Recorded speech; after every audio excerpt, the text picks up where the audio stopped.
What's up, all you gays?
What it do, fam? Welcome back to the Rogue Room. I am your host, Abigail Beck. My stream is playing on my own screen. I don't want that to happen. That's kind of not good. How's it going, folks? Welcome in. By the way, there you go, Rooster.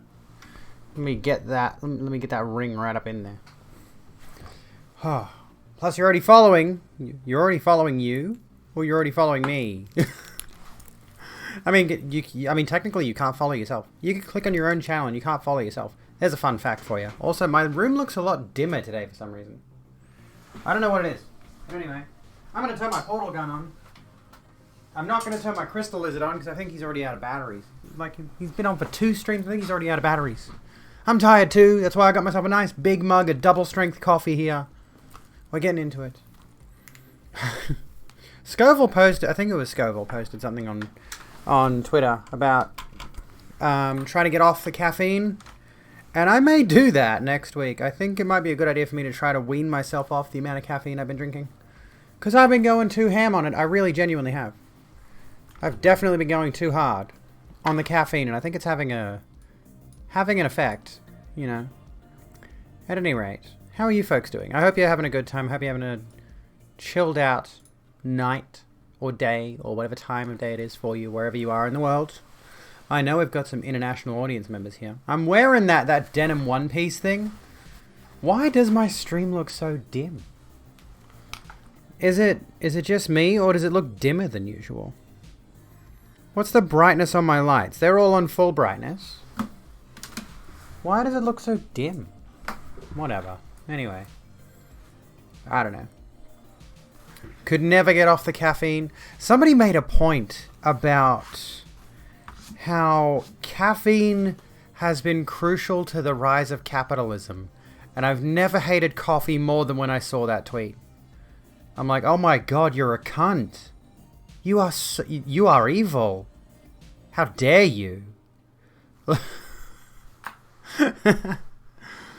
Last half of your shift. Oh, goodness. Last week you were at a liter of a day just to get out of bed. Oh, my goodness. Got a tiny one. Do a coffee drinking reward. No, I'd have to keep refilling it. Everybody would spam it, I bet. And I've now got my lipstick. I need to get better lipstick. It just comes off on everything. Look, there's my lipstick. I'm wearing like a dark brown lipstick today. And it's just coming off on the side of my mug. Can you see it? There you go. Looks gross. It's my lipstick. Would never spam it. I'd run out of coffee and then I wouldn't be able to do it. Also, my water bottle's mostly empty. So I will need to fix that up at some point. Anyway, how's it going, folks? Today was a pretty average day. Nothing particularly unique or special happened. Let me just do something here. Let me get rid of this. Let me make sure my phone is on charge. It's sitting on the disc and it's not charging. Charge, you little fuck! Okay. There we go. I had a point that I was going to open with, but now I can't think of what it is. What's a point that I could... What's a topic we could start on? What's a discussion we could start on?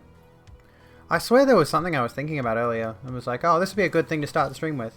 But yeah, I feel like I had an idea for what tonight's stream would be like focused on. And it's just gone. I don't know what happened. You once drank 4 1-liter coffee presses of coffee once. How much caffeine is that, though? Is the important question. Like, I drink a couple of cups of coffee, which is like 1 teaspoon of instant coffee. I drink like anywhere between 3 and 4 of those a day most days. I get through coffee quite often. Hello, Quince. How's it going? And those are... I estimate those to be about 40 milligrams of coffee. You're supposed to... Your maximum that you should be drinking for caffeine should be about... what's it called? About 400 milligrams. Right? Give me a sec, because I want to take this off. It's a bit warm. Anyway. We'll put the leather jacket just here on the edge of the bed. Behind the sword. That's a look, isn't it? Is that a look? You can't even tell what that is. You can't even tell what that is. Oh, but there we go. See, I'm wearing like a denim one-piece. Which I didn't realize until I went to the toilet earlier. And I'm like, motherfucker, if I need to piss, I need to take this thing entirely off. Don't buy one-pieces. Hello, Frost. How's it going? How are you? Hello, Detroit. I am doing well, folks. I'm doing okay. I'm doing better than yesterday. I was still shook by that fucking... For those of you who missed it last night, the cops knocked on my door midstream. Asking for dead name. I don't want to go any further into it, but I was a bit shook by that. And I was like... Anyway. Because obviously, like, we were doing an ACAB stream last night. Like... Anyway. Just like the timing, the way it lined up, left me a bit worried. Welcome to the Rogue Room, Asians. Just Asians. Okay. How you doing? Yeah, I'm doing okay now, but yeah, it did kind of shake me a bit. You have a French press that makes 2.5 cups. So what does it mean by cups? I would assume like a 250ml mug. This is a 500ml mug for the record. This thing takes 2 coffees, right? And yeah, I've got another mug. I don't use this one all the time. This is basically my stream mug now. I only use it when I'm on stream.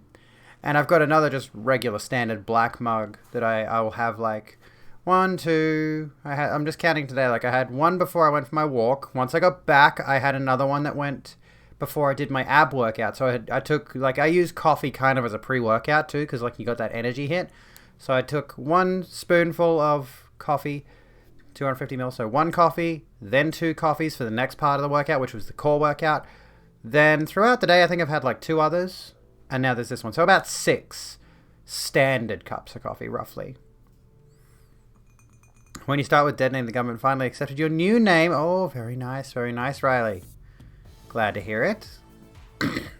Hello, Sleepy. How you doing? Have a jar that was originally meant for weed that is shaped like a skull. You use it as a coffee mug. That's awesome. Oh, hell yes. I want something with a skull motif. The thing is, like, I'm slowly trying to transition to a woman, but also want to transition to vegan slowly. Which means I really shouldn't like the idea of this thing that I've got saved on Etsy. Let me look at my Etsy page really quickly. But at the same time, this thing that I've saved on Etsy is super fucking cool. And I kind of really want this. I feel like this is very anti-vegan. It's not a vegan thing to have, but like kind of adorable at the same time. Anyway, I'm just throwing that out there. It has nothing to do with anything. I just wanted to show you that. Will hydrate. Thank you for the hydration. Totally fine. Welcome to the Rogue Room. Do I think CRT is divisive? I mean, obviously it is. In terms of where it is in terms of social discourse, political discourse at the moment. But I feel as though the discussion around CRT, the reason it is divisive is because of the misconstruing, whatever it is, where somebody takes a concept and then twists the narrative around it to rile people up. That's why it's divisive. Now, from what I've heard, like CRT is not exactly perfect, but it does try to look at things through a lens different to what people are generally taught at schools about American history. Because CRT, as far as I can glean, again, I only know bits and pieces about it, is trying to reintegrate parts about American history that are left out systemically on purpose. So people who are rallying behind Teach CRT in schools are doing so because they want those kids to have a better understanding of the foundation that America was built on. Anyway, heard that veganism is bad for you. I don't think it's necessarily bad for you. I've seen plenty of vegans that live to a ripe old age and they seem to be fairly sprightly, so it's important to consider like what do you expect? What are the negatives to veganism? Because like veganism as a dietary concern and as a lifestyle change, because it's not just food, it's about like what clothes do you buy and what products do you use, etc. So what's the necessary bad part about it, when the primary thing that I've noticed about veganism is it's not so much a health. There's no specific. No one goes vegan for their health. Like no one goes vegan for their health. They go vegan for a moral and ethical reason, which is why I am considering the switch to plant-based. That said, my family does have fairly low iron. There is an iron deficiency issue in our family. So, and given that iron is generally most efficiently gained from meat, there may be something there I need to consider with regards to my my diet. Anyway, unless that's the thing, Alex. Like if it's a plastic skull, I might message them and be like, "Is it a plastic skull? Is it a model? Is it a mold?" If it's a mold, I'll be like, "Oh, I'm on board then." You know. Because it's that great combination of like really metal, because like skulls, and then the pretty little flowers. It's cute as fuck. Apparently real skulls are cheaper than plastic ones. Well, yeah. Looked like a fake skull? Probably was. Lots of people dying really takes the price of skulls down. What about... Did you know in World War II Americans fought each other? Oh, well, yeah, definitely. That's a given. You kind of expect that, honestly. With war scenarios, you kind of expect both actual war conflict and intranational conflicts. Anyway. Hello, Wolf. How you doing? You have something to cheer me up? I'm not cheered. I don't need cheering up. I said I was doing fine. But anyway, I want to talk about intersectionality for a second. So not intersexuality, which is the whole thing, but all intersectionality is. Okay. I'm curious what people think intersectionality means. We'll do the yo-yo in just a sec. Because all intersectionality means is, if we talk about, say, queer issues, and we talk about POC issues, and if we talk about ableist issues as well, a lot of those issues intersect. That's what intersectionality is. Like, if you talk about one thing, it's important to consider the context. Like, you can't really remove certain parts of certain conversations in terms of discourse, because a lot of them cross over. A lot of queer issues cross over with a lot of race issues, cross over with a lot of ableist issues. What else is there? Like, you think that intersectionality means that people are trying to oppress others. That's not it. In the same way that you could discuss, for example, the concept of the modern video game dodge mechanic. Right? Let's just talk about dodge mechanics in video games for a second. I think an intersection of that, I've seen a lot of games where their dodge mechanic directly emulates Dark Souls. So in that context, if we're discussing dodge mechanics, it's important to bring Dark Souls into the discussion because obviously Dark Souls has had a big influence on numerous game developers, changing the way that they implement things like dodge systems. We didn't mention a really good video. We mentioned a really based video game, actually. You missed the S and the E in there. Hello, Alec. How you going? So yeah, what intersectionality means is like if there are... What's a good example? I'm trying to think. There's got to be a good example I can think of off the top of my head. Basically just means that a lot of issues that relate to, especially like social justice kind of stuff, a lot of those different cultural groups that are affected by people who've got privilege, you know, a lot of their issues all sort of muddy together in certain ways. Not actually muddy. There's a lot of clarity in there, but a lot of those issues are like, all of these things could be grouped together, and you could talk about them in a way that discusses all those different things all at once. Now, as what you use a moron that is like, so you think a white homeless person has more privilege than Obama? What do people think intersectionality is? What are they going for? I'm confused. All I know is glittery eyeshadow. Look at it. It's shimmery. Shimmery eyeshadow. You're wrong. Saw my message, so I thought you would choose. Oh, well, that was a day or two ago, I think. That was earlier yesterday, I think. Intersectionality nationalism for sex on the internet. We read the thing about... Did I read the thing about, like, a white homeless person is more privileged than Obama? I think I did. What do you mean by privilege? Well, we mean things like a person's... Like, if we look at least in the Western world, we look at the fact that a white, cisgender, heterosexual man is going to have... able-bodied. I keep forgetting the able... This is the problem, right? I keep forgetting able-bodied. But you consider all those factors and you look at how those particular people have the most wealth, the most power. Just because somebody who fits into that demographic does not have those things doesn't mean that privilege is not there.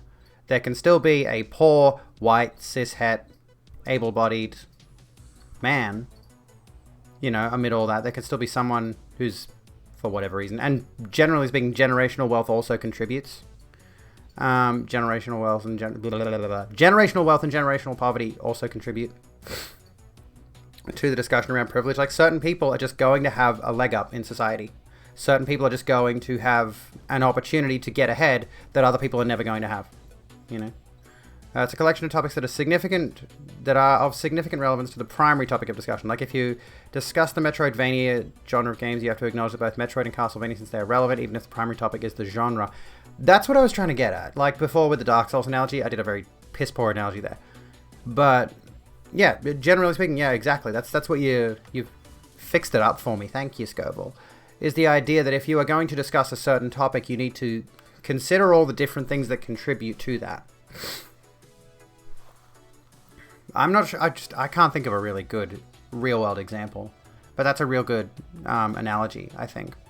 Able-bodied is so huge to like the quality of life and capabilities, but you forget it as well as mention it. Yeah, I think we're still learning to acknowledge disability in a strange way. Hello, Magic Mia. You like my outfit? I love this outfit. Intersectionality is poggers, and like, oh, you might have noticed the goal is no longer booby. I have got a final quote, well, for this month. They said the quote could change, but that's actually the goal that we're at now. So it's gone up, sadly. But that the boobies goal has gone up a bit. I'm just letting you know that. Anyways, this is a good conversation. You wish you could talk for longer. Got to get ready for work. Well, have a good day at work, Saxton. Not trying to dodge the conversation. That's fine. I totally get it. Anyway, let's do some yo-yo. I forgot the yo-yo. Let's do the yo-yo. Let us do a yo-yoing. It's gone up, but not by as much as I worried it would. I honestly thought it might go down, but yeah. The quote they gave me was, honestly, like a significant chunk of the cost that went up is more like the consultation appointment and the, like, they said like post-surgery apparel or whatever it is. Like I've got to wear a certain kit after I've had it done. Anyway. Anywho, hey! Like, let's think, for example, if we were to look at the microtransactions discussion. You can't really consider the microtransactions discussion without looking at the mobile games that started the movement. We look at microtransactions now, and I honestly had this fear way back in... don't mind me, I'm just yo-yoing with my head cut off. It's great, it's fun. It's very poggers. I hope you like it. Anyway, I and many others had this worry a few years ago, like, I can't do tricks. That's all I can yo-yo, I can't do tricks. I don't want to risk trying to do tricks in my bedroom in case I, like, smash the yo-yo into something. Anyway, it's like a few years ago, back when mobile games were just starting to take off, smartphones were relatively new, and we were seeing things pop up like, say, Candy Crush or there were earlier games than Candy Crush. Candy Crush is actually relatively recent in the grand scheme of things. But overall, there were a bunch of games that started cropping up on these mobile app stores that had the same kind of microtransactions you see today in certain AAA games. And this was like 15 years ago. You know, smartphones were relatively new. So when you have the discussion around, well, we don't like microtransactions in video games, that's an intersectional part of it. You need to consider the origins of it. You need to consider that the foundation of the modern microtransaction model is rooted in mobile video games. Does that work? Is that an idea? And then you need to consider the fact that there were, of course, Farmville. Yeah, Facebook with Farmville, exactly. Does the yo-yo stay down? No, it doesn't. Well, it could, maybe, but anyway.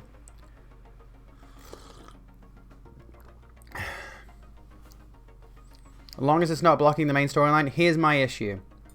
Assassin's Creed. Okay, so Assassin's Creed in the previous few iterations, from Odyssey and Valhalla, I don't know about Origins, but the past couple of Assassin's Creed games have had this thing implemented into them, where the game itself, the main story, it's a Brass Knuckles mug. Yes. Like, I don't know. I haven't played the main story of those games. I haven't played the new Assassin's Creeds. But yes, like the stuff like the time savers, the XP boosters, and things like that. It's like, arguably, you don't need them. But then, if you don't need them, why did they feel the need to offer you the option to pay for something to skip ahead? If their game was good enough, they've never needed to implement those things in the first place. Assassin's Creed, yes, it's that game made by abusers, exactly, yes. We don't like Ubisoft for many reasons, but in this particular circumstance, because you otherwise play 300 hours of the same repetitive shit, I know. And in some ways, like, there are a lot of games where I could see myself playing for hours and hours and hours and hours, yes. But on the other side of things, I don't play games anywhere near as much as I used to, you know. I think it started with the one set during the French Revolution. It may well have. I can't recall, honestly, when the microtransactions for Assassin's Creed like really kicked off. How's the music volume? I'm still trying to calculate the music volume. I have a friend who works for Ubisoft. He's always super disappointed with the company when news of abuse comes out. Yeah. I mean, this is the thing, right? If you want to work at a certain company, regrettably, you kind of don't have much of a choice but to keep your mouth shut about that stuff. And the only reason we hear about any of this stuff happening in the first place is whistleblowers who work from within the company, and they are risking their jobs and their livelihoods. Some of them will never work in the games industry again if they leak certain information, right? So yeah, they end up in this situation where it's like, well, I know this is ethically wrong what this company is doing and getting away with, but this thing's also providing me with my quality of living, you know. FF14 is where you understand the story boost idea, because if you make a new character, there's still a lot of content locked behind that main quest line. I think what MMOs need to do, as a general rule, and maybe some games have done this, I don't know, but just based off what like WoW has showed me and stuff like that, and based off what I've seen of other people playing other MMOs, is that if a new expansion comes out, there should be an option to start a new character at the start of the expansion, provided you have it. And that character is already at that level, at the, like, whatever the level is for the expansion. so that they are, given a beginner set of gear for that sort of stage of the expansion. Which I get, like, some people are probably going to be, or I get that's probably kind of wasting the old content. This is where things get tricky with MMOs, If you want to create a perpetual online world, you need to consider the fact that at some point... appreciates your recommendation. Thank you for the host. Hello, Punky Gal. How's it going? Yeah, like, I think you'd need to consider... certain gamers are going to come into your game and they're going to want to experience the new cool shit, but they won't be able to experience the new cool shit because they're locked behind the old content. Excuse me. Yeah, avoiding microtransactions is very difficult, especially if you're playing stuff like major AAA titles, Which is unfortunate because there's a lot of good games out there that don't use them. But it really upsets me when I see certain games, like, I like Doom Eternal by the look of it, but as far as I know, doesn't that have some microtransaction stuff in it? I haven't played it. I haven't got it yet. I want to play Doom Eternal because I like Doom 2016, right? But if I recall correctly, I think it actually does have in-game purchases. Yeah, it's got, like, different cosmetic packs that you can... So I don't know if they're free or if they're paid for. I don't recall. At any rate, it looks like it's a bunch of, like, multiplayer stuff. It's worse than 2016 in every way. Well, that's not good. I've kind of heard it's a bit iffy on that sort of thing. I've heard it's, like, not as good as 2016. Like, 2016 was incredible, is the thing. 2016 was really, really good. So it would be hard to top that, and I think they may, like, from what I've seen of it, again, I haven't played Doom Eternal yet, but from what I've seen of it, the opinions I've heard of it is that they tried to overcomplicate things, where Doom really needs to be simple, in my opinion. Like, not simple, but it needs to be really, really just get into it and be a badass. And if you're thinking too much about strategy, which is what I think they tried to do, they tried to focus too heavily on strategy throughout the development of that game. Like, this gun needs to be used on this specific enemy in this specific situation for the most optimal scenario. And it feels like that's not really very Doom. I don't know. Garn, thank you for liking my headband. I love this one. It's adorable, isn't it? And Sticks, you like my denim jacket. Don't call me babe, though. I'm no one's babe. I'm a single Pringle, and I'm staying that way. Well, there's someone I'm interested in, but, have to wait till lockdown to gauge that territory. Anyway... It's actually a One Piece. It's a one... What's it called? I don't know what it's called. It's a... What is it called? I don't know what this is called. Like a... What's a One Piece? Not a jumper. Jumpsuit? I think it's a jumpsuit. Kind of, yeah. It's a short jumpsuit. So it's got, like, short sleeves, short legs. A jumper is like a hoodie without the hood. Blue clothing. Oh my god. Have we got any mods in chat to get rid of this loser? One Piece is a manga. They definitely tried to overcomplicate things. Every change feels like it was made because they felt they had to make changes to justify it being a sequel, rather than actually being improvements. Yeah, I can see that. Which I can totally understand would be a complication with developing a sequel to a game that was so well received. Because to me personally... Doom 2016 is almost the perfect shooter. It's just everything it does incredibly well. Everything it does really, really, really well. I can't fault it on basically anything. Even the boss fights, which are long and drawn out and are a bit annoying and repetitive, I'm kind of like, they're still pretty good though. Like, I still like the boss fights. And the only thing I would change is probably add more of them, because that's the one thing I've noticed about certain games, is like certain shooter games, sorry. Especially more recently when I have played a shooter. And like Jedi Fallen Order as well. Like I keep coming across, maybe it's just because I'm used to Dark Souls. But I keep playing these games and they've got like 4 bosses throughout the entire game, and I'm like, that's it? That's all you've got is fucking 4 bosses? What's with all the horny people today? Oh my god, yeah, really. Go sit in the corner, you two. Oh my god, where do these people keep coming from? Are you guys really that lousy? Hey, listen, if I'm getting that ego money, well, like, If I'm getting that ego money, I'll take it. Where is it though? What, $1,000? That's over the past couple of weeks. You know, I want to get that fat stacks. I want to get like 1,000 subs regularly every month. You know, that's what I want. But does it look like I'm slaying it here? I mean, I'm doing better than you guys are. I'm doing way better than you guys are. What type of titles do I typically play? What is that badge? You've got a badge for Deceit. What's Deceit, Dylan? What is that one? I've never seen that badge before. I didn't know what this badge is. Sorry, I'm just... what do I typically play? Like Dark Souls is my main thing. But I don't really play it heavily. What badge? Hey! Are you a dev? Anyway, sorry, that just intrigued me because I've never seen that before. I usually play like mainly Soulsborne stuff, but recently I've been getting a bunch of codes in my emails for like indie games, like pixel art sort of indie games with a nice cozy warm vibe. Somebody just sent me a code for a game that's a Legend of Zelda, like retro Zelda like, but you only have a shield. I don't know how it actually plays, but we'll find out, I suppose. Otherwise, yeah, it's largely like Dark Souls 1, 2, 3, Bloodborne. I'm looking forward to Elden Ring like nothing else. Like those are the games I usually gel with, but we've been going all over the place. Like we only really game on Fridays, and last week it was what was it? It was like a little indie demo thing that only lasted like 45 minutes.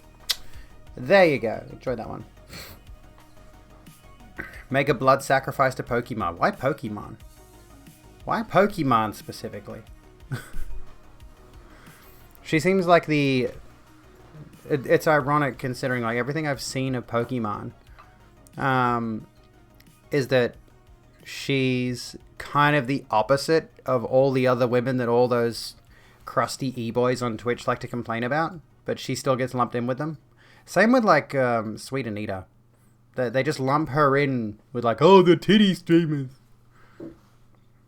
Anyway. More of the hardcore games. You tried playing Dark Souls 3 and it took you 2 hours to beat the first boss. First boss is a pain in the ass, Jesus. Another really... round hey! on you. Do whatever you want for 60 seconds. I mean, I'm gonna just talk then, Fabs. Thank you so kindly for the 250. Oh, here's a thing. Cheers? Yes, we've now actually got a little thing with different alerts that pop up. I think like what I've heard of Cuphead is it is kind of a hardcore game. I haven't played it yet. The original Ayaka Simp. Welcome to the Rogue Room. Being a streamer and having tits does not make you a titty streamer, yeah. That whole discussion could go all night, honestly. What was I going to say? I had a thought for a moment now, and I've kind of lost it. Love the visuals and the music. Yeah, like the visual style of Cuphead is really unique, honestly. You be a titty streamer and have no tits. Support tittyless titty streamers. I'm hoping to change that situation again. What was I going to say? Let me think. I'm stuck. Anita is her own thing entirely. She really is. Same with like Maya Higa. Top surgery actually gets partially covered here if they use the method they do on women who survived cancer. I thought it was interesting. Oh, hang on. What have I missed? What have you said earlier about top surgery? Place. Oh no. Okay. Have I just not? I'm just imagining something. Okay. Thought it was quite interesting and nice when you found that out recently. I'm confused. I feel like I've missed something. What's the last thought I had? I don't know. I've lost it. I've lost my train of thought. We were talking video games. So yeah, like generally speaking, I like the Souls games. I'm looking forward to Elden Ring. I do like games that are in that same vein, like things that are kind of a bit of a fantasy fiction, dark fantasy fiction kind of vibe, or things that sort of lean into historical fiction at times. Like I really like Ghost of Tsushima. I want to continue that on stream at some point. I want to do another run of Bloodborne, which is not historical fiction in any way, shape, or form, but it's great. Obviously, I'll be playing Elden Ring when that releases. Jump King. Jump King is one that I really liked. In terms of hardcore games, I really like Jump King. That one was incredible. I think I was in the middle of the first DLC, sorry. And my god, it is a painful video game to play. Oh yeah, Stardew, Minecraft, Skyrim. Done all of those. But yeah, like... for goodness sake. They've been creating 3D printed organs via stem cell research for a while now. That's true. That's true. Scrambled eggs on toast and some fruit. Yeah, that's a good idea. That's a good idea. I might steal that. I have not played Subnautica at all yet. Yep. What up, Wilby? How you going? Oh, goodness me. Speaking of video games, though. Subnautica's scary. It looks good. I don't know if I have it. I don't think I do. If I do, I've never played it. Oh, no, you know what? I think it was on...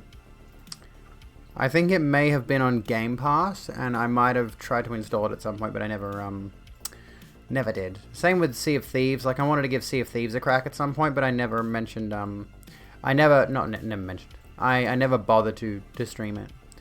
I do like Terraria. Terraria is amazing for boss fights. It really is. Terraria is fucking awesome. Holy shit. Can't even watch people playing it because he's scared of the ocean.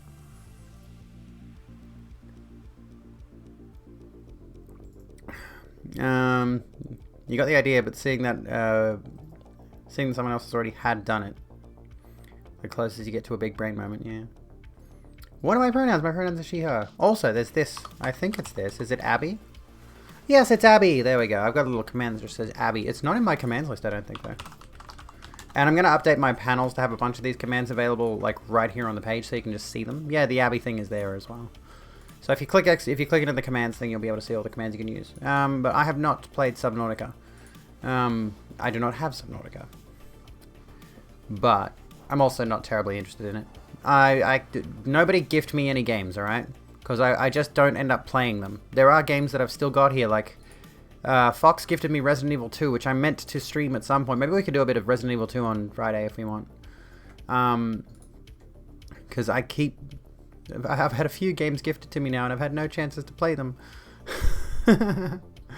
Anyway, speaking of video games, here's a thing that happened. Let me just show you this really quickly. This doesn't work without the context that makes it hilarious. Okay, just hold on a second. This is amazing. This is absolutely amazing. I love this so fucking much. Ready? Wilby, welcome to the Rogue Room. Kotaku just posted a tweet earlier today at about 10 past 10 in the morning that reads, 2K very quietly launches new XCOM game that looks like shit. Oh, fuck. And the actual article over here that looks nothing like XCOM. 2K launch XCOM game that looks nothing like XCOM. Commander, this is not the new XCOM game you were looking for. I've never followed the XCOM series, but I've heard a lot of people do, and they're really fond of it. So, you know, to see a game released that's probably not up to par for them, it's got to be a bit disheartening. The XCOM games are known for their challenging tactics, roster management, and bullshit shooting percentages. So it's surprising, or really not surprising at all, to see 2K license out a new mobile game that has absolutely none of these traits. XCOM Legends, why is it always Legends? Oh, this is already going to go bad. Just by the name alone. Developed by Iridium Starfish, has been soft launched in certain territories around the world on Android phones, meaning the game was just kinda released quietly without any kind of grand fanfare or big announcements, at least until it gets wider release in more places. This isn't a turn-based tactical shooter, there aren't maps to explore, there's no flanking, no base management, and everybody looks like they're new Overwatch characters. Instead, XCOM Legends has you rushing automatically from staged encounter to staged encounter using loads of abilities that have cooldowns and earning all kinds of different in-game currency that can be spent on all kinds of gacha crap. Let's have a look at the gameplay here. Let's see how it looks. We'll skim through it. The nations of the world established XCOM to repeal the alien threat. Blah blah blah, who cares? Killer. Don't you Show us the gameplay then. Wow, that already looks pretty dross, doesn't it? Jesus.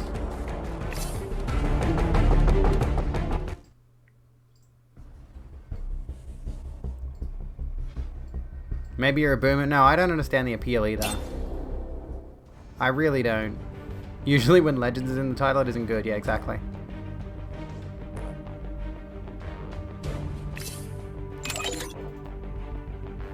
It honestly just looks like Raid Shadow Legends. Like, legitimately just looks like Raid Shadow Legends.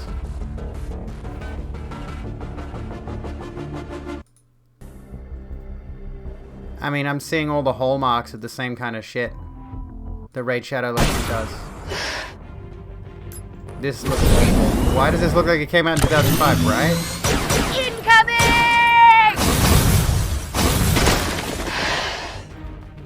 That looks terrible. That looks genuinely terrible. What year is it again? So where were we? Yeah, why does it? Yeah, it looks like it came out in 2005. But yeah, I don't understand the appeal of mobile games either. Raid Shadow Legends is the Sakura of games. I think it's free, but it's not available in all territories yet. Which of course it does. Let me see. All kinds of gacha crap, which of course it does, because almost every mobile game is now broadly the same thing. So focused have the studies of metrics and economies and player engagement and endorphin hits become. There are hints of Firaxis' recent games here, like some of the background art and unit design, but then this game pretends those never existed canonically, as its plot description is 20 years have passed since Earth surrendered to the alien invaders. By the time we realized the alien threat, the war was already over and humanity was lost. To exterminate the last of the resistance fighters, the aliens have unleashed an untold ancient evil. We now need your help once again, Commander, to assemble XCOM's greatest warriors, both past and present, to take back Earth. Are you ready? This is the thing that I... like, this part here is what I don't understand. What I don't get here is why bother with the XCOM license. This isn't XCOM, and XCOM isn't exactly a household name, and even if it were, the actual XCOM games are already available on mobile, both of them, and they're pretty great. Only those games are both standalone purchases, not custom-designed money things to prey on people's impulses, and okay, I get it. Yeah, like, this is the thing, right? So did they change the title? Was the title originally oh, not that. We'll come back to that in a second. Was the title originally like 2K releases XCOM game that looks like shit? I don't remember. Anyway, yeah, what were we saying about? Oh yeah, the thing about the licensing thing. Hello NBSP, how you going? Yeah, boring trolls. We got boring trolls tonight, of course we do. And usually you can get banned pretty reasonably easy in this stream, but I don't know why you'd bother. Like, get a hobby. Anyway, just like literally try to be a productive person. Anyway, yeah, this is the thing. Like, I've seen this happen with a bunch of different mobile games that focus on relatively lesser known, not super popular licenses, and it kind of baffles me.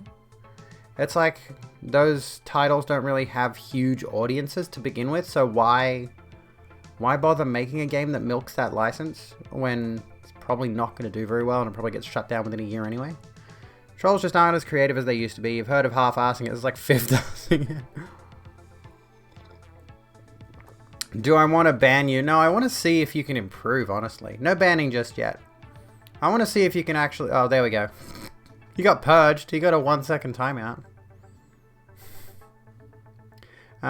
Gen Z has really killed the trolling industry. Yeah, exactly. That's only a timeout, though. That just deletes the message. Like, if you get timed out by the bot, like, that's sad, dude. That's really miserable. You got timed out by the bot. No one's impressed by that.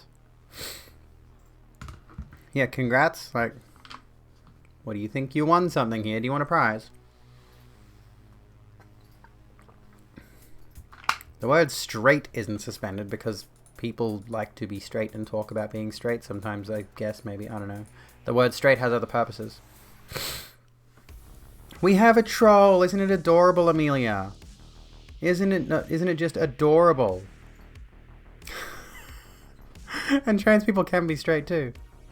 Now a hostel supervisor learns over. Should you be telling everyone your salary? Anyway, which is paid so you can go hiking. Hell yes. Congratulations, Envy. If someone was mean to you but then gave you 8k for new chest torpedoes, I'd take it. Give me the money.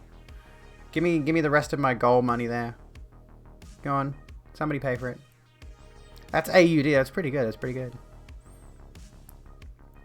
They seem to have forgotten the days where we knew trolling is an art. I know. What do they think they're doing? It's just insults at this point. Remember when trolling used to be like kind of basically practical jokes but on the internet? Well, I was straight before. Now I'm gay. I went lesbian. But yeah, like trolling used to be sort of pranks broadly and like little hoaxes and stuff to catch people up and be like, oh wait, no way, I wouldn't, that's not real. And they, you know, that kind of shit. Nowadays it's just insulting people and it's like, you're so boring. Yeah, gotcha. That's what it was. Like when you would send somebody an email that was, over in China, they're putting tiny dogs in little bottles so they never grow, and the dogs are a bit of like shelf art or something. I don't know. I remember something like that from when I was like 14, some email that was getting around. That was a troll, you know, that was fake.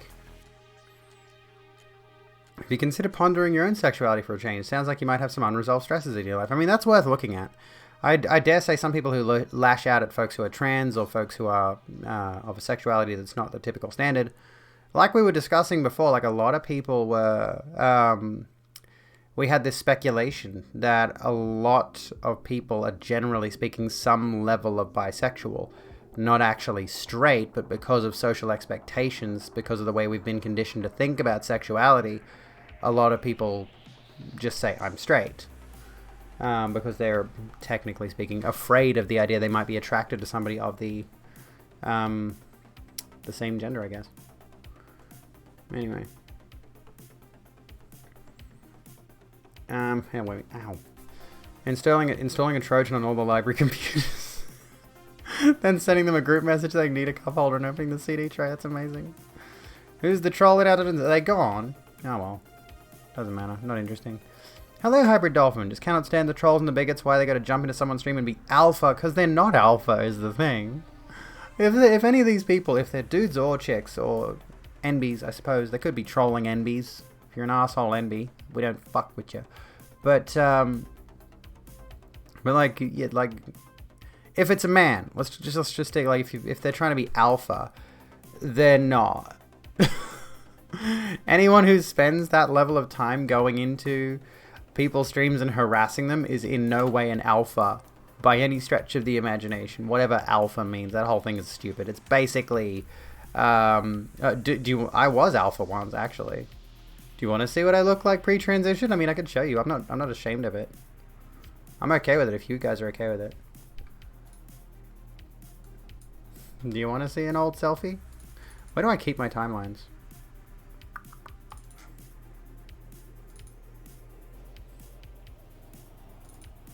Yeah, here we go. That's not the best photo. Not the best photo, but I mean, it's pretty low res. Put me out of the shot. I was tanky. I was very tanky. Very alpha, very chud. The boy twin. That's my identical twin sibling. We haven't seen each other in years. I still have the muscles to an extent, but just nowhere near as big. You know, I've lost a lot of muscle mass. Told the girl you're seeing that she's spaghetti and you didn't have to explain it. That's amazing. If no one trolls you, are you really famous? I mean, that's the thing, right? I like the idea of having these wankers in here. Because at least it means I have visibility. You know, there are people out there who are seeing my name and my face and they're being aware of me. By the way, Hybrid, I forgot to say. Welcome to the Rogue Room. No fame without haters, exactly. Exactly. It's kind of a sad, desperate thing to see, but, you know, by the same token. Still a tank. I am still a tank. Have you seen my abs? I posted an abs selfie today on the Twitters. Where is it? Let me find my abs selfie. I posted this one. Us! Look at that. Abby. Get it? Look at that. Do I even really need a breast augmentation? Look at those titties. Anyway. Like that one guy once said, there's no such thing as bad publicity. Exactly. Didn't even have to buy tickets here. Technically, a flex is a channel point reward if somebody wants to somebody wants to redeem a flex, you can redeem a flex. But like, imagine, you know, I was just talking about the breast augmentation thing. Imagine if I was wearing this and there's like, just like cleavage. Boom. Ush. There you go. There it is. Like if I can't really roll the sleeves up on this. Oh, there you go. Think you speak for us all, minus the haters. No, even the haters prefer me. Even the haters love me. You need a shirt. I do need a broadsword. Yes, I do need a broadsword. Hello, Queer Chaos. How you going? We're flexing. We're flexing on the haters because it's fun. IRL friend in the stream, we got a titty eat yesterday, poggers. They're going to wear those scars with pride, aren't they? Hell yes. We love to hear it. We love to hear top surgery. Do you feel pity for how lonely the trolls must be? That's a good poll. That's a good poll. I like it. Saving up for premium nothing. There we go. Oh, we'll set it to 2 minutes. There you go. 2-minute poll. I've already got a sword though. I've got a long sword. Well, it's a fantasy long sword. But do we feel pity? Apparently it's a yes. I'm gonna vote yes. Why not? I do pity them. They are kind of pathetic. You know, it's sad. You mean this one? Oh my god. Now that's a flex. Just dropping 30k on that. Why not? Dab on the haters. I'll put in as minimal effort as I can to dab. I'm not the kind of person that just goes ham on the dabs. Anyway, if you don't gift a sword on your first date, are you even lesbian? Well, I mean, that's a bit much. I would prefer, if I was in a lesbian relationship that might be going towards the idea of marriage, I want her to propose to me with a sword. And I want us to both have a sword, and we clash our swords together at the altar. I do! You know, and then we join our swords together. And then later that night we join our swords together. T for T, gang. Anyway. Usually trolls feel unaccomplished in life and waste their time on those things for short-term self-satisfaction. Yeah, pretty much. By the way, folks, if you're enjoying me sitting here rambling about literally nothing at the moment, my show's Patreon has a $1 tier. Hello, Mona! How'd your stream go? What's going on? If you folks want to support the show, Patreon, coffee, or ! goal, you can contribute to the Streamlabs thingy, or subscribe if you like literally just me sitting here. I'm not doing a content at the moment. We've been doing virtually nothing for the past hour or so.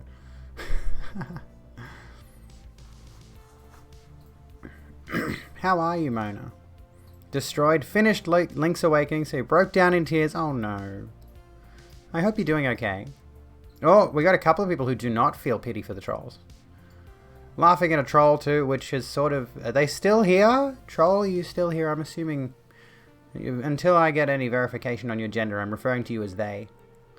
Be reluctant to answer truthfully if someone proposed to me while holding a weapon.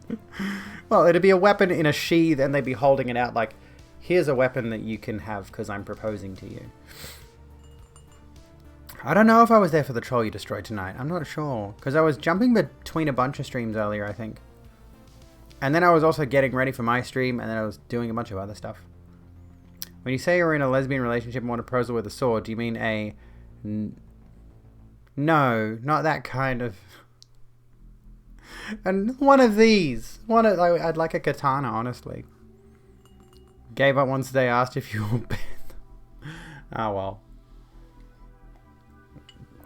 Oh, like marriage will cut my head off. Yeah, can you imagine? You're out in public at a cafe or at a fancy restaurant and they pull a sword out and they're like, will you marry me? And you say no, and then they just immediately, like, I don't know how they would do this, but like, what? This hand on the hilt, they just flip it over, quick draw, slash your head off in front of the entire restaurant. Your blood goes all over everyone. A proposal with no parts is definitely a method. Hail Hydra. What if I already work for Hydra? Glad I didn't say that one on stream. What's strap-on? They get a little bit of dopamine when they see they've been banned. I mean, yeah. It's kind of sad, though, like, when you think about it. Like, oh, I'm going to go and try to get banned from this stream. It's like, we're just going to vibe then. Who cares? Oh, what's requests queue? Let me just complete all of these. Because I forgot to complete all of our channel point reward requests. Wasn't nothing an old Shakespearean slang for vagina? I don't remember. Is it? I know much ado about nothing is a thing. Maybe. Your name is a slang for vagina in some languages. Well, I mean, yeah. What was that that thing the other day? Where was it? Let me find it really quickly. I posted on the Straight's Okay. Oh, there we go. It's the same subreddit. Let me find my post, though. I posted a meme on Are the Straits... Well, not a meme. I posted this tweet on Are the Straits Okay?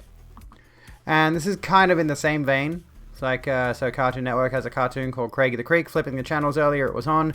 And the main character says to another, go in my purse. I think I have some moisturizer in there. A boy with a purse. Now, here's where it gets weird. Not a fanny pack, a purse. And said purse. Like, this guy's outraged. Pennsylvania is Trump with an American flag in his name.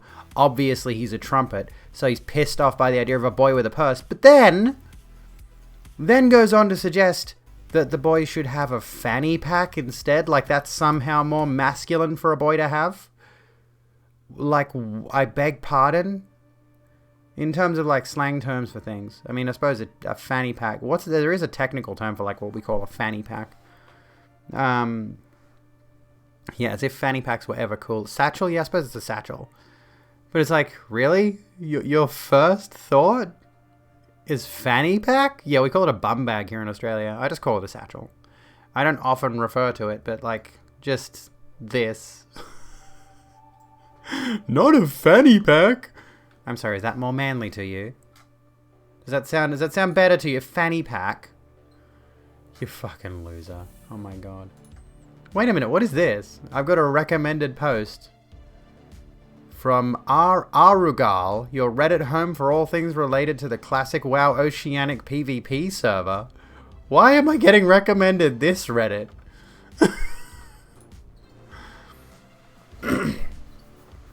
For some reason, Trumpers do think fanny packs are masculine. I don't even know.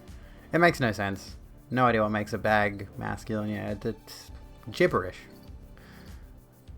It's whatever they think. It's whatever they feel like on any given day. You could literally convince them. You could go, as long as you get the right Republican talking head to go on television and say, this is a manly thing. You could get a whole bunch of Republican men to wear red lipstick. You could get Tucker Carlson to say, you know what, I think men should wear red lipstick. Hang on, what does Tucker Carlson sound like? You know what, I think men should wear red lipstick because it looks like blood. Red lipstick looks like blood, and when you smear something that looks like blood on your face, it will intimidate your enemies. I don't know. And that you could do that. You get the right idiot. It's the blood of the lefties. Don't look confused enough. Fucking, I still can't get over that. He was just legitimately sitting there, staring, while Rose McGowan was talking. Yeah, I think I'm definitely onto something here.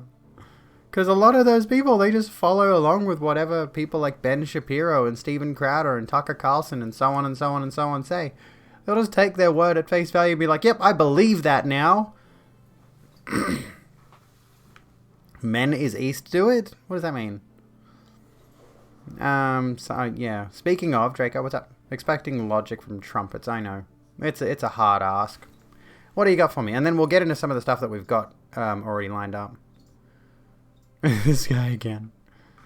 Nobody cool likes Tucker Carlson. Alright, let's have a look at this. Your response when you see children wearing masks as they play should be no different from your response to seeing someone beat a kid in Walmart.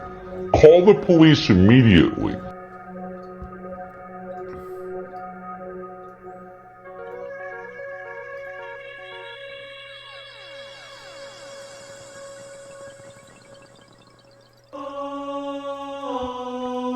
Nobody cool likes Tucker Carlson. Nobody cool And other likes round. Tucker Carlson. Nobody cool likes Tucker Carlson. If you Thank you for the like 100 Tucker Carlson, and then one. you're not cool, 'cause nobody cool likes Tucker Carlson. Only a fool would like Tucker Carlson. Nobody cool likes Tucker Carlson. Tucker Carlson is the worst. He's a maniac, sociopath, white supremacist, fear-generating mouth with an emphasis on lies and misinformation. It's good lyricism. That infuriating look on his face. A court of law accepted an argument that no reasonable person would take it seriously. And while that's technically true, people do, and that's why I'm like, shut the hell up, Tucker Carlson, please go away. Tucker Carlson, nobody who's even a little bit cool would say they don't think you're a total tool. Nobody cool likes Tucker Carlson, nobody Yeah, the way he says cool likes Carlson. Tucker Carlson. So good. Nobody cool likes Tucker Carlson. Tucker, you're the worst. Starts bopping back and forth. That one slaps. That slaps. All right, I just want to find something really quickly. This Tom Cardy's. Have you seen this one? This one's amazing. Hang on. It says no business being this good. This is even better though. I mean, this is not really specifically related to anything explicitly political. I mean, it is, but it isn't. Not like what we're talking about. There's nothing more masculine, nothing more alpha than some hot sheep-biting sex with another man. I know, right? But the thing is, only the top in that scenario is the masculine one. If we go by ancient Roman rules.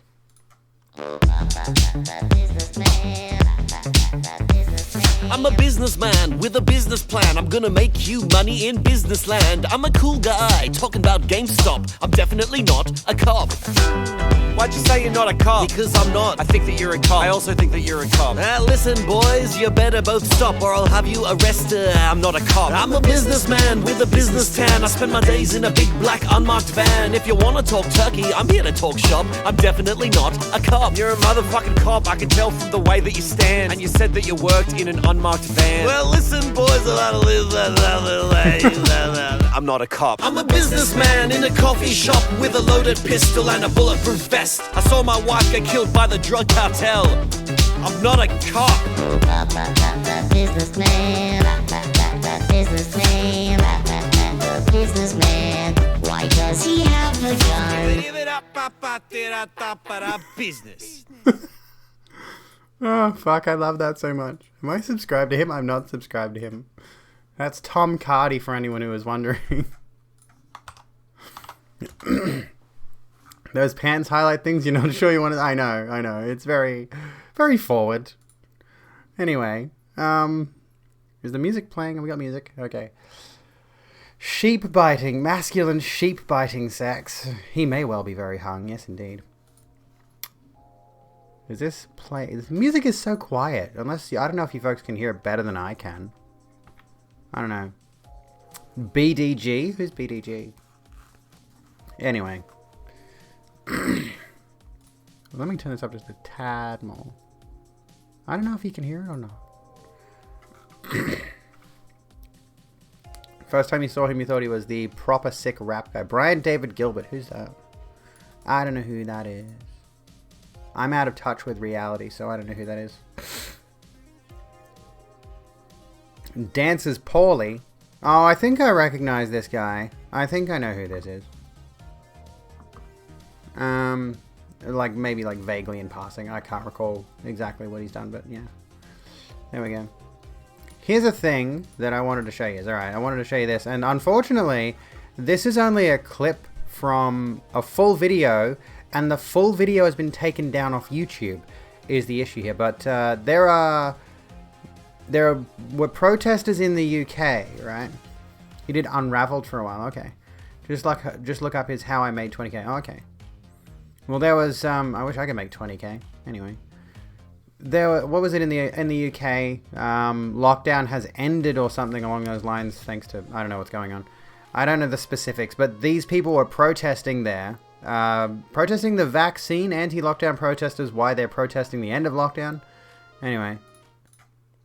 Yeah, well, I believe in Q. Bill Gates and his pedo mates. Like, this is very... You just listen to the people in this video, and it's bizarre. This is only a segment of a full video, but unfortunately the full video, for whatever reason, got taken down off YouTube. I've only just re-familiarised myself with the Nuremberg Code, if I'm honest with you. I feel like maybe my days are numbered. Yeah. I know it's supposedly Freedom Day, but like to me, the government have lied for a year and a half now. So you're not actually here to protest about lockdown, you're here specifically to protest about the vaccine? I'm here to protest about the vaccine.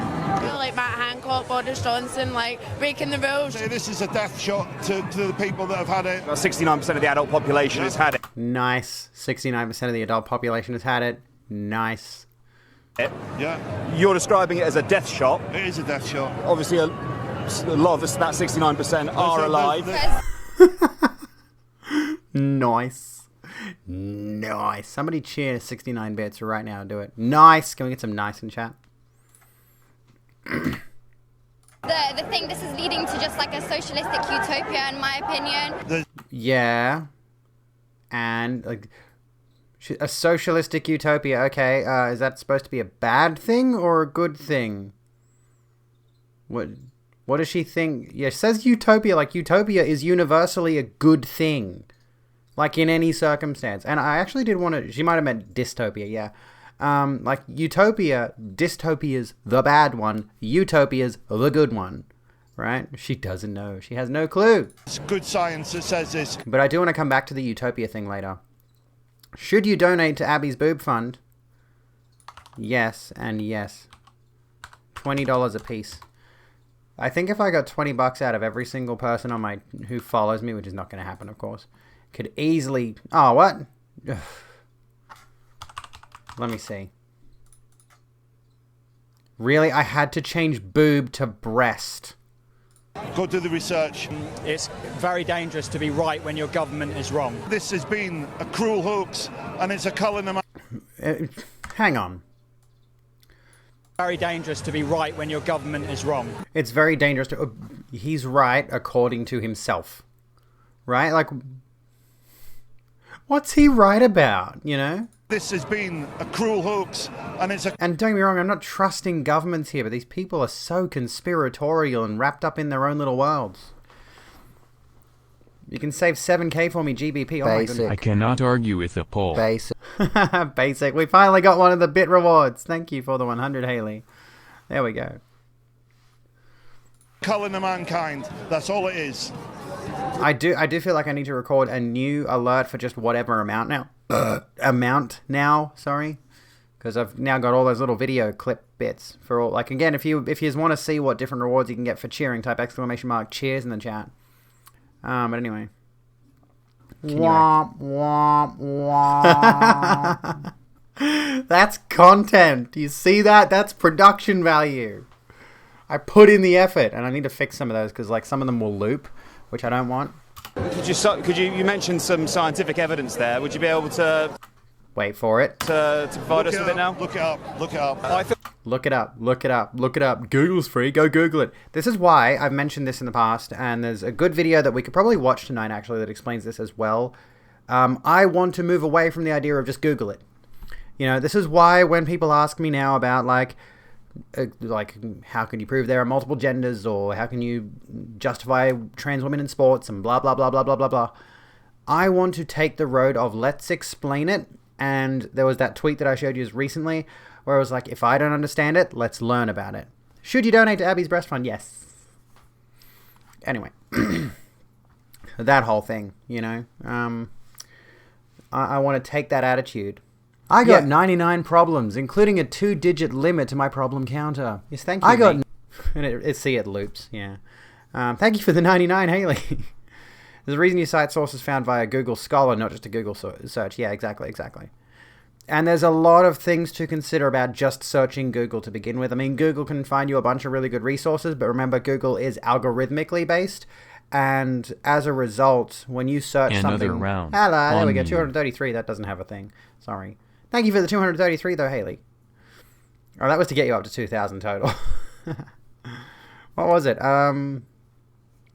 Yeah, it is algorithmically based, so it bases its results on what you've searched for before. So you might think, I want to learn more about this thing, and you'll skim past Wikipedia, and you'll go and look through the different list of sources, and you will find biased sources that pander more to what you're looking up on a regular basis. But yeah, if you use Wikipedia, make sure you look at the sources Wikipedia has. A little under the table action Haggett. Never went astray. : Thank you. : Thank you for the $10 to the Boob Fund. Thank you so kindly. You do support AI having big breasts. Give robots bosoms. Thank you for contributing to the AI Boob Fund. Anyway. I feel like maybe my days are numbered. Yeah. I just also wanted to say say that, you know, they kind of also get children involved in this when they know that children's brains are very moldable, you know. You can always change and shift their opinions to be... How old are you? 19. I just turned 19 today. Happy birthday. So what age were you when you started, you know, getting involved in organising and being an activist? Well, I was 15 when I started being more politically minded by my mom. Because I don't agree. I know that they're like... I know that obviously they've taken the best bits from like a full day of doing these interviews. And they've taken moments like that specifically. There's probably a bunch of stuff that's nowhere near that level of... what's it called? Nowhere near that level of... I can't think. There's probably a bunch of people that said nothing very interesting, honestly, but they've picked the most interesting ones, and yeah, that's really on the nose. It's 4.5k followers, 2.4k away from a nice round number. I know you give a fuck because you're at Abigail Beck's Twitch, so please give them a follow if you haven't already. Plus, donating $5,958.72 would be very nice. It would. It would indeed. Somebody give me another $6,000. $7,000 now. Anyway. She needed the bread pill. Don't take the red pill, madame. It's estrogen. I'm on a new estrogen that's like a light orangey color, and it's like I'm on the red pill now. Thank you for bringing up the pills myth. Reminded me to take yours. Compulsory vaccinations, and I'm about to lose my job because I work in social care. When you say they, who are you talking? She's about to lose her job because she works in social care, an environment where she's going to be around other people, and she's going to lose her job because she refuses to get vaccinated. The vaccine that's been proven safe and protects them and people around them from getting COVID. Is it your favorite streamer? Yes, it is, Toxic. How you doing? Well, that's sort of Hang on, let's go back a second. Lose my job because I work in social care. When you say they, who are you talking about? Well, that's sort of a long story, really, but basically the government are being controlled by other people, but that's what they have the summit meetings about and stuff like that. On the one side, we've got your... So he basically doesn't know who they are. He's just got no concept of who they are. Who are they? Well, there's like the rich people that controlling the government and the, yeah. Normie's talking politics really is on a fine line between hilarious and terrifying. It is. Career of 30 years, presumably a job that you enjoy doing. Yes, very much. A lot of fulfillment and satisfaction. On the other hand, you've got the vaccine, and you're prepared to lose that, something as important as that. Yes. At risk of the vaccine. We must take a stand against this vaccine. Who's the they? Why? Take a stand against the vaccine. Why? Oh, he's talking about the Jews. Yeah, I know. He can't refer to them by name. And like the moment he says that, he realizes he said something wrong. He realizes anti-Semitism bad. But yeah, the conspiratorial shit is like, why do you need to take a stand against the vaccine? They're acting like it hasn't been tested at all. They're acting like this vaccine is completely untrustworthy. Hello, Zarin. How's it going? Give me a sec. It's the Jewish space lasers. How you doing, Zarin? What's going on? Missed you too. I hope you're well. I'm doing well. I'm doing good. We've had some fun with some trolls tonight. It's been fun. So many anti-Semitism and conspiracy theories. Oh yeah, definitely. We got to be against this step forward. That's what it's always about. When people pretend so hard that they're oppressed. I didn't get enough moisturizer. Hang on. Sorry, I want my hands to be nice and moisturized. Yeah, a lot of conspiracy theories are definitely anti-Semitic. In some way, shape, or form. Like, it's kind of shocking how many people are basically outright Nazis. But they realize that they can't be outright Nazis, but some of them are bold enough to be that way. What up, Johnny the Hot Dude? How you doing? Anything to justify owning the libs. Hey, is there a number associated with Marjorie Taylor Greene's space lasers nonsense that I could turn into a bit reward, like just me saying Jewish space lasers or something? I don't know. See also QAnon in far-right Germany, especially when it's the elites, lizards, etc. Yeah. They find little fun dog whistles to dance around it. Glad you like the outfit. I'm quite fond of it myself, honestly. That you're talking about, the control of the government, who's that? Well, I'm not overly sure exactly what's going on, but I just know there's like people with the money at the top are just controlling everything, and stuff, there's documents been leaked before this even came around, so we knew all It's like it's just a bunch of random bullshit. There's been documents. What do those documents say? What's in the documents? Ted? You look like a Ted. Stop tensing so much. I can see your throat veins. It's like, there's been documents leaked. What's in the documents?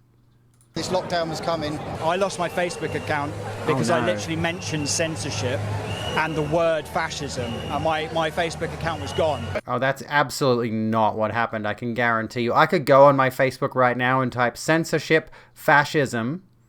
It wouldn't ban my account, I guarantee you.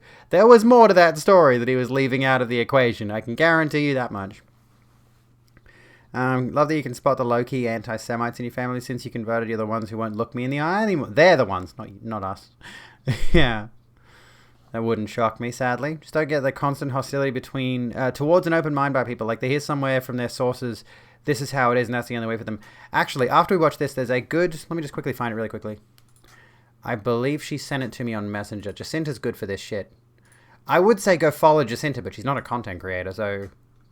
that kind of doesn't make any sense. But anyway, I'm going to open this image over here. Okay.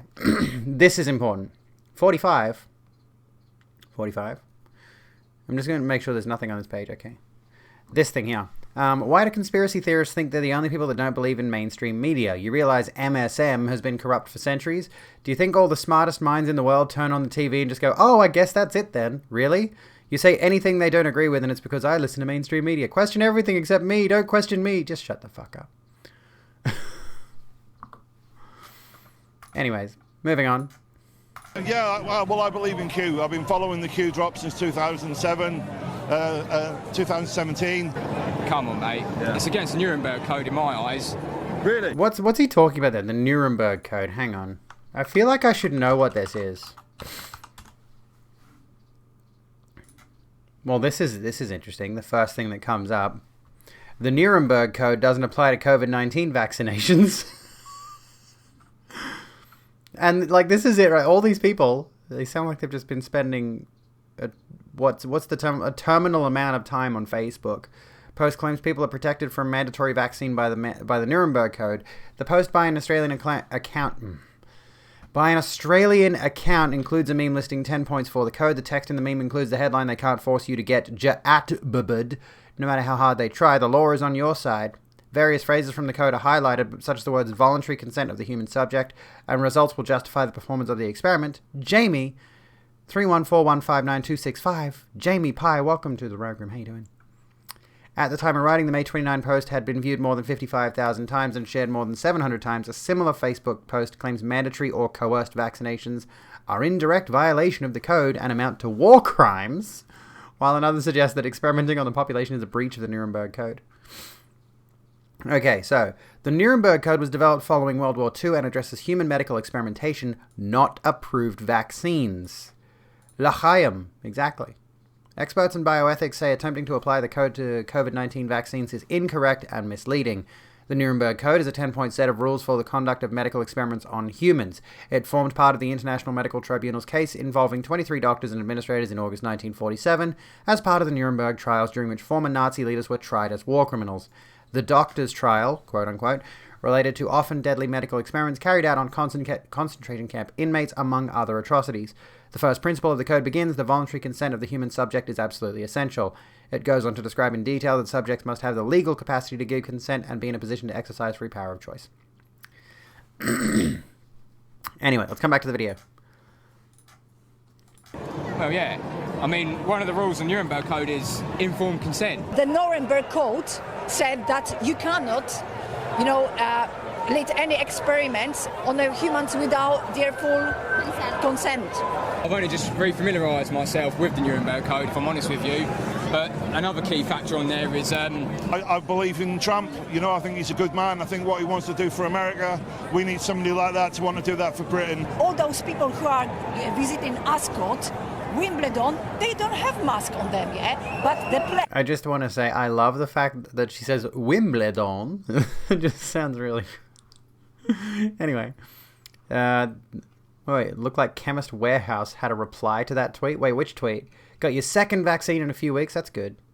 I still can't get my vaccine. I'm below the age of 40, so we don't have vaccines for people my age yet. They think they're going to just let the virus loose now that given that 80% of people are apparently vaccinated and everyone was offered it. Yeah, Trump sucked. Trump's an idiot. They clearly think it's a calculated risk, but you're right, yeah. Variants were hardly done with the panini. Yeah, I know. We're not over and done with yet, but still, the more people that are anti-vax are going to cause the virus to get worse and create more variants and things, and not when, like has been mentioned, and we didn't get to touch on this last night. It seems like scientists believe we're heading into an era of pandemics, which is scary, very fucking scary. Which is us. We have to, before... Paedophilic Luciferians. Before...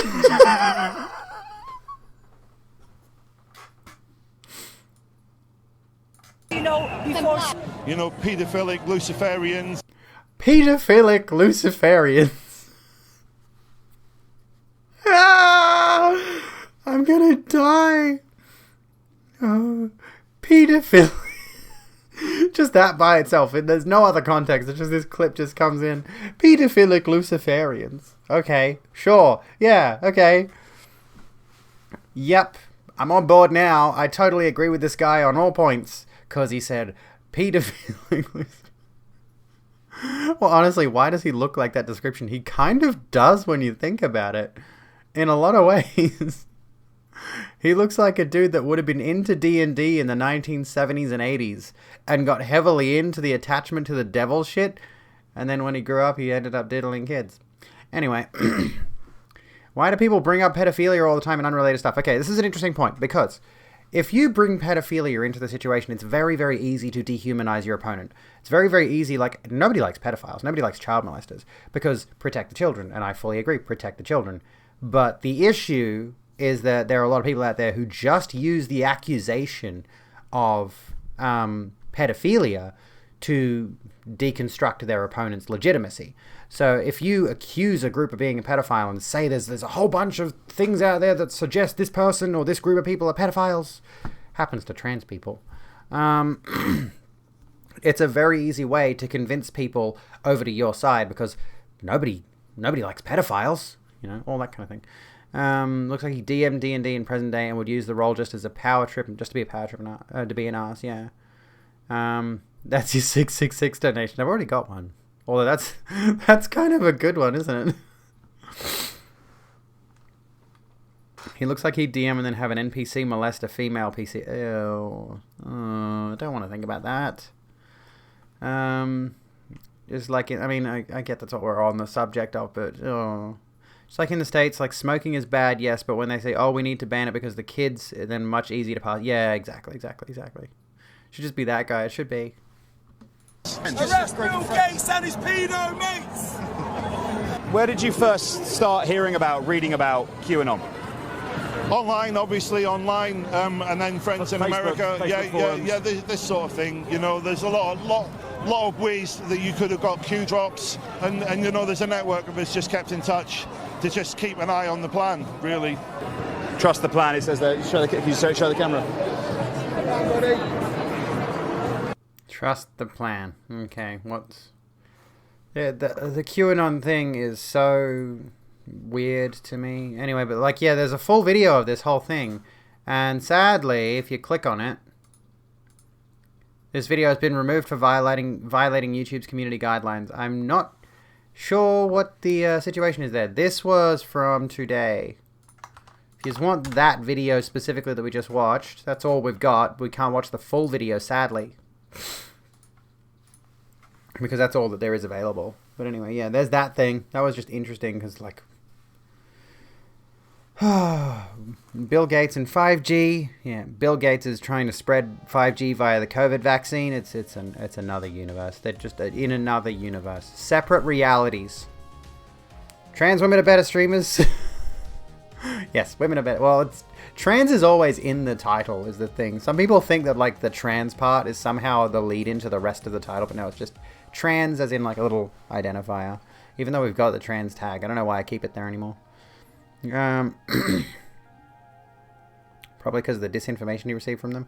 Wonder if there's a connection between people having blind faith in conspiracies and people having blind faith in religion. Probably. I don't think, like, this is the thing. I don't think all of them would necessarily be religious. But I think there's certainly some people out there who will just accept whatever information they're fed and not critically think about any of it. Because it's just presented in such a coercive and convincing way. Remember the day after the lockdown started, the Bill Gates video TED Talk 5 years ago was suggested to everyone to troll? Which was that one? Isn't it weird that kids are directly or indirectly brought into everything? Like, don't be gay, think about the kids, trans people, bathroom kids, and pedophiles. Like, yeah, that's the thing, is like we mentioned before. The moment you make your argument in a political sense about children, it's much more easy to sway people over to your side. Because generally speaking, people want to protect the kids because the kids have got innocence. The kids have got this little precocious worldview. You know, we don't want to corrupt the children with this particular messaging, this particular thing, whatever it is. So, like with the Michaela Oz yesterday, the transgender magician, who was literally just a children's performer, but because of the fact that somebody leaked information about that she's transgender, which has nothing to do with her magic act, a bunch of people started getting on board with, like, threatening her and saying she's trying to use some coercive trans or gay ideology on the children. She's literally just a magician. She literally just performs at libraries to entertain kids. That's it. Nothing about her, like she explained, nothing about her show has anything to do with her being trans. Has nothing to do with sexuality or gender. It's just a magic show. She's just an entertainer. And there are people who are so convinced of this idea that transy people and gaysy people and all of that kind of shit, they legitimately think there is some kind of agenda that we're trying to execute, which is, I don't fucking know. I think Destiny apparently said something. I really don't like talking about him, by the way, for the record, but I believe I read something earlier that Destiny was suggesting that there were groups of straight people trying to force HRT, or groups of cis people trying to force HRT on certain people to transition them. The whole thing makes no fucking sense. All these conspiracy theories. Again, when I started my transition, I went to an endocrinologist. We sat there and we talked for about 15-20 minutes.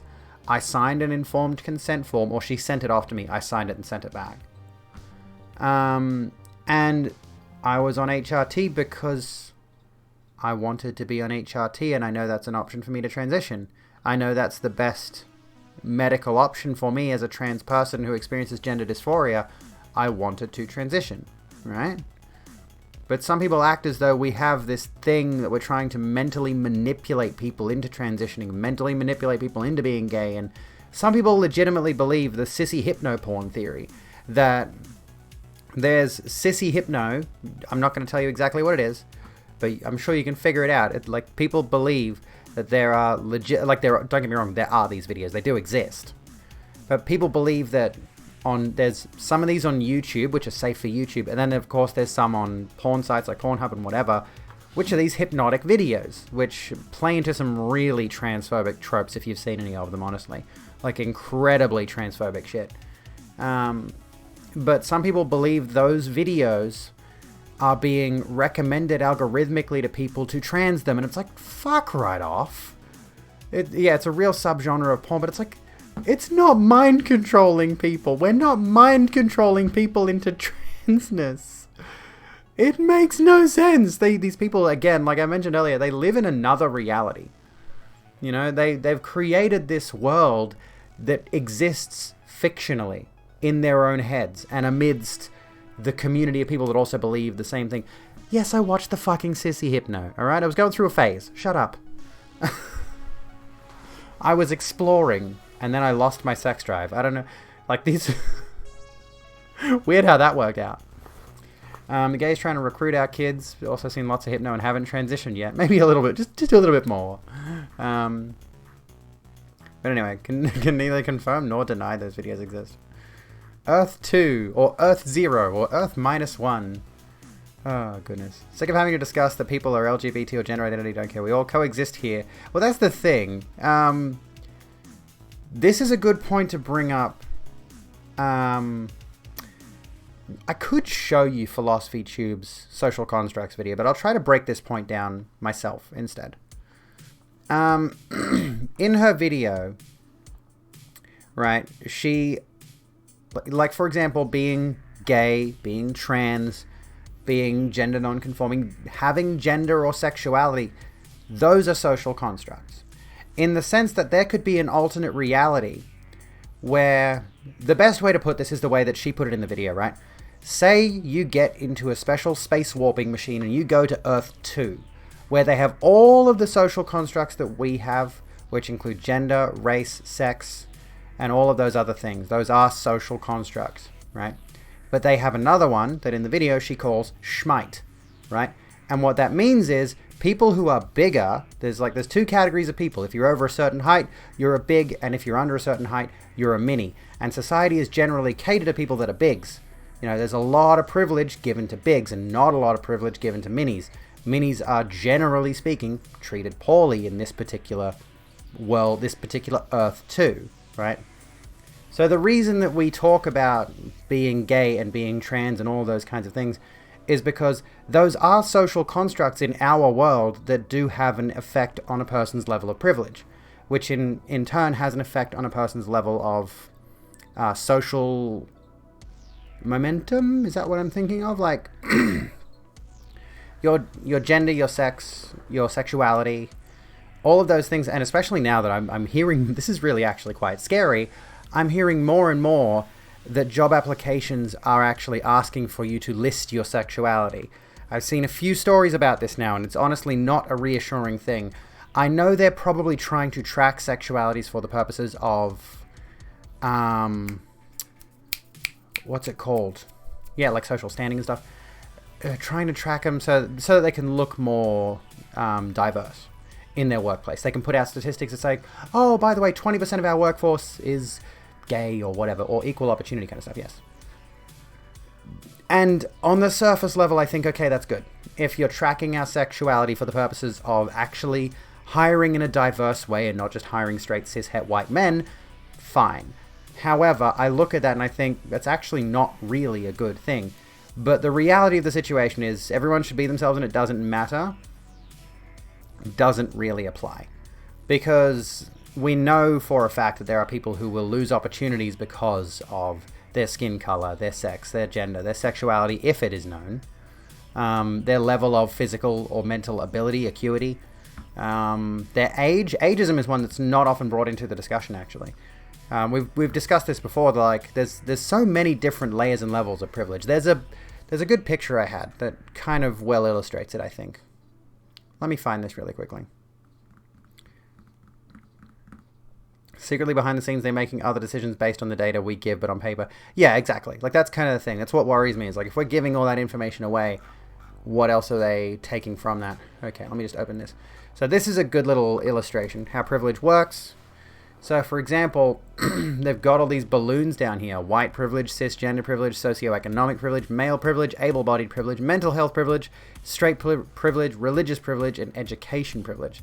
So this kid down here, who obviously doesn't have white privilege, has only got able-bodied privilege, is uplifting the kid in the wheelchair who's got cis privilege and male privilege, and then ahead of them, let's see here, we got able-bodied, cisgender, educated, and then we got education, cisgender, socioeconomic privilege, and religious privilege, and then they get more, and they get more, and like the more privileges you have, the more social momentum you have. The further you can go along if you've got all the cards in your favor versus, like just looking at my own, for example, I have white privilege. I have able-bodied, I don't have any physical disability, so I'd say I'm able-bodied. I'm not cis, so I got 1, 2. Socioeconomic privilege is a weird one, because I feel like I have some degree of that, but I'm not exactly wealthy, you know? My parents have both got pretty decent jobs, but I'm not living off their income, is the thing. I'm living independently. So, and my living situation leaves a lot to be desired, but at the same time, I'm not technically impoverished either, so what do we got so far? White privilege, yes. Able-bodied privilege, yes. Mental health, I would say no, actually. Because I deal with a lot of mental health issues. I deal with anxiety, I deal with depression, I deal with autism, which I do consider to be a mental health issue. Straight privilege? No, obviously.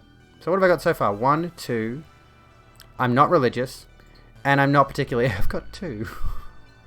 I would say I'm educated enough. But having... The important part about education privilege is it is... let me think. It's... Do you have a certificate that justifies your education? You could be somebody who knows a lot, but unless you've got a piece of paper that says, I went to university for 4 to 10 years to get this certificate, you don't technically have education privilege. You could be smart as anything. You could know everything in the fucking world. But society is not going to consider that unless you've got the piece of paper that says you know all of that information. Does having an undergrad degree count? I mean, I suppose it would. What counts as an undergrad? What counts as an undergrad degree? Yeah, you need that 50K paper, exactly. Which I need that as well, but I tried to study my recent course and I've dropped out of it at this point. I've deferred because... And I've got to email my lecturer and just be like, look, that essay that I submitted, just give me a failing grade. I don't care.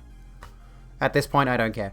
And they reached out to me. Like, I withdrew from my course because the stress of it was not worth it, you know? And that comes back to mental health. Like, I don't think I have a mental health privilege. Technically speaking... I think I've got mental health privilege, but the balloon is severely deflated. Like, I've still got the balloon, it's got a little bit of helium left in it. I've got a very, mostly deflated mental health privilege. You're looking at me talking right now, I come across fairly well-spoken, I come across fairly neurotypical a lot of the time, I would say, and that happens in social scenarios as well. I think I can carry a conversation, but there are other elements of my mental health and my mental illness that come across when I'm in a standard working environment. You know, stuff like anxiety, stuff like all that can get to me. There are lots of ways to pass, exactly. Yeah, but the balloon is half filled, exactly. Technically, those are two different privileges, knowing things and certificates. Well, yeah, like if you know things, you can use the privilege of knowledge. If you have the privilege of knowledge, you can use that to elevate yourself in other ways, most certainly. And if you have the certificate, that is, like the two of them, if you have them going hand in hand, then you can have a much better time of things. Can't justify paying tons for education when I wouldn't get a job anyway. People won't choose me over others. Yeah, that's where I'm sort of stuck, as well as like we mentioned here, I've got white privilege and able-bodied privilege and a tiny bit of mental health privilege. And the rest of it, I'm nowhere on there. Like tiny bit of mental health and tiny bit of socioeconomic because I'm not technically impoverished. I'm not below the poverty line. So, you know, I'm in a situation, but the thing is, the socioeconomic privilege also has to consider the socio factor is significant here. I don't know why. I guess this would fall under this bracket, but the socio, especially part of this privilege, would to me be who you know, right? Like socioeconomic is broadly, yeah, contacts, friends, upbringing, exactly. And then the economy part is, of course, do you know people who are in a good economic situation? Do you know people who are, you know, managing this company that could give you a foot in the door kind of situation? That's what socioeconomic privilege would mean to me. And that can often tie into religious privilege. Those two can intersect, because I've heard so many stories of somebody who goes to church every Sunday. And the reason they got a job is because they met somebody at church who works for this company, and they talked to the boss, and the boss said, yeah, we'll give this guy a job, and then blah, blah, blah. It spirals from there. So all of those things, again, integrate with one another. And I do agree, Haley, is one problem with this illustration is that it portrays each privilege as an entirely binary on-off switch, when in reality, the degree to which one has these privileges can vary wildly. Yeah, I am kind of disappointed in the fact that they didn't, in any point in this illustration, show a balloon that is like half filled and sort of sinking a bit, because that would be a good point to make, you know, because there are, like I mentioned before, I've got maybe 50% mental health privilege. The other 50%, I'm out of spoons most days. I have anxiety. I deal with all these kinds of things. You have mental health issues, not that you're a therapist, and everyone else wants me to basically get rid of, so I can do like a... Yeah, I wanted to talk about this too, like about the mental health thing. I wanted to discuss just how often people are so quick... Like we've discussed this particular topic before, the idea of dismissing somebody because this person needs help. That's a phrase I keep seeing thrown around, you know. This person needs help when referring to someone who falls outside of society's expectations for whatever reason. And the reason that I bring this up is that somebody in my life recently, I'm not going to say who, I mentioned my tattoo. I want to get my tattoo on the phone to them. And they said to me, oh, you want to... Did I say it on the phone or did I say it in person? I can't remember. But I said to them, oh, I want to get a tattoo done. You know, once lockdown's over, I want to get my tattoo done. And they're like, oh my God, you want to get a tattoo done? You want to get your balls cut off? You want to get your tits done? And they were acting like, honestly, the attitude came across as there's something wrong with you. And they were sort of gearing it in a jokey manner, but I really did not appreciate the way they spoke to me about that. Because, you know, I'm not allowed to make little decisions to modify my body in the ways that I want. I'm not allowed to make those decisions for myself. And a lot of people have that attitude towards anybody that body mods. Like, it's not just about body modification, of course, but people who've got like, if you look at somebody who's got a wacky hairstyle or they've got lobe stretches, tattoos all over their body and all that kind of stuff, how often have you seen somebody say things to the effect of, that person needs help? Why does that person need help? They've made those decisions to change their body however they want, to represent themselves to the world however they feel they're most comfortable. And so routinely, even in the year 2021, I see this attitude of, that person needs help. And what they say by that person needs help is, that person should change who they are so that they're just like everybody else that makes me comfortable when I look at them. You know, it's ridiculous. And oftentimes it's very, very ableist. It's suggesting in a lot of ways that person needs to go to therapy and go on medications, when that person can be completely mentally stable. It's nothing to do with that. It's just how they are comfortable, you know. And what was I going to say? There was a point I was going to continue on from that, but I think you get where I'm getting at with that particular thing. My body is a temple, so do not deign to tell me how to decorate my altar. Yeah, it's a good way to do it. Good way to say it. Have you talked to people like Eva, people who aren't exactly like you? I know, right? I don't think Yui is much of a social butterfly, honestly. I'm sorry. But if you are refuting, how are you going to refute any of this privilege? The only thing you've said is affirmative action. That's not a privilege. That is not a privilege. That does barely anything when contrasted with actual white privilege. Body is a temple, but it's like one of those weird temples from Legend of Zelda. Have to keep the exact default settings you didn't choose at birth. It's the only right way. Exactly. Exactly. And it applies to anything. Like, if we come back to this, if somebody is gay instead of straight, that person needs help. If somebody breaks away from their religion, that person needs Jesus. If somebody transitions, that person is mentally ill. And so on. If that person is mentally ill, that person needs help. But I've never seen them actually outline what they think help is. What is help in that scenario? Oftentimes, the kind of help that they are suggesting amounts to conversion therapy.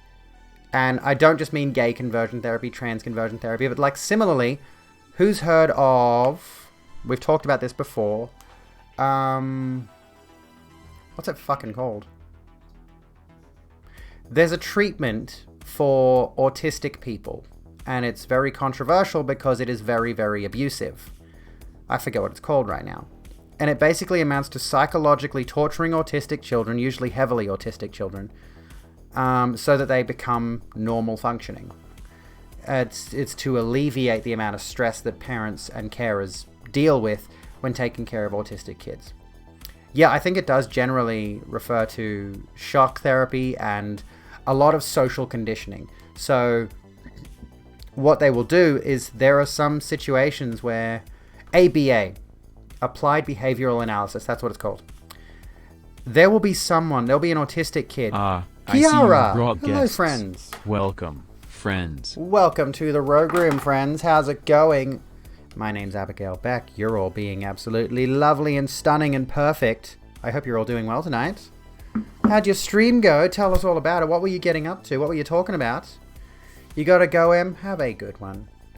Thanks for the chill chats. I hope it's been good. Have an absolutely lovely one. And yes, of course, as usual, everybody, welcome to the Rogue Room. I'm Abigail Beck. This is a place of warmth. Well, blah, blah, blah, blah. The thing says acceptance, learning, and growth, which is basically it. That's what we're doing. We're learning. We're doing a learning. And there are some people in here who are absolutely against the idea of learning, and I don't understand why they're like that. Why would you not want to understand the world in a greater way? It's a made-up science. You're a made-up science. Shut up. Thank you for continuing your membership. Thank you for the sub. :D. :D to you too. Thank you so kindly. Thank you for the tier 1. Yeah, the tier 1 for 2 months. I want to say the tier 2. You know, I think I've only got 1 tier 2 subscriber. Or tier 3.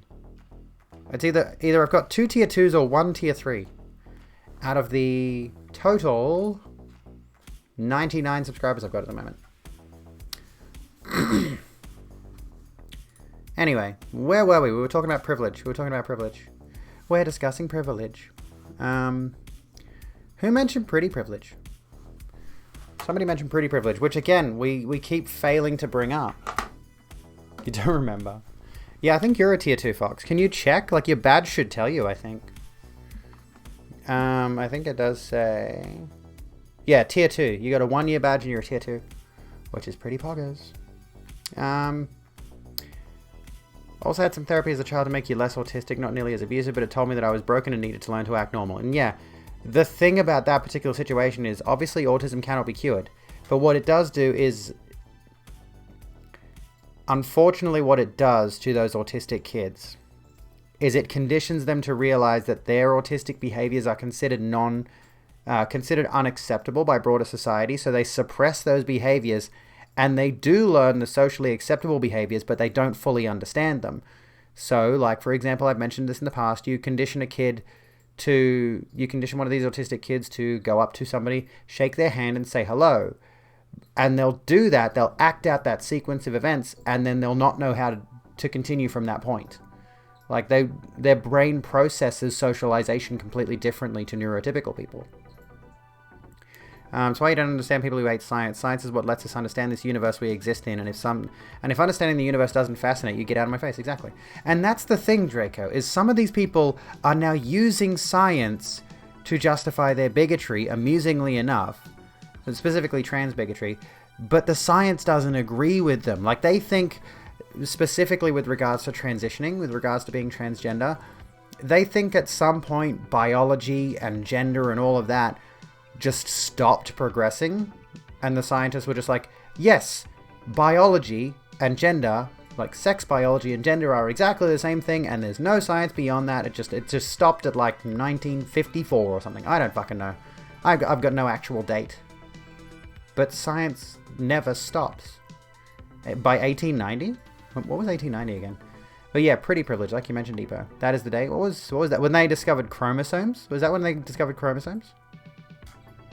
Oh, God. More anti-Semitism. What's wrong with you people? Where were we? Wish you had all this money and success that comes from me being white. I don't necessarily see any of that major success despite it being shoved in my face online that I have white privilege.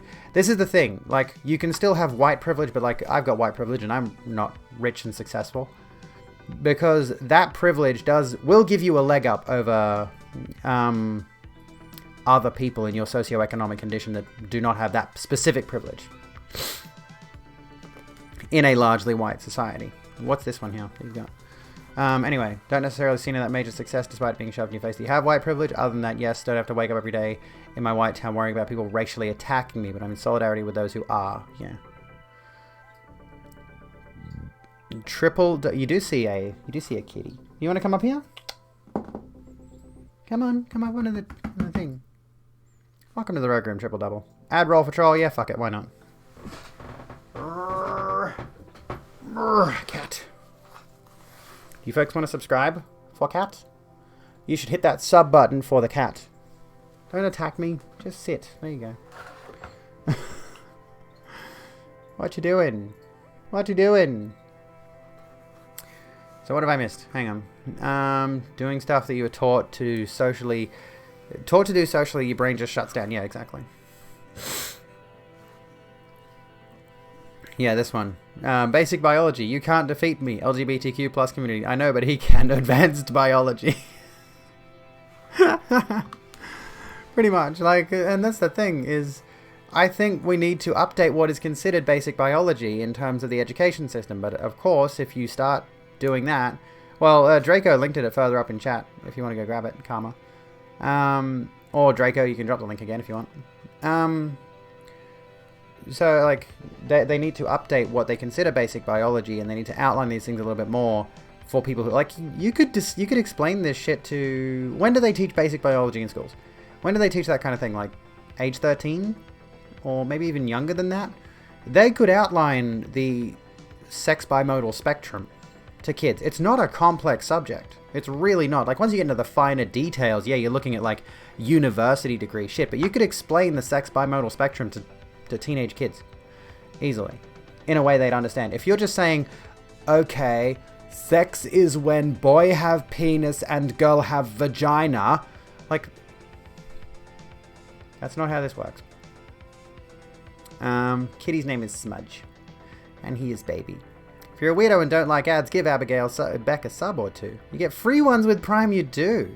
Did you know that if you have Twitch Prime or Amazon Prime or Prime Gaming or whatever it is, you get a free Twitch sub once a month, and you could use that on my channel and give me money, because I deserve it.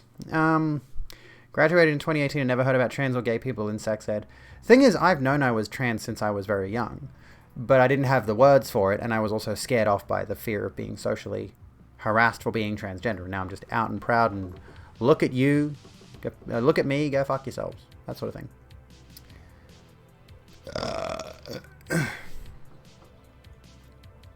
At the beginning of the 21st century, the Twitch Corporation had become the largest commercial entity in the world. 9 out of 10 houses contained its products. Its political and financial influence felt everywhere. Unknown even to its employees, its massive profits are generated by gift subs. Education system is a joke. Anyways, more focused. Yeah, it's more focused on preparing kids to work than preparing them for life. Exactly. Like, there's so many things I don't understand as an adult that I should have learned in school. Now, admittedly, I did drop out of school, so shut up. Super Sorceress, by the way, welcome to the Rogue Room. I didn't see you there. Still getting ads. What the fuck? I feel like they've extended the ad rolls. I only have it set to 90 seconds. Basically, how sex ed was in the 90s. You take your penis, it goes here. Yeah, I know. We still have a long way to go in terms of this kind of stuff. And I wonder if there are any resources anywhere that outline exactly what kind of syllabus that... What kind of syllabus school kids are going through these days. I wonder if there's anywhere I could look at those resources and be like, okay, what are the kids learning these days? What are they being taught in schools? Because I'd like to know that. Even worse, men don't really learn about female biology. There's a reason wrong hole is a common joke. Oh, I know. That's so gross. Listen, blokes, it doesn't just slip in there. Trust me. It does not just slip in there. Really? Why are you folks pulling this? Just speaking of Magic Mia, I think you've brought these losers in. Anyway, I'm not blaming you. I'm just checking that my watch works. It is working again. You're right, Smudge.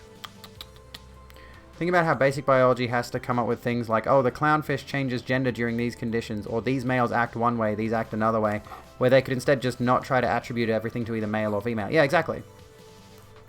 What is the wrong hole joke? Are you okay? I think you got a hairball. Don't do it on my desk. You go down there. Go on. I'll clean it up off the floor. Hello, kitty. He's gonna cough up a hairball now. Yeah, like there was a thing that I saw recently about the fact that chickens in an environment where there's no rooster, a female chicken will eventually adopt male behaviors, like adopt rooster behaviors and become the rooster of the group, you know. Hairball ASMR. You won't get auto-modded for that. Transgender. Which is an interesting thing, and because I think the vocal cords in roosters are designed for cawing, crowing, whatever it is that they call it. Well, you know, where they wake you up in the morning. Yeah, crowing. Hens' vocal cords are not made for that, so when they try to do it, it sounds really fucking awful. But they will literally take the role of the rooster and start acting aggressive towards the other hens, apparently. I think it depends on certain circumstances, though. Like, it's a rare occurrence, but it does happen. And if you bring that kind of thing up, like, to... well, I mean, I don't like bringing up the animal kingdom sort of stuff. Also happens with dinos, apparently. How? They're dead. Anyway, but yeah, it refers to accidental anal where like my cock slipped out and slipped right into her asshole. It's like that doesn't happen. Not without a lot of lube, not without a lot of prep. Trust me, doesn't happen. It's not how that works. If there's accidental anal happening, somebody is going to be in pain and probably bleeding. Didn't I say I have seen Jurassic Park, but not for a lifetime. Did I see what Cher did with helping that elephant? No, I did not. What happened with Cher? I've got a whole bunch of things here that I was going to look at on stream tonight, but instead we've just been talking about privileges. The dinos have frog DNA and swap genders. Oh, yeah. I forgot about that. Hello, Vanna. How's it going? Shall we? Here's a thing that we could look at. Does this... Yes. This is interesting. This is from 2019. This is worth reading, actually, because we keep getting anti-Semites, and we've been talking about anti-Semitic conspiracy theories. Maybe we could look at this after the break, though, because I was going to take a break in a couple of minutes. So we'll just keep chilling and chatting for the next 7 minutes or so. Then we'll take a break, and then we're going to take a look at this. Why is billionaire George Soros a boogeyman for the hard right? Because, you know, the guy that was earlier going on about... It's those people, you know, those people that have got all the money that are controlling the government. You dropped that music video about school systems in the Discord. 99% sure it won't spark a DMCA. Still, we'll see. Glad to hear you've been well. She rescued an elephant and helped improve its living conditions. That's awesome. I'm glad to hear that. We like people who take care of the animals. Speaking of which, I went to the shop today. And I decided to buy myself some treats. I decided to buy myself some snacks. And I'm gradually making the transition to plant-based, to veganism, bit by bit. So I bought some Oreos and I bought some vegan lollies. Some plain sea salt chips that are vegan listed. I don't know what else, but, you know. I know it's just like sugary snacks, which I don't need. You know, little bits here and there. I'm gonna like try to get rid of all the animal-based products in my fridge. Like, not throw it out. I'm not gonna waste it. But I'm slowly working through whatever I've got left in my pantry and fridge that's animal-based, and then I'm gonna make the switch entirely to plant-based. So like we've got chicken nuggets and fish fingers in the fridge, for example. We'll get rid of those. I don't know what's in the pantry otherwise. I think I've got some like chicken soups and stuff. You know. Reminds you of the vegetarian bacon-flavored Pringles. What did they taste like? Or did you not buy them? America had some Lady Gaga Oreos. Were they what? You know, yeah, you don't need sugary snacks, but they are good for the soul. They're good for like, they're good for the soul. They really are. They help you sometimes. Well, the thing is, I'm going to eat the nuggets, but if I get nuggets again, they'll be plant-based nuggets, which I've tried before. They're really nice. Same with like the plant-based burgers. They're really good too. The cheese, like that varies. I think there's different types of vegan cheese, and I've tried a couple of them. Some of them not so great. Some of them are pretty good. I'll have to figure out which one I like the most, because I don't want to ditch cheese, but I'm not going to get the dairy cheese anymore. I use cheese for too much, so I'm not going to get rid of it. But yeah, I think my daughter's on board with it. She's got a bit of an activist-y slant, I've noticed. She's been talking a lot, and like I haven't exposed her to any of this shit. She's just figuring it out herself. She's just like, they must be doing really mean things to the animals to get their meat and their milk and their eggs and all that. And it's like, well, yeah. Like, she's just reached this logical conclusion that the meat and dairy industry and all that is abusive. She's fucking 9. I guess maybe, possibly they taught her in school, or she found it on YouTube or something. I don't know. I did get recommended a vegan documentary or something. There's one that's really grim and really adult that I wouldn't want to show my kids, but there is one that I've been recommended to watch that is kid-friendly. So when my daughter's over on like Thursday, Friday, Saturday, I'm going to show her that, and we'll watch that together. Because I think, yeah, if she's a little bit of an activist-y kid, we could have a good generational progression on our hands here. So I think that's pandering to people who think of meat when they see barbecue, but crisp flavors are really mostly all artificial and therefore vegan already before we knew accidentally vegan. I guess that's labeling is just to clear up confusion. Yeah, probably.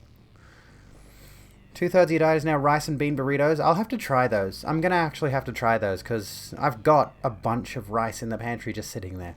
I need to use that shit. And yeah, I think I do have a smart child on my hands. I think I do. But yeah, I've realized, you know, probably a bunch of chip flavors that I'm used to are probably already vegan in some way. Because yeah, it is all made up. Excuse me. But yeah, I'm gonna make the switch to like more stuff like beans and lentils and all that for meals. I already made a really good salsa with Jacinta recently. Well, it was a couple of months ago now, but like we got a bunch of ingredients for a salsa to make nachos, and of course it was vegan nachos, and it was really good. Turned out really awesome. Is cat food vegan? Well, no, because cats are carnivores, and that's where I kind of struggle. It's like, well, I'm not going to turn my cat vegan, that'd make him sick. But, you know, I'll continue to feed him the food that he needs to eat because I don't want him to die. But, you know, I'm going to make efforts on my part and the part of my children to eat a little bit more ethically if we can. Made a nice meal out of rice, mushrooms, chickpeas, and lentils. That sounds good. I'll try that. I'll try looking up some recipes for like vegan things that are hopefully cheaper. Because I don't want to end up spending tons of money on the fake burgers and stuff like that. Because as nice as having hamburgers are, I think I'm going to try to keep, you know, the more luxurious meals, like burgers and stuff like that, and nuggets and whatever else. I know that's not luxurious. You know, I want to try making more affordable meals at home as well, instead of just generally speaking, spending so much money on a whole bunch of ingredients to make a dinner for one night. You know, which tends to happen a bit. Rice and spices and corn and pineapple. You won't touch me. You won't touch me. But you won't get me eating pineapple. That's not going to happen. The Linda McCartney burgers. What are those? Have burgers with strawberries. Why? Part of the problem is that veganism is so damned expensive. Well, it's misleading. Like, I think it's expensive if you buy the alternatives to the meat-based products all the time. Because, for example, the burgers here in the stores in Australia, like if I get a 4-pack of burgers from the meat section that are beef, they're like, I'd say $5, $4 or $5. But then if I get the vegan-based burgers, they're like $8 to $10. They're like twice the price. Same with the cheese, I've noticed. If I get a bag of shredded cheese, it's like $6. And it's a much bigger bag, like 700 grams. Whereas if I go to the vegan cheese section, I'm going to be probably paying $7 or $8 for like a 400 gram bag. So that's where it becomes more expensive. But then there are other options. Like you could change your diet, change the meals that you make to be more cheaper and thus vegan meals, like the rice, spices, corn, the beans, all these kind of things. Like there's a lot of things there that you can make that are much cheaper, that are vegan options that I'm going to look into to make things a little bit, you know, better in that regard. But I think like it's kind of a yes and no thing. It's like, yes, it is more expensive, but no, it's not really. It just depends on how you go about it. Like if you go, well, that too, like if you go for fast food, if you go to McDonald's, yeah, the cheeseburgers are 99 cents and the salads are $8. And that's obviously by design. That's because McDonald's has a vested interest in people buying more cheeseburgers. Less people are going to buy the salads, but more people are going to buy the cheeseburgers. So they keep the cheeseburgers cheap so they can sell more of those. And they know that that's what people are coming to McDonald's for. Love cooking for other people. Your love language is very much connected to your cooking. That's really nice. I like to hear that. Affordable veganism is a thing, but the knowledge of how to make veganism more affordable isn't as accessible, yeah. Had a brief vegan stint. Getting the faux meat vegan meals is quite expensive. Replacing the individual items with plant-based nutritional equivalents tends to be about the same as just trying to eat healthier. Found that usually meat eaters cooking vegan food who go for those products. Going full-on plant-based is easier without the meat alternative type products. I mean, maybe it will be. I'll experiment with it. I'll try different things with my diet. I'll try to make sure I'm working on building a new menu in my household, if that makes sense. I really should have some kind of menu. Yeah, I really should like go through and pick out a bunch of recipes that I could make regularly and learn to do those on a routine basis so that I am regularly staying on top of like practicing these things. Like with the makeup, you know, I have a routine for my makeup now. I know what I'm doing and I can experiment with like different colors of eyeshadow and lips and all that kind of thing. So I needed to start doing that with my cooking so that I can get a handle on doing these different vegan meals. Try to stick to a calorie count, but then you need to exercise. So, okay, I'm going to have some almonds. 30 almonds equals 200 calories. 2,000 minus 200 is 1,800. Okay, 1,800 left. 2 bags of crisps, 200 calories. 1,600 left. Oh, oatmeal, 200 calories. 1,400 left. Cardio. Struggle with how some vegan recipes require what feels like 30 things to make. Yeah, that's kind of the issue as well. Like, cooking has shifted from... cooking has always been use a lot of recipes to make the meal, usually for a big bunch of people. But nowadays, we have a bunch of easy-to-consume foods where a significant portion of it, like making the burger, is not just a patty of beef. There's a whole bunch of spices in there. There's a whole bunch of other things in there to make that beef patty in the first place. The burger buns, you used to have to make the burger buns yourself. The cheese, you'd have to make the cheese yourself. So there's a lot of the process that's been made much more simple by supermarkets. And as a result, you know, if you try to go down that vegan route, if you want to go that more plant-based route, there's going to be more effort involved. Because I think, generally speaking, we haven't reached that point yet where that ease of access of having a whole bunch of pre-prepared stuff on the shelves, like we've got a bit of it, you know. Anyway. I've seen bits of Vegan Teacher. I think I've seen bits of Vegan Teacher. She doesn't strike me as very approachable, though, honestly. Dropped your meat intake as much as you can safely manage at the moment. Your iron issues mean you can't stop entirely, but now you buy kosher beef maybe once a month. That's a thing, too, is like I want to look at the, I need to know my iron levels, because my mother has mentioned our family does have iron deficiencies.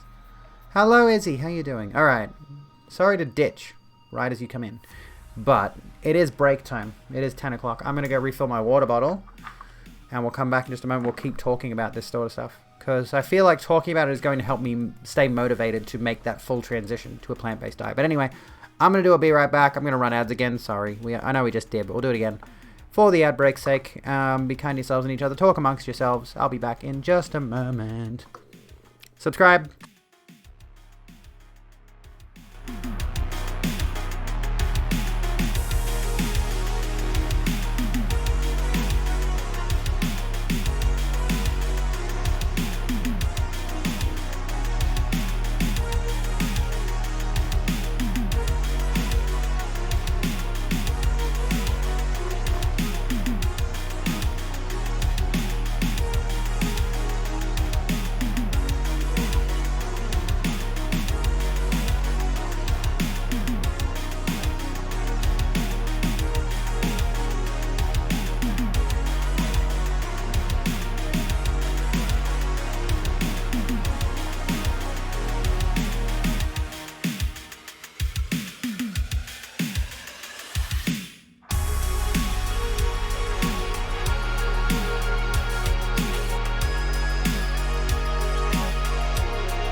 not turned my mic on, apparently. I'm back. Hello, how's it going? I've got some vegan lollies on the subject. I got some vegan lollies. They're really nice. Probably too many calories, but, you know. Ah, fuck. I lost it. I got it. It's alright. What's going on?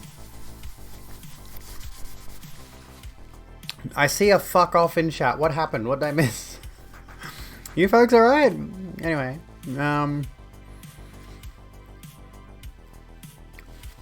Oh, we had a loser. We had a loser in chat. Look at him. I was on an ad break. The only ad is this propaganda that you're a... I was on a fucking ad break.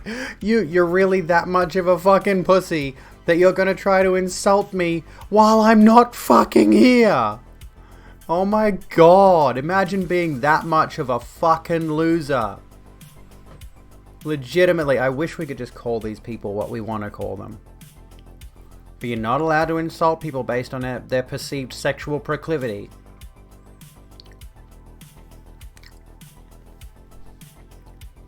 My thoughts have been voiced. What thoughts? You don't have a thought in your fucking head, you wanker. Anyway, where were we? Oh, you are still here, you fucking idiot. Look at you. Yeah, we're not allowed to call people incels anymore. We can call them bigots. We're not allowed to call people incels anymore. We could call them a chaser. See, here's the thing. It is still a valid pronoun for a person. Honestly, it is. And like, what does that even mean? I call you a he, but you are an it. Remember that. It's like, remember what? What are you asserting that that's some sort of a fact or something? That literally has no effect on me. Your dumb fuck opinion from someone who doesn't leave the house and has no social conditioning at all does not affect me. Self-important fucking wankers might be a good one. Could call him a transphobe. No, he is scared of trans people because he knows we're better than him.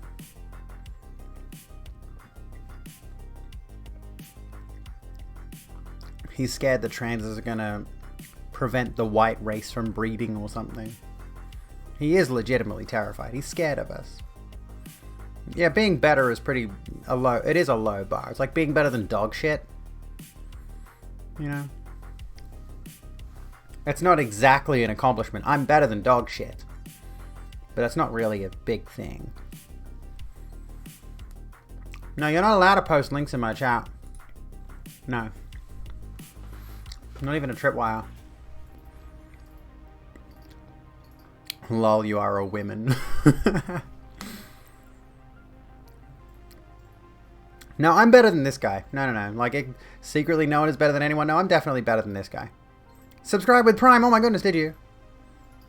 Where's the alert? I don't see the alert. Thank you, Myth. Thank you for the sub with Prime, you fucking legend. I don't see an alert for it. Self-hater, better to blame the World Trans Conspiracy for his feelings. He's such a lazy troll. Oh my god. Why are they all so bad at this? I know, male masculinity. You got your recognition. I hope you enjoyed it. Sit in the timeout corner and think about what you've done, Peter. It's probably not going to come back, honestly. Alright, I need to fix my makeup. Hang on. Sorry to be a pain, but this is actually driving me up the wall.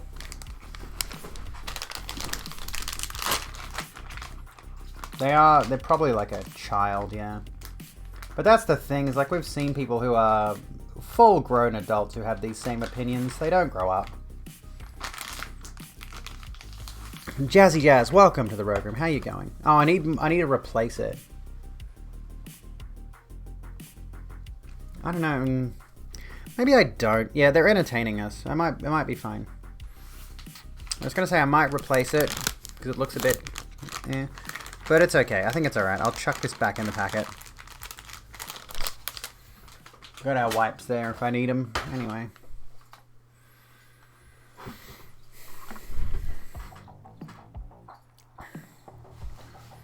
You're the same, but when I saw the definition does include aversion. Yeah, that's what it is. It's all about, like, they're averse to people like us. That's what it is.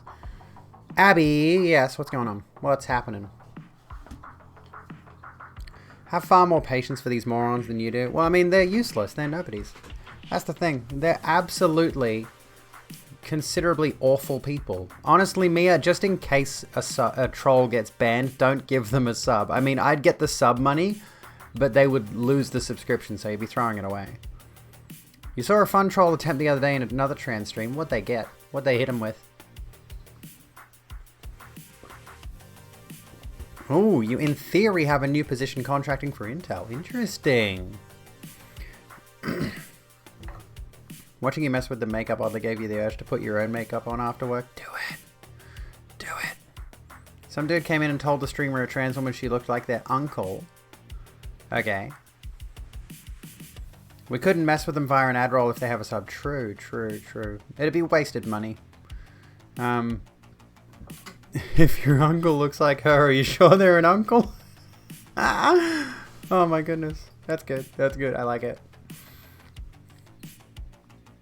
Yeah, trolls are just lazy by nature. They're unintelligent people who are just so ingrained in either A, I need to harass people to justify my own existence, or B, they are legitimately just indoctrinated into not understanding trans people at all.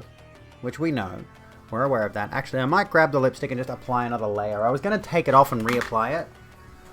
But... Well, do my lippy. How you doing? Unintelligent, unoriginal, and uninteresting. That's the thing. They're bored people who are just boring people.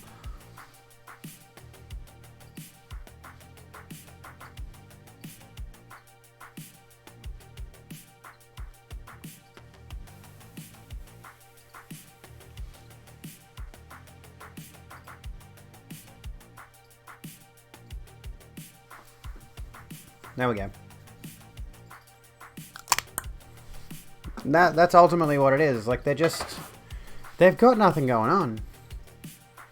They've got nothing going on, so they just lash out at people who are obviously, we're doing something. We're hanging out. We're having a good time. We got 57 viewers at the moment. Sorry about the trolls, honey. Got this. Don't let them get you down. Yeah, I don't let them get me down too much. There are, like... Oh, yeah, you can say queer here. Queer's a good term here.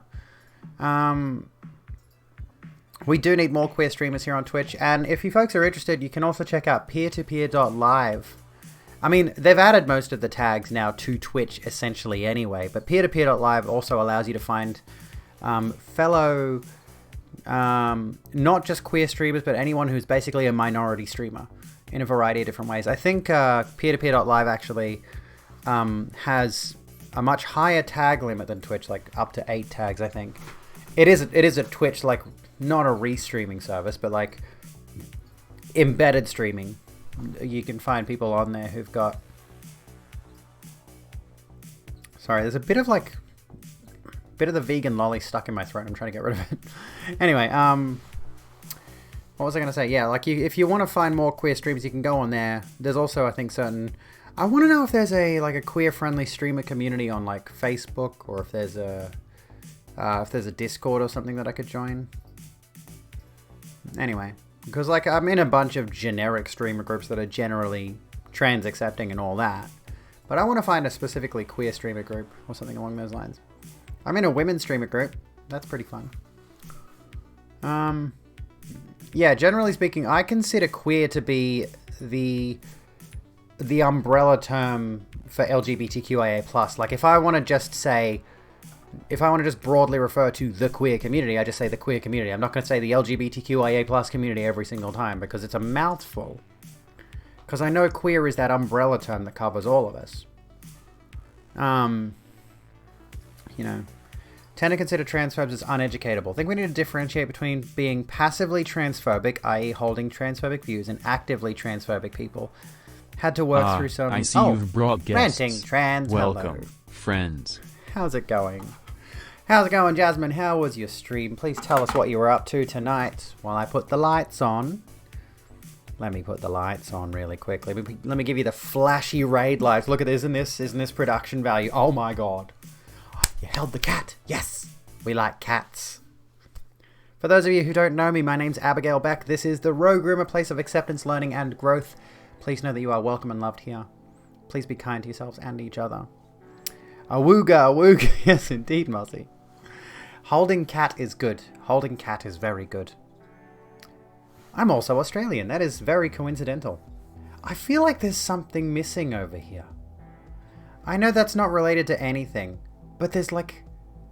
This spot is missing something, and I don't know what it is. There's just this dark, shadowy, cryptic area that needs something. Anyway.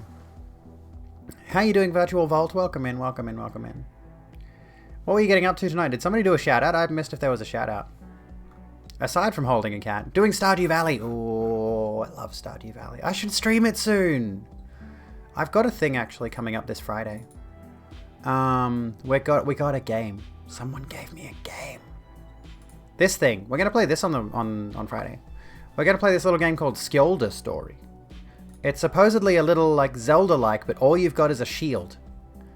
A little bit of a Zelda-looking atmosphere to it, but you don't have a sword and shield. You've just got a shield. So I'm gonna give that a crack because I got given a promo key for it. So we're gonna play that one. Looks pretty cool. Anyway. Oh my goodness. Oh, excuse me for a second. Just had like sudden sinus pain. That's not good. That is not very poggers. Anyway, very relaxing after a long day of work. I love Stardew. My problem though, and this might be a problem that you folks might experience too if you're like me, is that I get into a habit with games where I have to min-max things nowadays.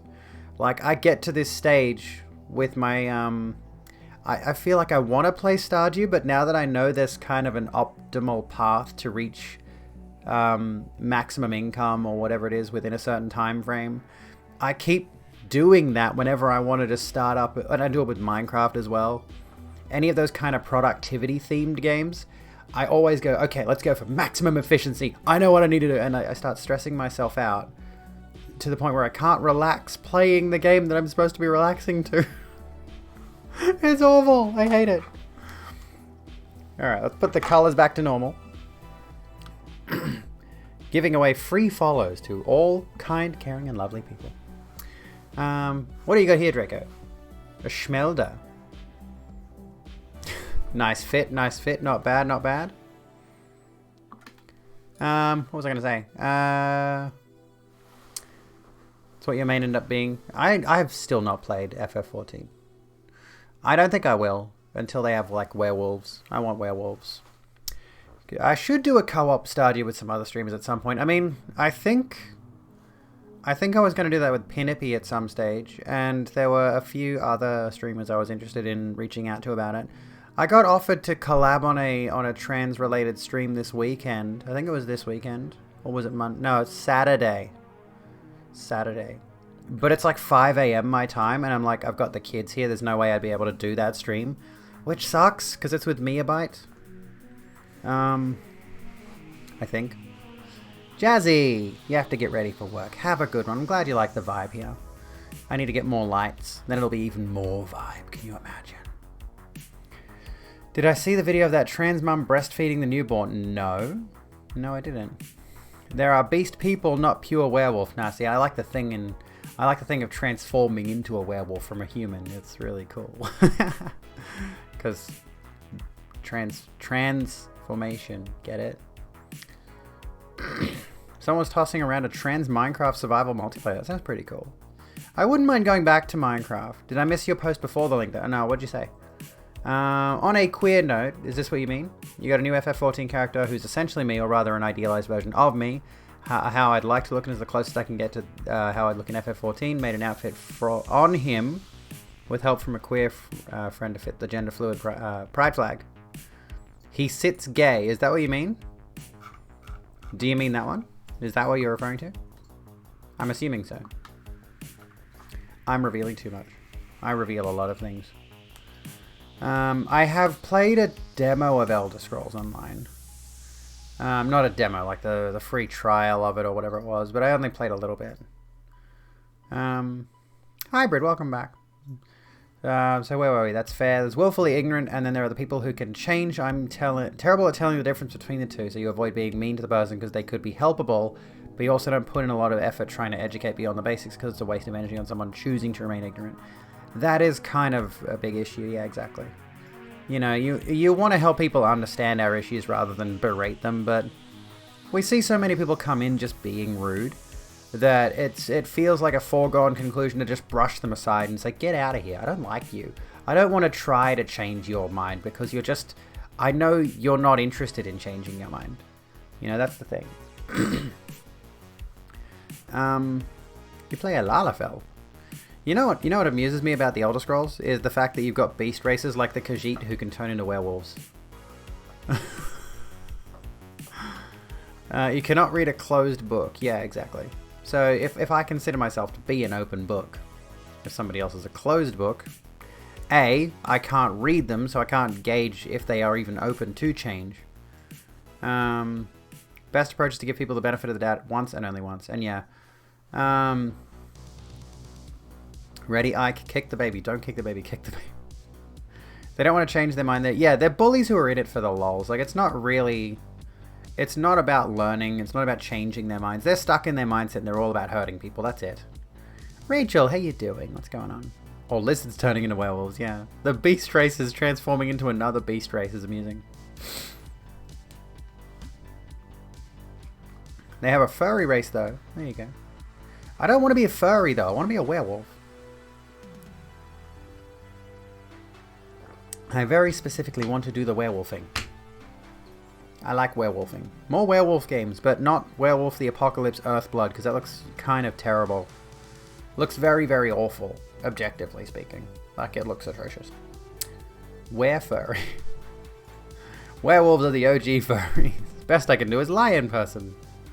You wanted to play something cute, hence the Lalafell. I mean, that makes sense. What if everyone was a furry uwu? Well, I mean, if people stopped shaving their entire bodies, it could happen. I want to get electrolysis done all over my body, honestly. I want to get rid of these fucking hairs. It's driving me insane. And I hate that I don't know when my next laser appointment's going to be on my face. Lil Meat, welcome to the Rogue Room. How are you doing? I've noticed that I'm not trying to keep track of this. I'm not actually trying to keep track of this, but I've noticed we've been hovering around 4,548 followers all night because, like, we'll gain a follower and then lose a follower or something. I don't know what's going on there. It's weird. Because we've jumped up from, like, 548 down to 545, up to 548 again. I'm like, I shouldn't be watching that. I shouldn't be paying attention to that. Anyway. You want to be a dragon, but admittedly that has more to do with setting people you don't like on fire. Full moons are the perfect time for werewolves to come out. Werewolves on a full moon. I'm gay. Oh gosh. Okay, I want to share a fun story. Because this is just like... This is honestly just great. This is great. This is just hilarious. Anyway. Twitter suspends Marjorie Taylor Greene over misleading COVID posts. Twitter has temporarily suspended Republican lawmaker Marjorie Taylor Greene for posting misleading information about coronavirus.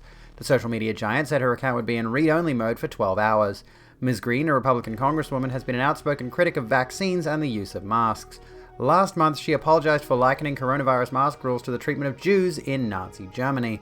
The two tweets on Monday, she argued that vaccines should not be required and that COVID was not dangerous for people aged under 65 who are not obese. Both posts are still on display but have been tagged by Twitter as misleading. Excuse me. Ms. Greene was suspended from Twitter in April, but the company later rescinded the ban, saying it was a mistake caused by its automated moderation system.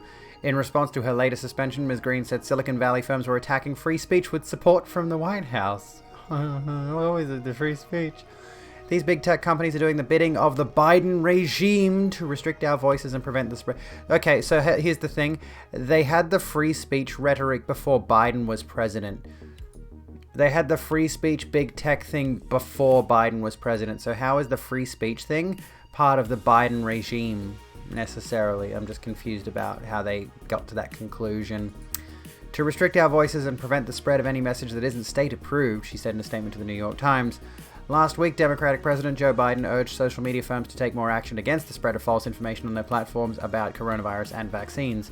They're killing people, Mr. Biden told reporters. The only pandemic we have is among the unvaccinated. U.S. health officials have warned that the country's current spike in COVID-19 deaths and infections is exclusively hitting unvaccinated communities. Shock and horror, who'd have thunk it? Twitter has repeatedly banned users for sharing misinformation, and in March it introduced a new policy with penalties for its users. Under the new rules, 12-hour suspensions are given for a second and third violations of its policy. A fourth violation results in a week-long suspension, and a fifth leads to a ban. I still love this. In January, Twitter permanently suspended Donald Trump for posts that it said incited violence after storming of the U.S. Capitol by hundreds of his supporters. You're banned on Twitter. I still can't get over that. Biden fits their Karen narrative, their carative, if you will. Trans pride, trans liberation. Now, thank you, Botwick, for posting that. Yeah, I reckon so too. I reckon all these people who are anti-vax in terms of, you know, from a purely, what's the phrase I'm looking for? All these people who are pushing this anti-vax agenda have been vaccinated. I guarantee you, a vast majority of them have been. And I feel like, didn't Steven Crowder? I feel like I feel like there was proof Steven Crowder got vaccinated and was also speaking against vaccines and masks and all of that. Because that's the shtick, right? That's the thing that they go for. They only care about, like, they're going to care about their own health and safety, but they want their audience to be dumb and stupid and only pay attention to what they have to say. So they'll spread whatever information that's contrarian. Did Steven Crowder even do anything? He did actually post the Sam Sear thing. He invited Donald Trump Jr. onto his show. I'm guessing they had a show, I think. And then get this. The day after, he was in hospital, conveniently enough. The day after Steven Crowder was in hospital. I get the suspicion he might have just decided to quietly take a bit of a break. And because he's had a few health issues recently, he's posted about it on his Twitter or wherever else in his social media. I think he's just using the health thing as an excuse to disappear for a little while. I don't know if he's back yet or not, but it's kind of amusing. Yeah, if their audience wasn't stupid, they wouldn't have an audience, exactly. And the thing is, a lot of the audience of people like him and honestly people like Joe Rogan, who in some circumstances, I will listen to Joe Rogan occasionally, but I don't agree with everything he says. But on occasion, he does say something that's not completely brain dead.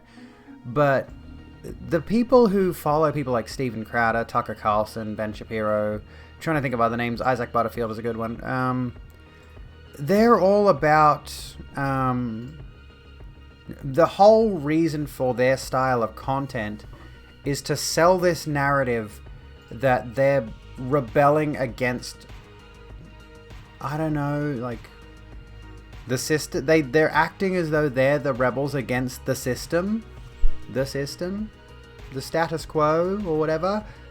But all of their viewpoints are regressive and conservative and feed into the system in a lot of ways.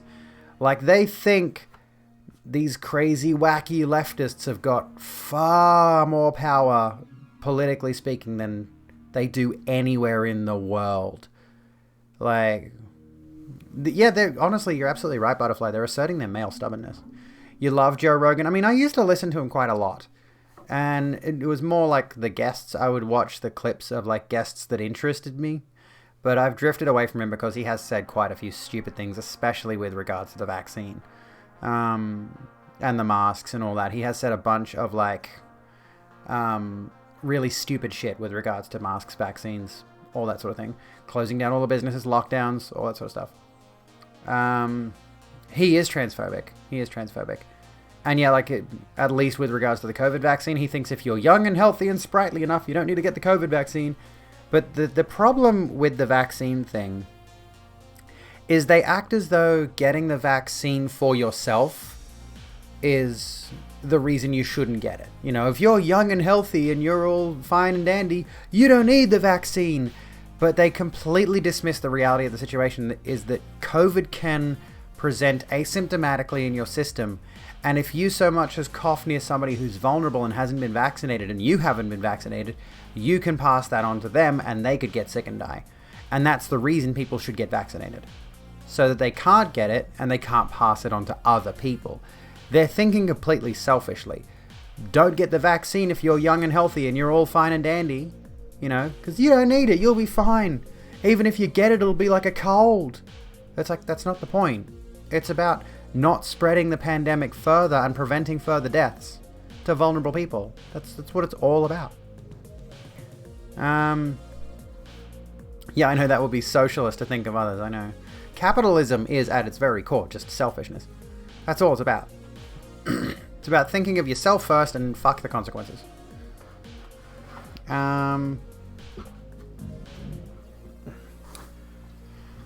Why did I get a tissue? I got a tissue for some reason. I don't know why I did that. I don't have a runny nose. Anyone want a tissue? I grabbed a tissue and I don't know why I did that. Can sit there. Anyway. They think they're the real rebels and patriots like Founding Fathers, but they're just bigoted, white, uneducated, correctly, wealthy assholes like the Founding Fathers. To fix my makeup? Maybe. My makeup's fine now. I think it's okay. I think I look kind of stunning, honestly. Wouldn't say Joe Rogan is transphobic. He may have said transphobic things. That makes him transphobic, then. Hi, Galeem. How you going? Someone say ducks? We could have ducks. I like ducks. So it drives you fucking nuts. So many assholes are just thinking of themselves. What happened to provision of the common defense? I get what you're getting at, but I'm not actually so sure what that phrase means. To them, it's about making Biden look bad. Yeah, that's all it is. Is that Rosie the Riveter? I mean, I kind of have that vibe at the moment. Oh, excuse me. You believe in blanket terms or you don't believe in blanket terms? The reason that we would say somebody like Joe Rogan is transphobic, for example, is that he has expressed transphobic viewpoints to a significant audience. Livid Butterfly. Welcome to the Rogue Room, and Lictar, there's a flex for you. That's the issue that we have with Joe Rogan, is that he has expressed transphobic viewpoints to his large audience, thereby spreading transphobia. So the attitudes he expresses about, that's not really a woman, that's a man who had a sex change, or whatever he said, right? That seeps into the minds of his audience and they parrot those kind of things that makes him a transphobe and an enabler. How you can say someone who says transphobic BS isn't transphobic, that's straight up apologetics, it is. Thank you for the hydration, I was literally just thinking about that. The document that most conservatives claim to love so much is from the Constitution. Okay, so like, is there more from that? Like, is there further context for that? He has enough of an audience that will be influenced by his words, which is exactly the same thing with J.K. Rowling. Let's do this. Let's do this segment. J.K. Rowling again. J.K. Rowling again. Again. Again. Again. Again. Again. Holy fuck, I just read the subtitle on the photo. We gotta read this bit. A photo of J.K. Rowling wearing blue and in front of an ad for Harry Potter and the Cursed Child. I've been reliably informed that her facial expression is known as an autogynous smile. Fucking hell, Gemma. Once again, J.K. Rowling has decided to do something deemed very not okay by the trans community online. J.K. Rowling originally dipped her feet into transphobia by liking a tweet which referred to trans women as men in dresses before her or her team blamed it on her being middle-aged. She later showed that to have just been a lie repeatedly by doubling down on transphobic rhetoric, including a 4,000-word essay. And she's done it again, folks. In this outing of J.K. Rowling acting like transphobia is just okay now, she quote tweeted, no, I will not call it a retweet with comment Twitter, go fuck yourself, a trans person, in which she claimed a few things that we should probably just quickly unpack. Judging by the tsunami of supportive emails and letters I've received, if women learned anything from the response to my post, it wasn't that they should sit down and shut up. Solidarity to the brave and fabulous Millie Hill, and I love your books, by the way. Phoebe J. Rose, welcome to the Rogue Room. How you doing? For clarity, this is a quote tweet where I have cut out the person being quote tweeted to protect their identity. Their tweet said, Millie, you obviously haven't learned from the response J.K. Rowling got from her post. You aren't incorrect that obstetric violence is sex-based, but how difficult is it to acknowledge that not everyone who is capable of giving birth identifies with the female or woman label? The tweet itself was a quote tweet. This tweet itself... for God's sake, I can't read. This tweet was itself a quote tweet of Millie Hill's tweet, which reads, "Last November, I expressed the view that obstetric violence is violence against women. It happens to women because they are female. The resulting pylon was horrific. I finally decided to tell my story and shine a light on this misogynistic bullying." Link to her blog post. So what's going on here exactly? The short story is that Millie Hill is stating that obstetric violence happens specifically to women.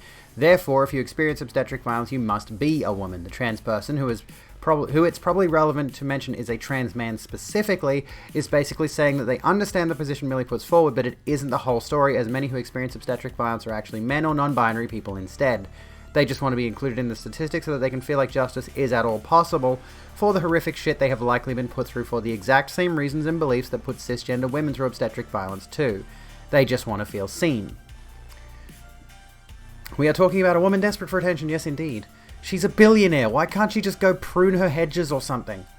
She's probably got a massive fuck-off garden that she could go spend her entire day in, minding her own business.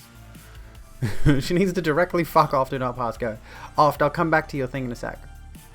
J.K. Rowling's involvement comes because as part of the trans man's comment, he referenced the enormous backlash J.K. Rowling has received as a result of her foray into transphobic bigotry.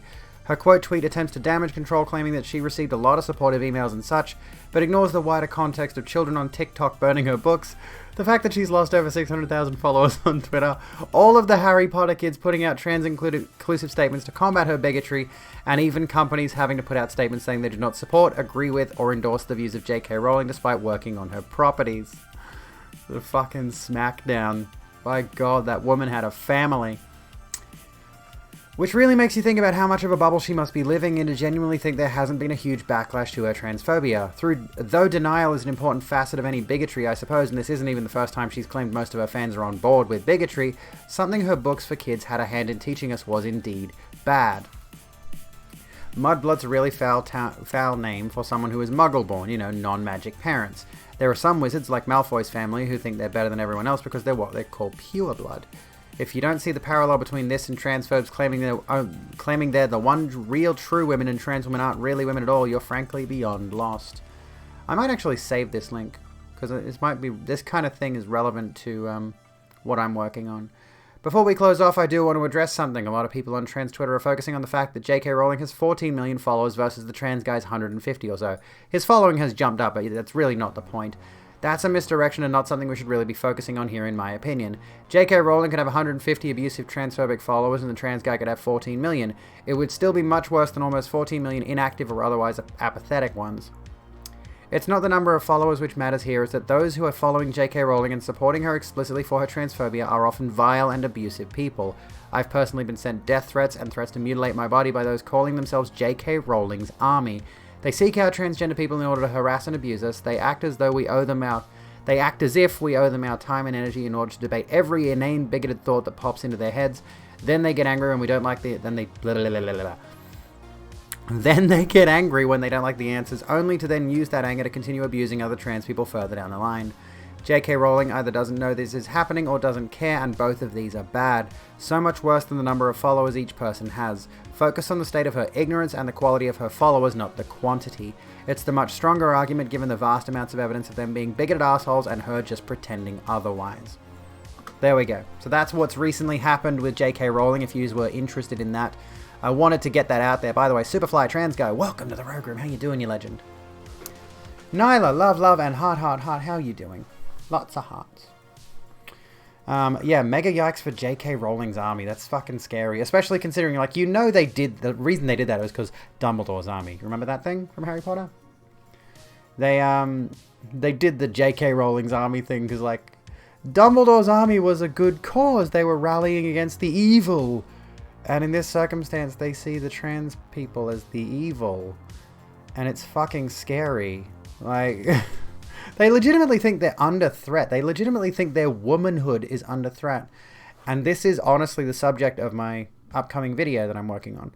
I want to focus very heavily on the idea of what a real woman is as a video essay topic. That's why I'm not going to tell you the title of the video yet, because I really like it and I want it to be a surprise. But if you're interested in that, go follow my Twitter, because I will definitely post the video once I'm done making it.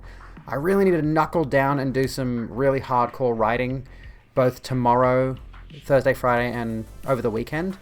I'm going to try to get this video script written by the end of, or by the beginning of next week, so that I can start filming. Because, yeah, a real woman is what you want to be as a woman. That's, honestly, this is a little spoiler for it. Phoebe, you've basically paraphrased me. What I've written in my script here is... where is it? It's in here somewhere. You've basically paraphrased me. That's fantastic. I think I said a woman is... Yeah, my belief is that no matter what, a woman is a woman, and a woman is whatever she wants to be. Right? That's it. Same page, same wavelength. I like it. You've only known my existence for like 8 minutes. We're on the same page. Lucifer Demon Nova, by the way. Welcome to the Road Grim. How you doing? Can tell you what a real woman is with one sentence. Someone who identifies as a woman. Can't imagine feeling that the whole of your womanhood is under threat because of the genitals of the person taking a shit in the stall next to me. Sounds so silly on face value. Yeah. Actually, yeah, that's a good point, Necro, because I do want to touch on that whole idea of the trad wife as well. The traditional woman. You know, I want to touch on all those kind of things. I want to talk about... Sadly, I really do want to touch on this because I think it is important to illustrate violence against women at some point in the video. And yeah, Backy, cut it out, dude. That's going to be a heavy part of it. Like, that's going to be a real thing in the video. Probably only a short segment, but I do want to bring that into the discussion around womanhood. Mind melding. Haven't interviewed enough trans people as a trans woman with an interview series. It's blindingly obvious that there is no one definition of real woman. Exactly. And that's kind of the point of the whole video. NB baby, how you doing, Lucifer? Love to all the queer folks in the comments. You gotta run Radio Nyla. Have a good one. Big man ad roll. Let's do it ad roll. Yeah, well, why not? Yeah. Big man ad roll. Why not? Oh, you're not gonna be told off by a Twitch policeman. Enjoy your ads. Enjoy your ads. Have fun with those. Make me money, bitch. Yeah, what are you talking about? What policeman? We're just like... Serious question. What serious question? I don't have to answer every question you have for me. Well, I don't like to ban people outright. I don't like to ban people outright unless they're just spamming the N slur, you know. Unless they're just being outright idiots. Ooze, how's it going? What's going on? Becky, you're a bit of a moron. I love that as an insult. It's just like, you're a bit of a moron. I need to use that in conversation when someone's being an idiot. Just like really casually. Just look at them with this like kind of a Tucker Carlson confused stare like, you're a bit of a moron, aren't you? I am a part of TSAN. I've been part of TSAN for years, honestly. Although that being said, like there are probably other people involved in TSAN that are much more heavily involved in it than I am. I just sort of took it as my team, and then I've never bothered to change my team, honestly. So I don't even know how active the TSAN stream team is on a broad scale. I'm familiar with a lot of the key members of TSAN. I know a lot of people from TSAN. But yeah, the team itself is kind of like, I'm not 100% sure. Stuck on these ads, you may need to grab that sub. Welcome from your lunch break at work on Turf Island. You apologize for the export of turfism. Well, thankfully, fortunately, here's the thing, and maybe we could look at Mumsnet or other similar places. I've been meaning to do this for ages. I want to look at like stuff like Mumsnet. But the thing that I have not seen in Australia to a grand extent is any kind of turf movement. Surprisingly. I pay attention to as much Australian news as I can. There's never any discussion over, is there a transphobic movement in Australia? And thankfully, it seems like there isn't really a whole ton of turfism. I haven't... Again, this is all just based on what I'm seeing. I dare say there's probably at least a few out there. But it doesn't seem to be the same kind of vitriolic movement like the UK or the US. Where, you know, over in the UK, yeah, like you said, there's loads of turf organizations, and it's like very institutional transphobia. And over in the US, there's literally people marching with Proud Boys with their transphobic nonsense. Whereas over here in Australia, I do kind of worry about how quiet it is on that front, because I see, like, I'm looking at the TERF movements. One less. Welcome to the Rogan. How you doing? I look at the TERF movements in the UK and the US, the transphobe movements in the UK and the US, and I think these are the death throes of a dying ideology. Like, these people are going so hard and fast on their bigotry because they know they're losing. I know there is progress being made. We are seeing, Republican lawmakers trying their best to shut down trans things, but then the government saying, no, stop that, you fucking idiots. And then pro-trans movements are winning lawsuits against those laws that are being enacted and all this kind of thing. Like, there is radical social change and it is progressive. And I think the transphobes see that there is that progressive situation, and they're lashing out as hard as they can because they see that they're losing the fight. That's my fingers crossed, I hope I'm right kind of situation, you know. But on the other hand, I worry that the seeming silence on the Australian front might actually lead to a sudden uprising of transphobia in Australia. Even though, like, I've been around Australians, I know there's transphobia. Duh. I've spoken to Aussies who have transphobic attitudes, which upsets me a lot. But I haven't seen any, like, radical organization like in the UK and the US. Haven't seen any movements here either. Only conservative religious people. Yeah, exactly. Like, it's not really a social discourse here in Australia. Even in Canada, it's rather quiet. Still have tons of issues, but there's no actively popular violent bigots in our media, thankfully. Well, that's good. Yeah, a new ContraPoints video soon. Get hype. And a new me video soon, too. It's going to be my most Contra video yet. She has honestly inspired me in terms of my video essay style. Fighting the TERFs on TERF Island, and you're part of a pro-trans legal organization who brings strategic pro-trans lawsuits to new to the anti-trans lawsuits. Thank goodness. New Abigail Beck video as soon as I can get it done. Again, I'm trying to get the script done by the end of Sunday this weekend. I want to get the whole thing written by the end of this Sunday. I need to stop fucking around. I keep fucking around. But I'm going to put my nose to the grindstone, get the script done, get on recording ASAP. I need a backdrop for my video, is the thing. And if I order it, it's probably not going to get here for at least 2 weeks. So that's a problem I've got to deal with. If I want to start recording as soon as possible and get it uploaded as soon as possible, I'm going to need to get that backdrop ASAP as well. So I should have prepared in advance. I did not. Oh, anyway. Seeing double. 4 Abbeys.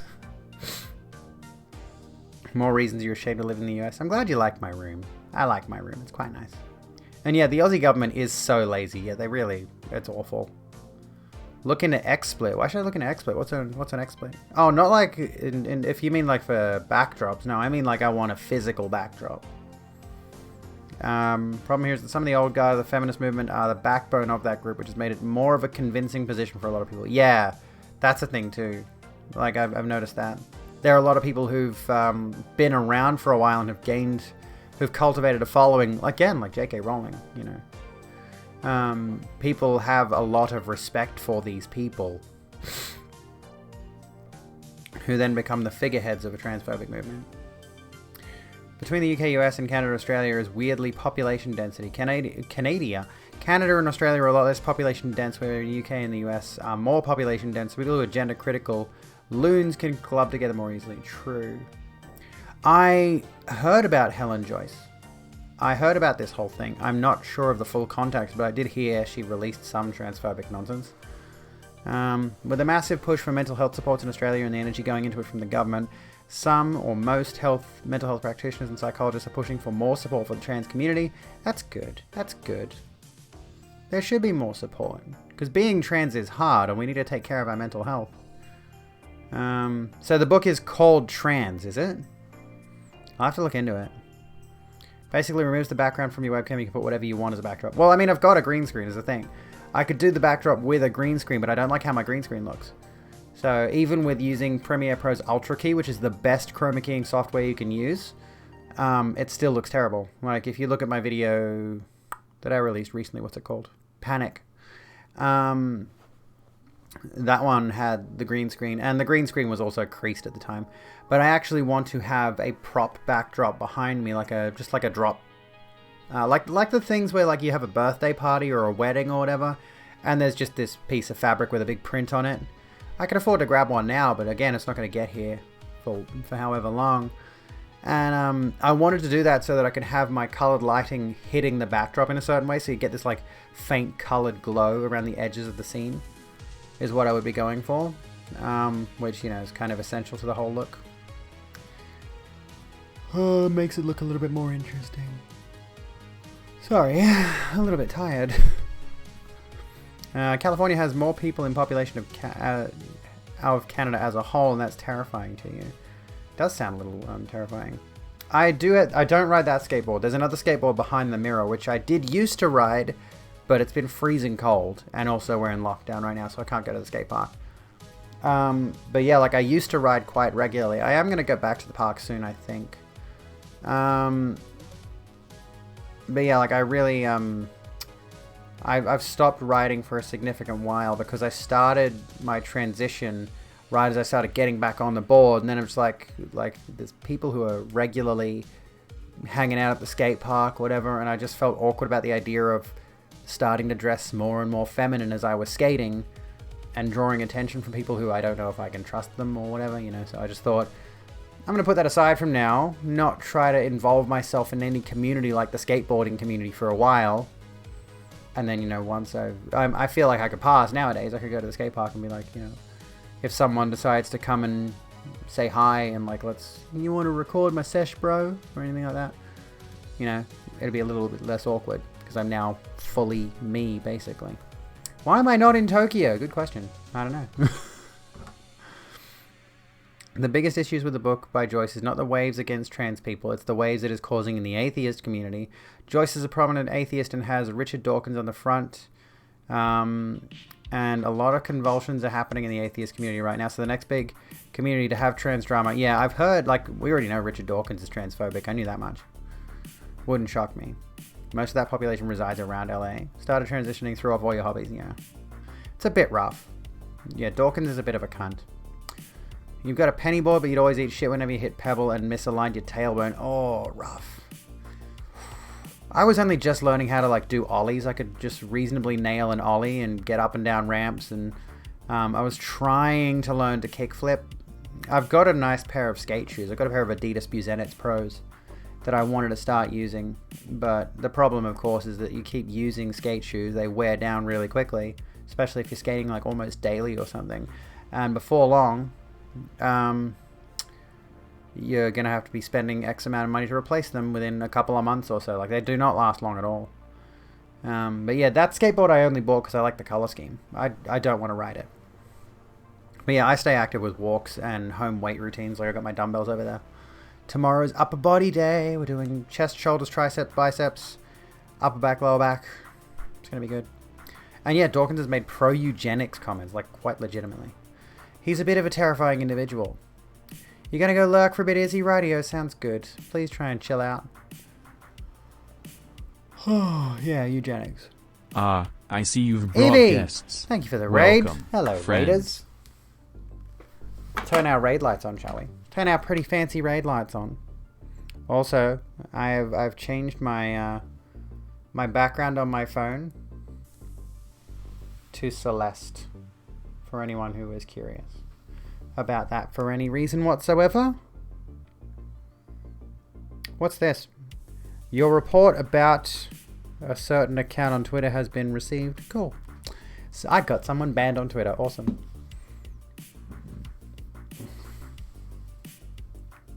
All the nothing. Well done. Welcome in, Raiders. How'd your stream go? How'd your stream... Sorry. Got distracted there. How'd your stream go? What'd you get up to? Oh, Celeste is amazing. I love Celeste. It's so good. Did we get an SO or no? I'll do it. Not that. There we go. Shout out. Destiny 2. How'd Destiny 2 go for you? You're going to start some work now. Radio Ooze. Have a good one. Have a good one.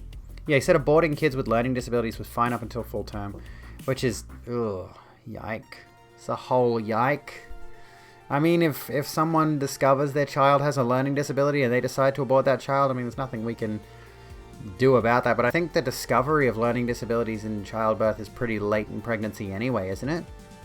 Isn't that a thing they need to deduce pretty late in the term, which is, generally speaking, falls outside of the typical abortion minimum, or whatever it is? I don't know, I haven't looked at that in a while. Been some time since you last played some Destiny 2 and watched some videos. Sounds good, sounds good. Sounds nice and chill, nice and cruisy. What term is Dawkins currently in? Oh yeah, you could do the thing with the click the picture of the profile and it redirects you to the same page, but you get counted as a view. I don't know how true that is. People keep saying that with regards to like the path to partner requirements and things of that nature, and I'm not 100% sure how much that actually affects things. At the moment, in regards to counting for views though, my path to partner achievement is at 43.6. It's actually gone down this month, which is not very poggers. Last hour of shift. Nice. Hang on, what did I miss about Celeste? Oh yeah, Celeste. So Celeste is, yeah, it's a really hardcore platformer. It's very, very rough, but it's really good. Like, it's a good hard platformer. And the main character, Madeline, is transgender. It's very cute. I've only finished the base story though. I haven't finished the DLC, which you have to do certain challenges in the main game to unlock, I think. There's an expansion which actually outlines the fact that she is transgender. Quite explicitly. Like, she's got little queer pride flags on her desk, and one of them is the rainbow flag and the other one's the trans pride flag. And I think there's some photographs of her in the background where it's quite clearly a little boy in the illustration. So she's transitioned at some stage, which is very adorable. It's very, very cute. Little hint. Like, and of course the creator of it, Maddie Thorson, actually announced that actually wrote a blog post or something. It's like, of course, Madeline from Celeste is trans or something like that. And there's a whole outline of the whole thing. And it's a really heartwarming story that, like, during the development, Maddie Thorson realized that they themselves were transgender throughout or like, was it after the development of the game? But they were going through like this period of self-discovery while they were developing the game, and after the game came out sometime later they transitioned, and it's kind of similar to the Wachowskis situation, I think, because both of them transitioned, and you can look at The Matrix and you can see how it's a trans allegory if you know anything about the kind of things trans people go through, the kind of experiences trans people have with regards to their identity and with regards to certain things that are said and done throughout The Matrix, certain aesthetic choices that are made. But yeah, it's good to see that kind of thing. It's good to see that level of artistic expression helping people along in their transition and helping other people who get into that kind of content as well, I suppose. I don't know what I'm talking about. I'm rambling. I wish I had created some kind of artwork from when I was much younger that might have revealed to me that I was trans earlier on. It's a whole thing. Anyway, it is a very good platformer on its own merits. I remember the discussion around Celeste when that blog post was posted. There were so many people who were up in arms about it, and it's like they're just denying the creator the opportunity to say, hey, the main character of my game is trans. And they were just like, no, she's not. Yes, she is. You don't get to tell the creator of something that they're wrong about their own work. It doesn't make any sense. I don't know. I mean, I suppose it would work in certain contexts. I don't know. Anyways, what are you folks doing? What are you folks doing at the moment? I wanted to look at some of the news that we've got here. Oh, we were going to do this. I forgot about this. We were going to do this thing, but since we're now on trans stuff, maybe we could look at a trans story instead. Reminds me of the people telling Philosophy Tube that they were acting not really trans, which is ironic considering the way that they illustrated that they were acting prior to coming out. Which is exactly how I feel. You know, I felt that I had spent a long period of my life acting as a dude, like I was always a girl acting as a dude, not the other way around. You know, it's not like once I transitioned I suddenly started acting like a girl. You know, Inkfrog, how you doing? Boundo has a great video on Celeste. What's this one? Celeste and Identity. Here we go. Should we look at this one? Full spoilers for Celeste. Okay, so this goes through to the...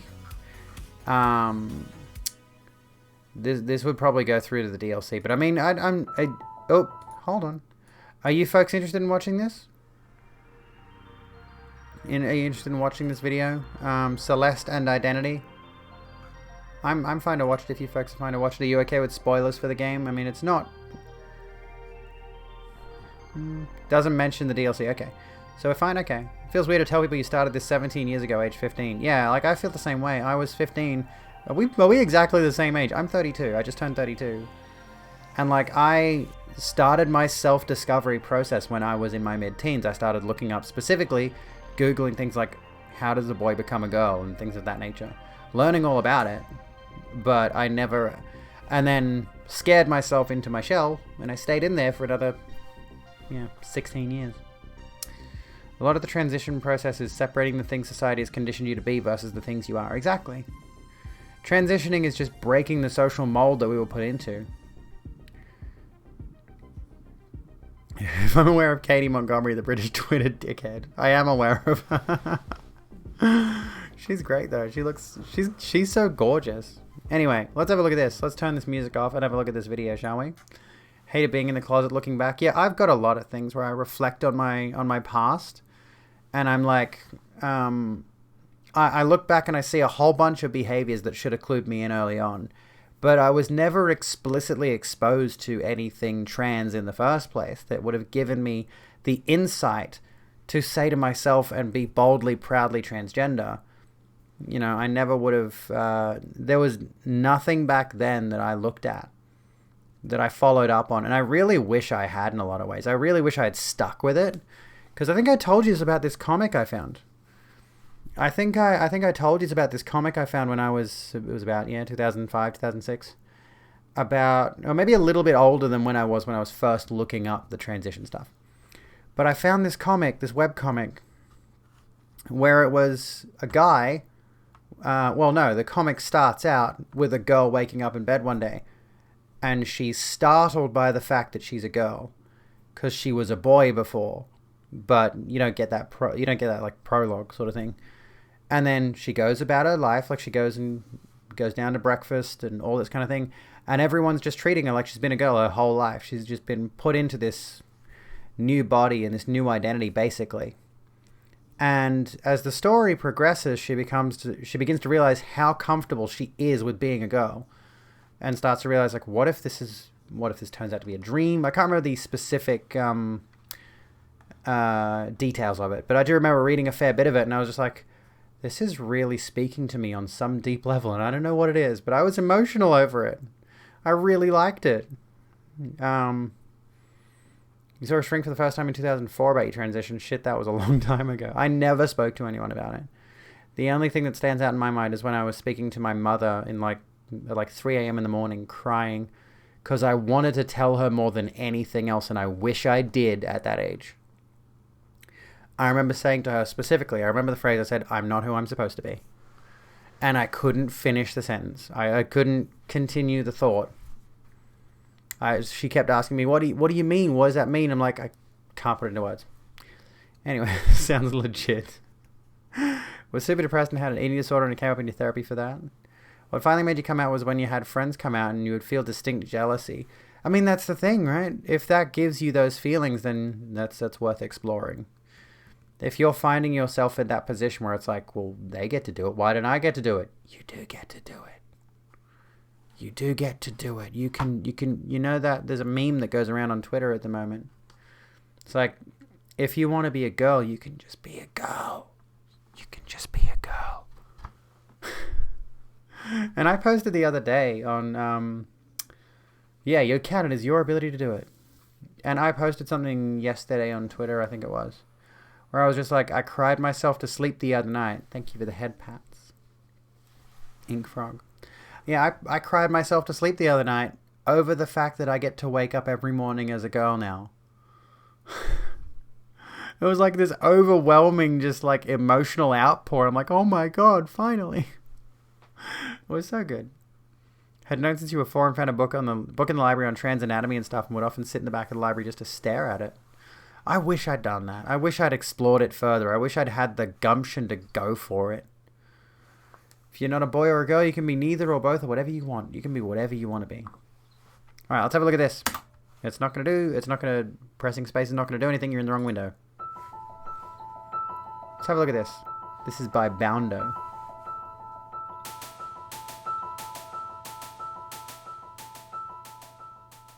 Celeste is a game about climbing a mountain. That's fairly well-trodden ground in terms of storytelling, from Getting Over It to God of War to A Short Hike, but of any of the ones I've seen, nothing has ever been so overt in its metaphor. Celeste is a game about living with anxiety. To anyone who's played the game, I don't think that needs much explaining. It's not even subtext, really. The game spells it out for you in blatant terms for the most part, with the mountain acting as a seemingly insurmountable manifestation of Madeline's greatest fears, and her alter ego is her own anxiety and self-doubt. She has panic attacks and moments of intense self-hatred and doubt, but throughout the story she learns different coping mechanisms and learns to accept and to love who she is, the other part of her included. With just this basic read of the game, it already became one of my all-time favorite games back when I played it in 2018. While many of the direct textual experiences that Madeline was going through didn't have any direct parallels to my life, I could always empathize with her on a level I never could with most other game characters. Celeste is a game about living with anxiety, but my emotional tie to that game was never in moments like The Feather. It wasn't about snapping back at Mr. Oshiro, and yet it stuck with me for years. Why? Celeste is a game about finding peace in yourself, even if it may not be the self you'd imagined. Early on in the game we meet Theo, a character who, despite still having baggage of his own to deal with, has clearly come to terms with that and made peace with those elements of himself, and he acts as a guiding hand that gently nudges Madeline to finding herself. It's a decision she still has to make by herself, ultimately, but in having people who've already climbed their own mountains to help her, she eventually realizes what she has to do and makes that final decision to transition into her true self. Transition. Sorry. Problem is when you think about what you are, it gives you anxiety. You feel like you should attend therapy before you actually think about it. Transition here. Celeste is a game about being trans.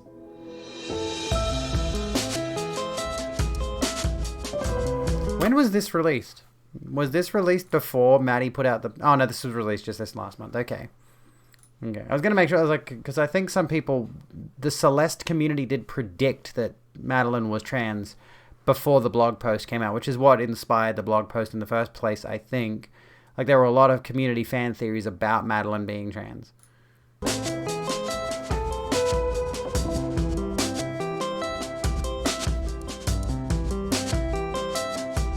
How long is the intro title going?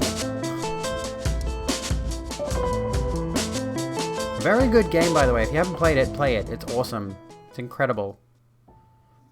To some people, specifically trans people, this might be incredibly obvious. There were certainly clues, most obviously the pride flag visible in one of the final shots of the farewell update, but I think for a lot of people, myself included, the real breaking point was a blog post that developer Maddie Thorson made late last year, in which they not only come out as trans themselves, but outright confirm that Madeline is essentially a self-insert character, and that her journey is one that, unconscious even to them at the time, mirrored and reflected the one that they would be taking in that discovery for themselves.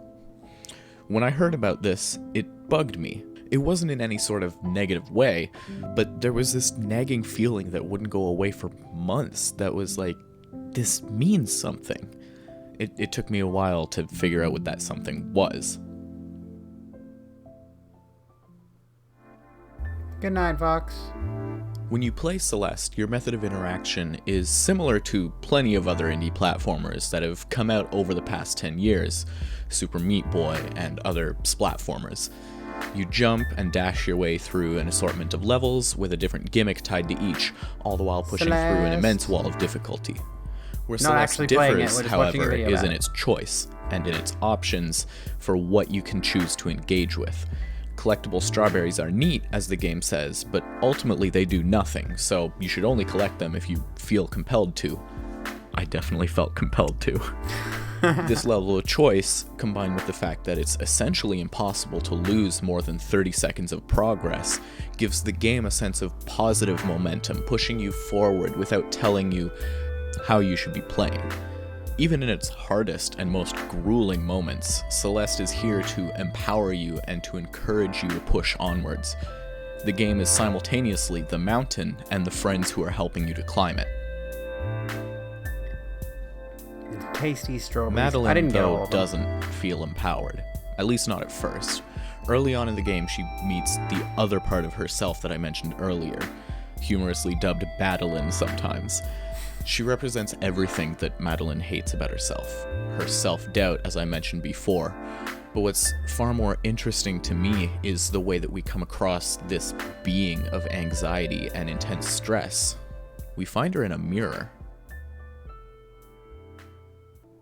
Oh god, I've talked about the mirror thing a bunch of times. I look back now, like just specifically, I just want to talk about the mirror thing for a second because there was a period of my, I mean, I still like taking photos of myself at the gym and all that, or when the gym's open. It's not open at the moment. I still like taking mirror selfies though for obvious reasons.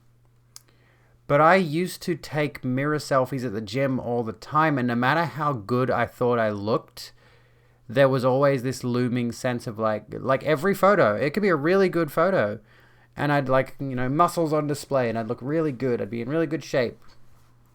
My grooming was on point, etc., etc. But I'd look at the photo and I'd be like, it's not good enough. Why is it not good enough? I'm looking at this. I'm looking at myself in the mirror, and I'm like, you're clearly in good shape. I could see, physically speaking, that I looked good aesthetically. But I'd keep staring at it, and I'm like, why do I hate what I'm seeing? Why do I not like what I'm seeing? And then that spiraled into this mass gaining attitude, which led to me putting on a lot of weight and not actually developing much more muscle, where I just started focusing very intently on eating as much as I wanted because I was just trying to pack on mass. And I ended up being a blubbery lard for a while there. Not huge, but like 96 kilos was my highest weight, and it was not all muscle, let me tell you. So I kept trying to do everything in my power to look in the mirror and see that person that should be staring back at me, and it wasn't until I transitioned that I finally fucking saw the bitch. How dare she wait? This seems innocuous at a glance, right? I mean, it's probably just another piece of imagery. This is Madeline's alter ego, after all, the mirrored version, opposite to everything she wants to be. When I first played the game back in 2018, this is absolutely what I thought as well. But when I replayed it earlier this year, I started to realize that Celeste has an obsession with mirrors. Cracked mirrors, evil mirrors, mirror temple, mirror worlds, mirrors and dreams. This can't be a coincidence, right? Whenever Madeline looks into a mirror, she sees this version of herself that doesn't match who she wants to be. When I look into a mirror,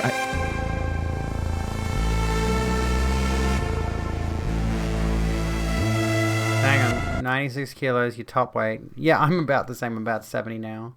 Have a photo that when you look back at it, you're like, damn, I was fucking hot. Why didn't I see it then? Why wasn't I happy with what I saw? Then I look at the mirror now and I'm like, oh, that's why.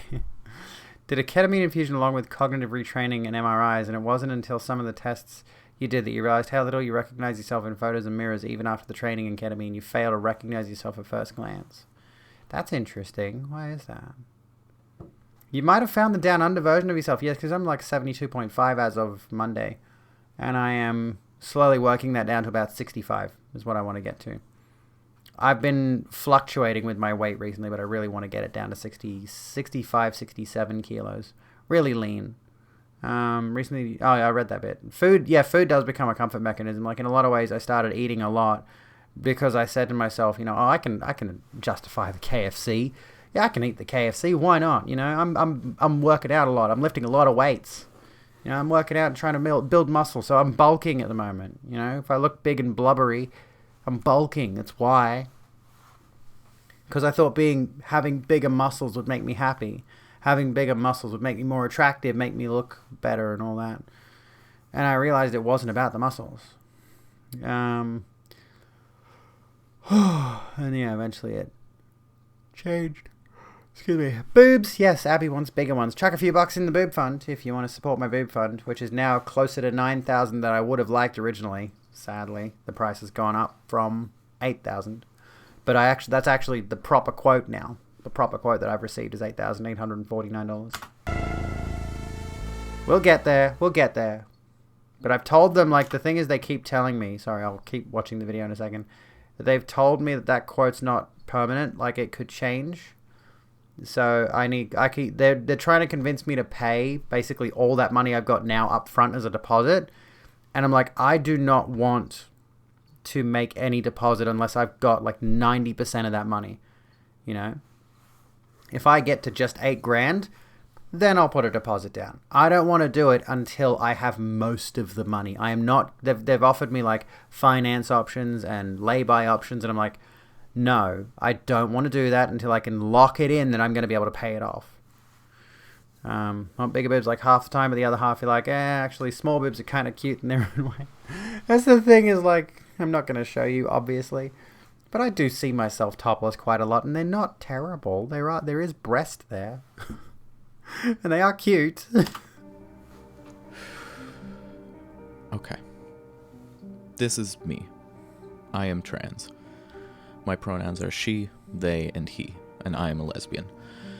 To some of you watching, this may be a surprise. To many, it won't be. I've shown my hand in a lot of smaller ways to people close to me, but this is the closest thing to coming out as I ever intend to do. I'm making this video because, in addition to a bunch of other contributing factors, Celeste is the primary instrument in my own discovery of who I am and in coming to the conclusions I'm sharing with you today. Basically, Celeste made me trans. My own personal experience with being trans is an interesting one because dysphoria is a concept that I always considered alien to me. I don't want surgery. I don't feel any kind of discomfort with my body, at least I didn't think. I'm generally pretty happy with myself in that regard, but something I've never been a fan of is mirrors. When I would look into a mirror, this is what I would see. And you know what? This is fine. I used to be incredibly conscious about how ugly I was, but frankly, this isn't all that bad looking of a guy. But that's the thing. This mirrored version of me, much like the one in Celeste, represents all the things that I always hated about myself, the things that I needed to escape and to leave behind. The time Madeline spends in the Mirror Temple area is different from anything else in the game. It's the most challenging and confusing part of the game thus far, and it's also the darkest, both in terms of navigation and in terms of tone.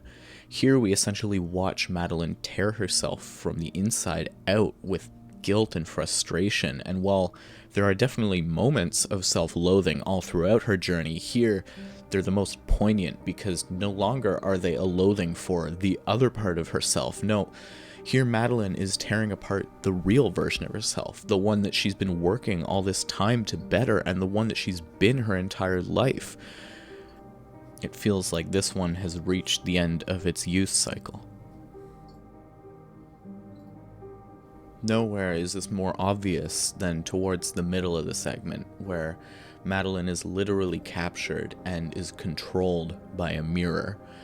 Here she sees herself as a monster, a creature too disgusting to behold, and the only option to escape this to her is to let it consume her. The only way to escape the monster that she feels that she embodies is to kill herself. Oh gosh. Oh my gosh. That's... oh, fuck. I can't believe I somehow missed that. Jesus. Oh my god. Yeah, trigger warning, suicide. It's how they keep fucking with trans people. They keep moving the economic goalposts, yeah. Need your new face. You still have so much face dysphoria even after 6 years. Oh. And yeah, like that's the thing. That reminds me of Jessie Gender's recent video that I didn't show you, but I linked it to you. About the hell of transgender puberty, where she talks very explicitly about this monster she had inside of her that would be telling her, you'll never be the pretty woman you always want to be. Like, you'll never have the ability to transition. Nobody will ever see you as a woman, blah, blah, blah, blah, blah. You know, all this really heinous shit that, you know, makes you feel incredibly awful. And I went through that hell myself, and it's only upon looking back from the perspective of being a trans woman that I realized how much of my puberty was hell because I was trans and am. But I didn't realize it at the time. I didn't have the words for it at the time. I couldn't explain what I was feeling. And that progressed into transphobia later on, as I was, intensely repressive of my identity. I've only been out for about a year. Like, I had a period in my mid-20s-ish where I would be browsing certain subsections of the internet where they'd make fun of trans people because they were crazy, loopy, blue hair SJWs and they've got 600 genders and all this kind of stuff. But anyway, FFS made you happy with your face. Thank you. Starbucks Insurance. Well, there you go. I wanna find out if I can use my like superannuation to cover the cost of the boobs, but there needs to be like some extenuating circumstances before I can withdraw from that. But honestly, it's like I only live once, and I've got enough money in there to cover this cost. And I just want to say to them, look, I don't fucking care what your extenuating circumstances need to be. Give me my money. It's my money. All right? Journey to the center of Thailand was the greatest trans-related thing you did. Well, sadly, I don't think I can do that, but I can get my boobs done in Sydney at least. So that's a something. You guys are giving me dysphoria around my body. You're not, but now you're talking about like bottom surgery and stuff, and I'm like, and FFS, and I'm like, I don't need FFS. My face is nice, but then I look at my eyebrows and I'm like, oh, maybe I do need a little bit. The good surgeon in Thailand is retired now. Can't go to Thailand for your surgery. Your pension makes it a nightmare to leave the country. That's no good. That's awful. And that's the thing, like a lot of us do not have the financial circumstances to do like everything we would want to do for ourselves. I'm sorry, Madam Scoville. There's a moment right at the beginning of the game, towards the end of the first level. In my first playthrough, I paid it no mind, but when I was replaying the game for footage for this video as well... Yeah, I'm going to continue with the TW suicide thing, because I know where he's going with... Oh, she? They said all pronouns. She, they. How do you refer to somebody's pronouns if they've got multiple pronouns? Anyway, they mentioned the suicide thing earlier. She, they, so like prioritize she, is that what you mean? Anyway. Yeah, because they mentioned the suicide thing earlier, the monster killing yourself thing. Definitely content warning suicide because I know what's coming. As to refresh myself on the game. Oh, and I was going to say, I'm going to do some little pop-ups for content warnings as well soon for the stream. General plot, it hit me like a brick to the chest. You've made it through your first challenge, ascended the first chunk of the mountain. You've proven to yourself and to the game that whether it took you 1 try or 100, you have the ability to power through. You can do this. And that's when you're met with this monument. This memorial dedicated to those who perished on the climb, it says.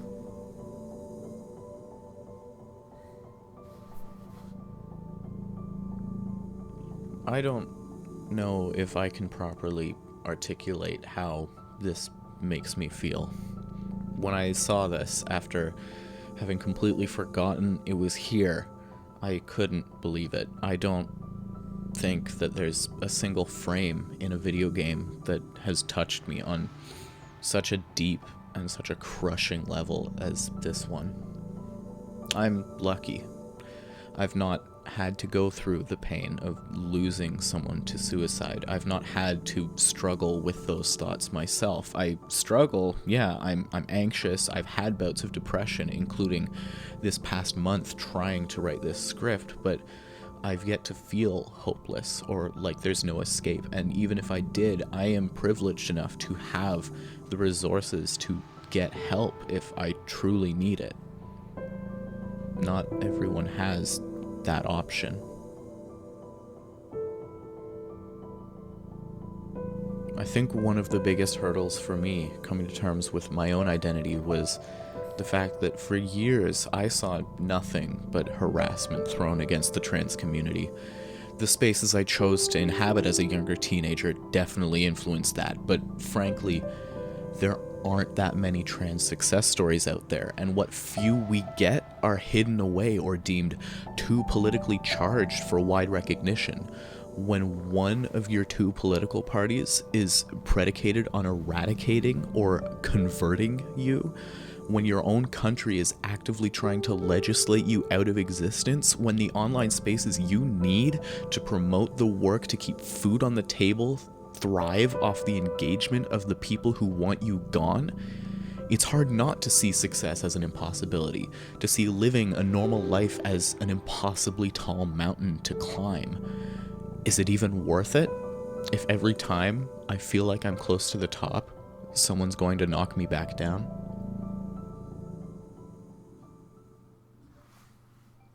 Really can't articulate it any better than that. Given that she keeps doing these things where there's a big break in the middle there, it's a good time to stop and chat about things. You were a Chad pre-FFS? Yeah, post a link if you have a link, yeah. Best friend who brought you out lost her and her wife at the same time. Oh, that's awful. I'm so sorry. And I've heard, like, there's trans people in my life who I would consider friends, even though we only know each other online. And I've heard their struggles, and I've heard their suffering, and I know, and like I struggle and I suffer as well, and I tough it out.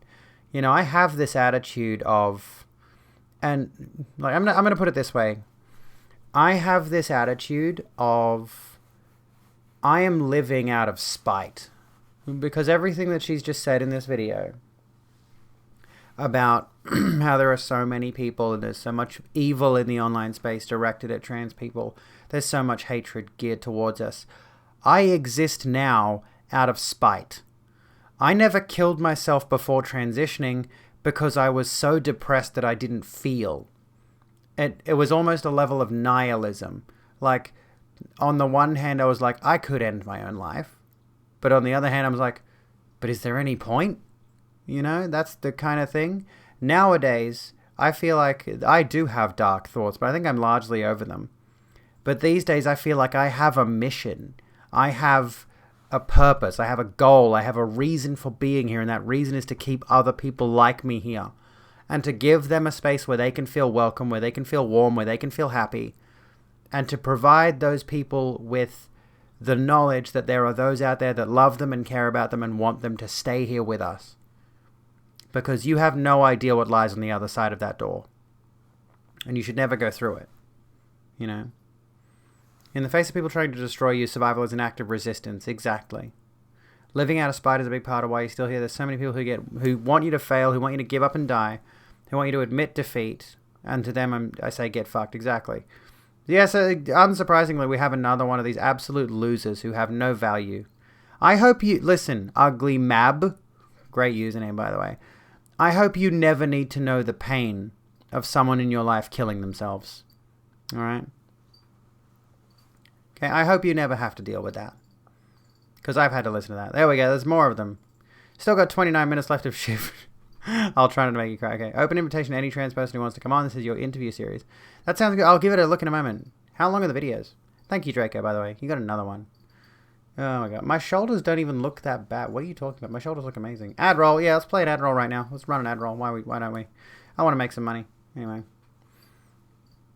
Look at these unoriginal usernames, by the way. Zuzode isn't even anything. And then we got one up here with the N-word carefully manipulated around avoiding the... What's it called? Jumping right to bed. No. Like, jump to bans on these ones because they're not people. I mean, they are arguably people.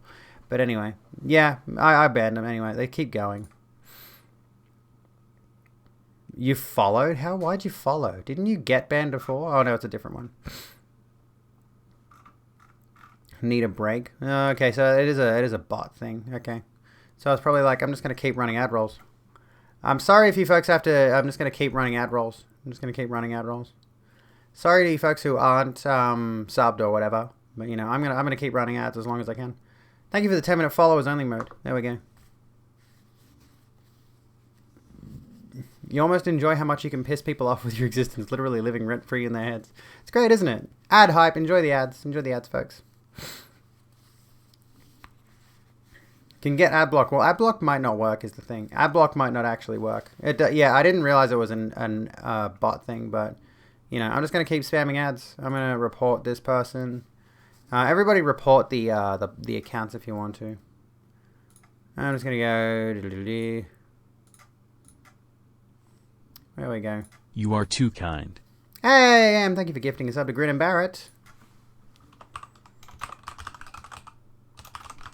I am just going to report all of the accounts and block them, of course. So if you block them, they get their follow removed. I don't know why they followed. That's weird. But anyway. Love what I'm doing. Thank you. This is the problem with this kind of thing. Is like if you dare to... This is the thing with the police as well. Like when I did the ACAB thing. If you dare to have an actual stance, people will take it as an opportunity to attack you for daring to stand for something. And if you don't stand for something, you'll fall for anything. Anyway. Let's get rid of them. That's fun. I'm just going to keep spamming ads if you guys keep coming in. So, you know. Themboyification. Interesting. This looks like another bot account. I'm just going to automatically block that one. Because, yeah, I don't even care if they're part of this or not. You're not that person that I just mentioned, not the name. But there's one that was just gibberish. And I've just reported them, blocked them and all that as well. So why not? Each interview is roughly 1 hour long. You've only done 3 interviews so far. I'll give them a look. Oh, let me find your link. Appreciates your recommendation. Thank you for the host. Where's the link? Give me the link again. No, I've lost it. There's the... Okay, so give me that. I'll subscribe to you, and I'll give you a watch. Sounds really cool. Sounds really good. I love talking about this stuff. So any opportunity to bring more of this stuff to the people. Oh my god! Again, reporting. Thank you for the ability to report you, by the way. And we're just going to stay on followers only mode and block them so they're not even following anymore. Oh my god, they're making up a whole bunch of things. Oh god. They're going to keep going now. Well, I'm going to keep running ad breaks. Until they stop. I don't know why they think this is something that's worth doing. Should we continue with the video? Continue. A sub, you get a sub. I'm just going to keep reporting them and blocking them. Anyway. Just squeed a little. Well, don't pee. Because, oh, that's me. That's not the right thing. Or is it? This is the problem. When they're spamming these follows, I can't tell who's legit and who's fake. Anyway, let's continue. We got like 3 more minutes of this video. Let's watch the rest of it. But even in its bleakest moments, Celeste tells you that it is worth it, and that no matter how you choose to climb your mountain, you are valid. And there's going to be people who can help you through. There's no timeline to follow. You can take it as fast or as slow as you'd like, and you can use whatever means you feel you have to make it a more comfortable process.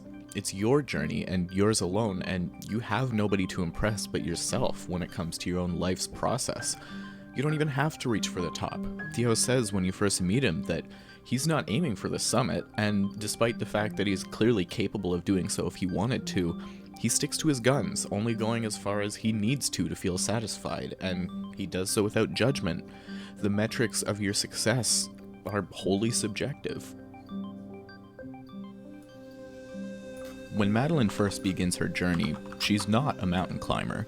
She's going in totally blind, with no idea how to reach her goals or how to process her anxieties. Wait a minute, how are people following if they're already banned? That said this person's currently banned in this channel, which means I just typed a /ban to get rid of them, and they're already banned, but they're still able to follow? How does that work? Through her own will to succeed and through trial and error, she learns how to cope as you learn how to play, to the point that when she falls down to her lowest point, literally the base of the mountain at the end of the game, there's nothing stopping her from getting back up and going again. Oh, trust me, there's a lot stopping you from getting back up. I did this segment. This is a fucking pain in the ass. Are you kidding? She knows how this works. It's different this time, harder in a lot of ways, but she's faced this kind of challenge before and will likely face something similar again. The determination that fucking strawberry, though. Jesus cunting Christ. Where was it? Sorry to just ramble out the game, but that motherfucker right there, Jesus Christ. If the person who bothered to send the bot attack happens to be watching, I hope you realize you've reached the bedrock of human existence, total scum. I could do sub-only chat, I think. Won't stop them following, but I can use I've used Commander Root before, and I can just get rid of them later. Yeah. But then if I do sub-only chat, then nobody else can chat. But she's faced this kind of challenge before and will likely face something similar again.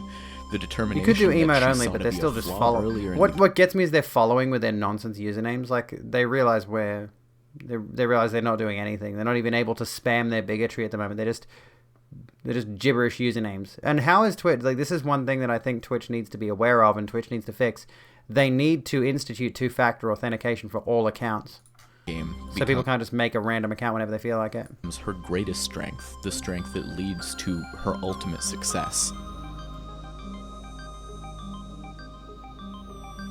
If you think I'm a great streamer, you should subscribe to my channel right now. Celeste is a game about being trans. Not just that, it's the trans success story that video games have been missing for nearly half a century. In a medium that has long mocked trans identities, and one whose community is still largely blind to the irony of demanding that politics be removed from their art, Oh god, I fucking hate that so much. No, don't put it on sub only. Proud to be represented in such a beautiful and understanding way by wonderful people who have shaped my own life in different ways. Seeing Lena Raine perform happily at the Game Awards in 2018 and realizing... Oh yeah, who mentioned that the composer of the game is trans woman as well? Isn't that cute? I can do that? And reading Maddie's blog post about their own experience coming to terms with their identity, subtly coming to a lot of my own realizations through that. These are both tide shift moments in my life that I couldn't imagine myself without. Celeste is the game that not only showed me the identity I could have, but it gave me the insight to the paths I could take to get there. I've never been much for climbing, but thanks to Celeste, the way up that mountain is looking a lot more familiar and a lot less scary. Oh my god.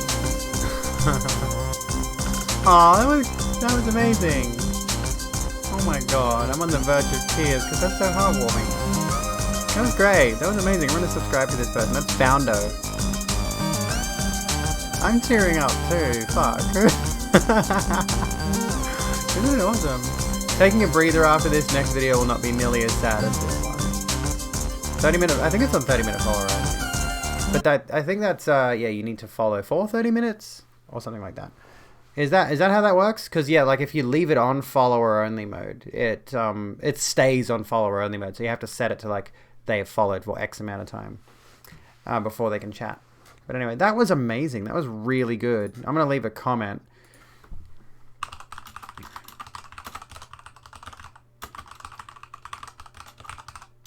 This was a really incredible and heartwarming video.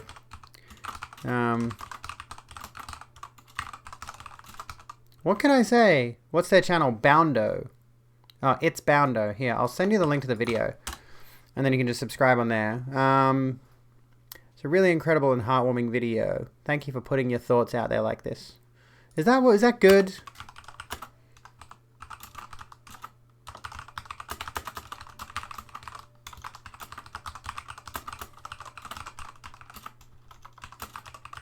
I'm going to say, oh, whoops, that's the wrong one. I'm going to say Celeste is a game that really resonated with me very shortly after I came out, and I ended up playing it.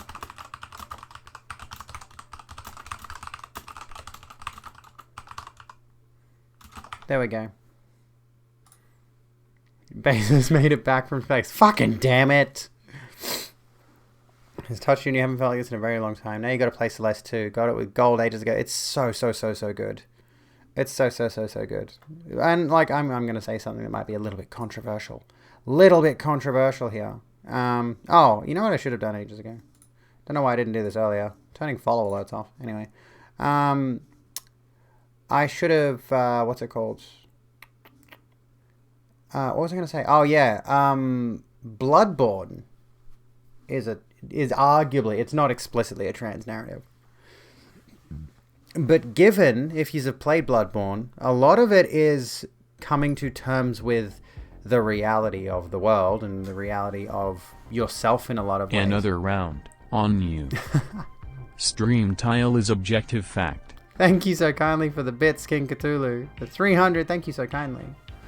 Yeah, like Bloodborne is a story about discovery and transformation and uncovering the reality of things, and having insight was a big part of it, which is not explicitly a trans narrative, but given certain things that happen or can happen at certain points in the story, you could argue it's a trans narrative.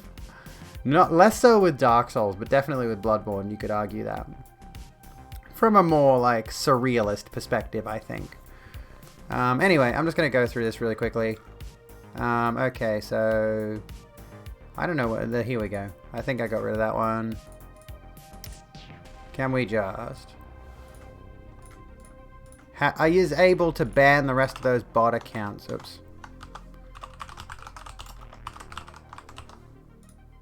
Because we might as well. I mean, I'm blocking them now. Because why not? I might as well do that. What else can we discuss? Because we got a little bit longer left on stream. Have these folks got anything else you want to talk about? Do we want to continue like being all weepy and all that about trans stuff? Because I like these conversations. I really enjoy them. I mean, they make me tear up in a good way. You know. Enjoy your membership. Enjoy your membership, King Cthulhu. Thank you so kindly. Oh my goodness. Let's be weepy. Let's do weepy shit. Thank you so kindly for the sub. I hope you're having a good one. There we go. I'm just going through these. Because, like, blah. I'm going to put a message in one of these. It's like... transphobic abuse and also...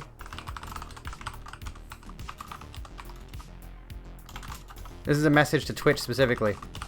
Transphobic abuse, and also please implement two-factor authentication, Twitch. It's one thing that they could definitely do to prevent these things from happening. Make it harder for them. Just gonna keep spamming them with bans and blocks. Let's watch MTG and Matt Gates get punked. Hang on, do I have that one? I feel like I already had that story up somewhere. Where is it? Marjorie Taylor Greene and Matt Gates. Yes, I do. Let's have a look at that. We might as well. I'm just going and getting rid of the rest of these really quickly. Because, you know, it's fun. I want to spam Twitch like I've been spammed tonight. So they get the message. I should have put it as, like, threats, harm, or threats of violence. Because they were saying some pretty heinous shit, weren't they? Imagine being that boring. I'm feeling a lot, too. And it's the good stuff. Like, unfortunately... I think it's healthy to look at the darker side of these things sometimes. And I mean, that wasn't necessarily all dark. There were some dark parts in it, most certainly. But I think it helps to have the perspective of looking at these things through the lens of, oh yeah, there's some awful things that might affect us. And it's important to have that perspective and consider that when we are looking at, for example, discussing trans issues in a large way, I think. And I think it shows a lot of resilience among ourselves to be able to look at those things and move past them and, you know, help other people move past them as well. Jordan's live. Yeah, I actually did want to raid Jordan. I do want to raid Jordan. Here's stuff about trans people being treated badly and you want to protect. Thank you for protecting. Should be an option to only allow chat for people with two-factor like on Discord servers. That would be a good idea. That would be a good idea. So you are a real person, Coke, you are.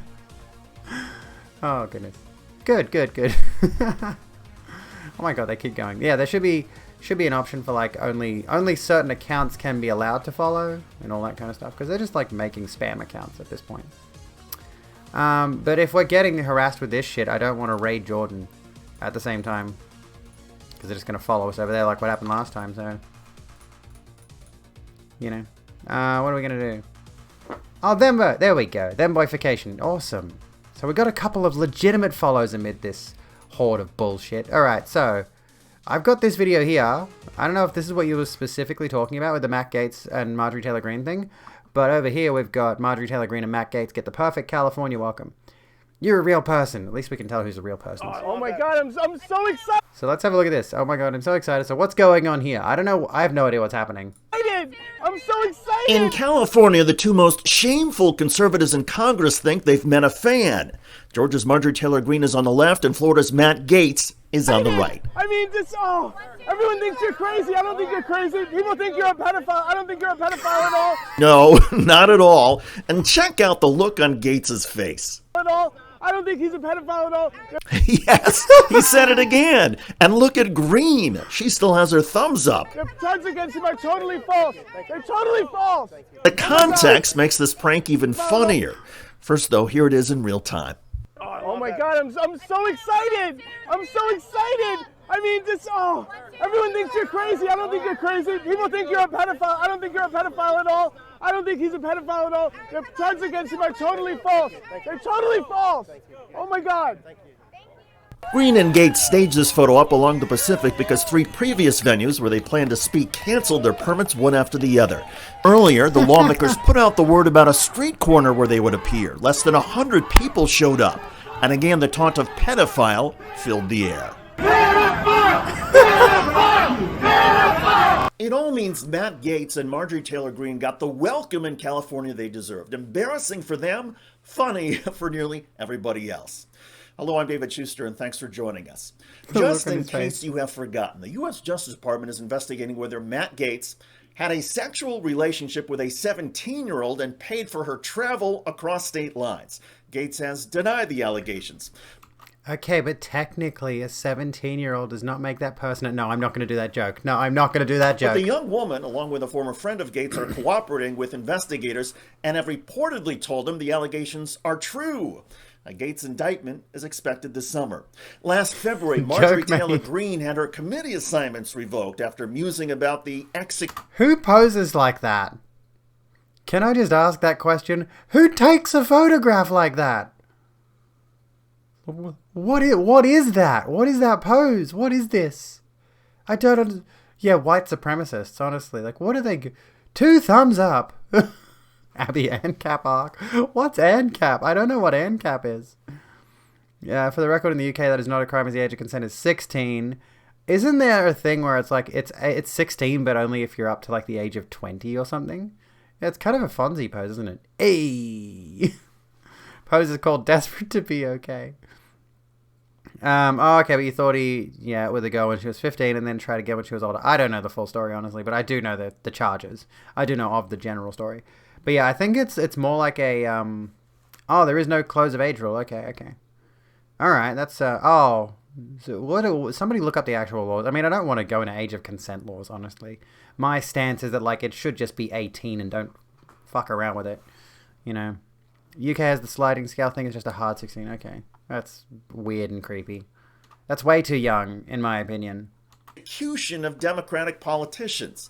Greene has also repeatedly referred to vaccination efforts as Nazi practices. Greene and Gaetz both insist that Donald Trump actually won the last election, but had it stolen from him because of election fraud. In other words, these 2 lawmakers are literally the most despicable, disgusting, and embarrassing members of Congress the U.S. political system has produced in years. The duo wanted to hold an America First rally in Orange County, California, a traditional conservative stronghold. But even California Republicans are not as crazy as these nutcases. The Pacific Hills Banquet and Event Center. See, like, I'm getting the point that he's going for, but it's like, they're not as crazy as these nutcases, and I have to call out the ableist language. I can't help myself now. I see it all the fucking time, and I'm just like, can we fucking not? Like, can you pick other words to describe them? Can you be a little bit more intellectually honest about this shit? Whether they are completely delusional and ridiculous, you know, calling them these nutcases is ableist language. Hotel in Laguna Hills was initially slated to host the rally, but they canceled a week before when they realized who the speakers were. A hotel spokesperson said, "We just want to stay clear of that." Gaetz and Greene then tried to get the Riverside Convention Center to host their rally, but backlash from the community prompted the convention center to back out. Finally, the Anaheim Event Center was asked to host the tour stop, but they canceled at the last minute because of general security concerns. And again, each of these 3 venues are in the most conservative county in the state. So Gaetz and Greene spoke on a street corner and were showered with taunts. Then They held a photo op on the beach and got pranked in hilarious fashion. The comedian who pulled this off said he didn't think his acting job was very compelling to begin with. But he was dealing with two lawmakers who were not exactly the best and brightest in the GOP. In any case, power to the people. It's an awkward outro. Power to the people. And then I'm going to stare at the microphone. Or stare at the camera for a good few seconds there. Cancel culture's getting out of control. There's duty of care rules. When someone has a duty of care, then the relationship can be known as like teacher and student. Well, yeah, that makes sense. He's being investigated for sex trafficking a minor due to the fact that he paid her for sex and brought her over state lines. So while she was legal in Florida, the fact he brought her over state lines is a felony.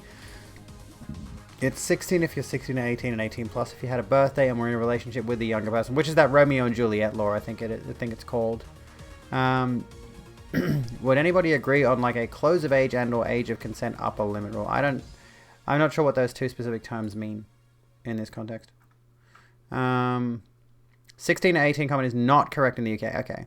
Whether it's legal or not, it's fucking creepy for a grown adult to be pursuing a child. Yeah, exactly. And that's never not going to be the case. You know, when I look at that kind of shit, I'm like, oh, this is fucking gross. Like, it doesn't... If you're... In my personal view, like, let me think for a second. Like, if I see an 18-year-old with, like, a 46-year-old, I'm always going to look at that in a weird and creepy way. Like, I'm never not going to look at that in a weird and creepy way. It's like, that doesn't strike me as right. And that's just, I don't know what that is. Even though both parties in that circumstance are legal, it just feels creepy and weird. Like, stick to your own age bracket. I don't know. I mean, but I suppose legally consenting adults can do whatever they want as long as they are both legally consenting adults. So, you know, do what you want to do. Thank you for the head pats. I thought that was a hydrate. I'll take the head pats. Anyway, let's see here. What can we do? We're at the end of the stream. What do we want to do? We're at the tail end of the stream. Thank you for the hydrate. I'll take the hydrate. And it's usually even these days done with both parties under 20 years old. It's unfair power dynamic. I mean, you could look at it from the perspective of like, if all parties involved are consenting legal adults, then they can do whatever they like. But yeah, if there is an unfair power dynamic, that's manipulation and abusive. So, we got our hydration on. We got 75 viewers. That's pretty poggers. That is pretty fucking poggers, I'm not gonna lie. I should stop commenting on my viewership though, but the fact that we are at 75 viewers is pretty awesome, and I kind of want to keep streaming for that reason. I mean, I streamed till 1 AM last night. Do we want to just keep going? What do you want to do? What do you feel like doing, folks? I am poggers. I am very poggers. I don't know why I've started saying that so often. I've started saying it like IRL and then like in chats with my best friend. I've started referring to things like, this is poggers, and she's like, I've noticed you're saying that a lot now. Oh god. We can keep going. We can keep going if we want to. Anyway, I'm just doing something. We could honestly play Celeste. I've got Celeste there. I think it's installed. Feel like going home. That's probably a good idea. I got Celeste there. I'm not playing Outer Wilds again, as much as I'd love to. Doesn't help that Jordan has a redeem with a sound clip of Gilbert Gottfried saying Poggers true. I could play a bit of Dark Souls 3 actually if I wanted. Could do that. I got Doom not installed. Damn it! I keep looking at Doom and I'm like, I want to play Doom again. It's fucking awesome. And then I realize I haven't installed the cunt. Could play the guitar. No, my nails are still... Membership. Oh, goodness me. Lucifer Demon Nova, thank you so kindly for the subscription. Jordan raided, so Jordan's done for the night? Okay. That sucks. What was I going to say? I don't want to play guitar at the moment because my nails are still recovering from the acetone because I just recently took my acrylics off. So until my fingers still feel like they're still a bit sore and sensitive. But thank you for the new subs tonight and the continued subs tonight. You're all awesome. I wanted to raid Jordan. Dang it. Oh well. We'll manage. Why did Jordan not raid here? Jordan's raided here before. Jordan's awesome. Love Jordan. There are other valid places, that's true. Took you till you were 18. I mean, I can understand why people don't raid me so often, because I am a pretty heavy topic kind of gal. Like, I get very intense at times. If you want the real talk, you're in the right place, but sometimes I get that it's overwhelming for some people. Sometimes folks just want to chill out and have a good vibe time, and I am not always a good vibe time. But we could do a game. We could do a game. How's about... Got a few choices. I got a few choices. Okay. Let me think. I'll run a poll. We'll run a quick poll. Okay. You're here for deep combos. It's been therapeutic. Well, I'm glad it has been. I'm glad I can help people. That's all I ever want, is I want to help people.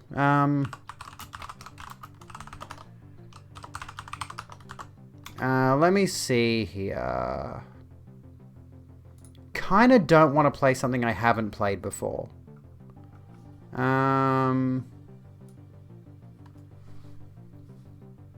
Because if I want to do a new game, I kind of want to start the stream with that. I'm looking. I'll chuck this in there, which is kind of neat. And I don't really feel like playing Ghost Runner again. Ghost Runner's fucking awesome, but I don't really feel like playing it. Here's one I haven't finished. And I'll add this one in there just cause, okay? 2 minutes. Those of you who are in chat, you can vote on the poll. Those of you who are... What to play? Dark Souls 3, Celeste, Eldritch, Little Nightmares, or Resident Evil 2?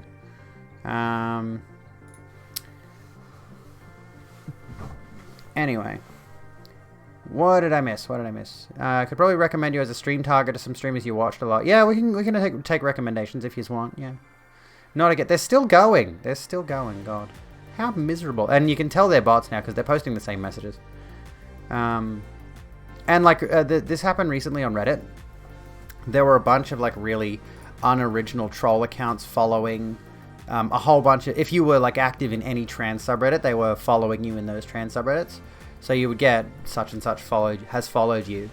And it was all stuff like kill all troons and other bullshit like that. It was all really ridiculous, offensive, born a biological man. And Reddit eventually cracked down on it and implemented an algorithm that detects those accounts. And it's like, maybe Twitch needs to actually consider doing that kind of thing at this point. Yeah, Troon was trending in the UK. Isn't it a place in Scotland? I think it was like Katie Montgomery or somebody else pointed out, or someone, maybe it was Gemma Stone, I don't remember. Somebody pointed out, or somebody made a joke about like, is it the transphobic slur or is it the place? Yeah, Twitch, there was somebody who was talking about, it looks like Celeste is going to win. Twitch, somebody pointed out how like their child, who's like 15, created an algorithm that could detect those accounts on Twitch and automatically ban them. Right? So their child, a 15-year-old, figured that shit out, and Twitch has done nothing of the sort. You know? Of course your replacement is late, you feel like you're the only person who's always in time. That fucking sucks. Looks like Celeste is going to win. Going to play a bit of Celeste. It's a golf course. You pointed it out to Gemma, then Gemma went pro with a larger platform. There you go. Isn't Amazon so poor that they can't pay taxes? Alright. Yeah, like Twitch needs to do something about the troll accounts. They do. They need to do something about it. I might do a user voice poll later on Twitch user voice. It's like, Twitch, you need to crack down on these bot accounts, on these abusive bot accounts. Like, you need to do something. Oh, I didn't mean to. Apparently I launched Celeste without realizing it. Here we go. Oh. Does this need a gamepad? I think it does. A game by Maddie, Noel, Amora, Pedro, Lena, and Kevin and friends.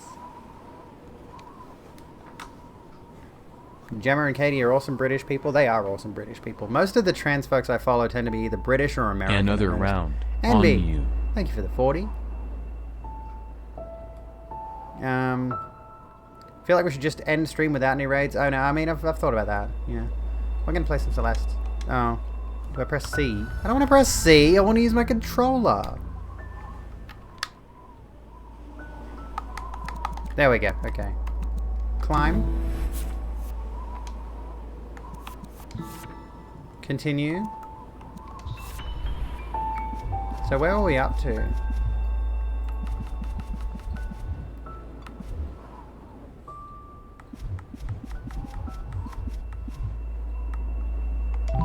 Was this where I have to go?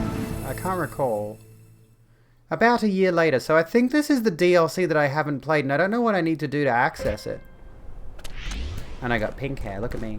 Oh, my camera's really big. Hey there, kiddo. Nice to see you again. Here's the cave I told you about on the phone. Follow me.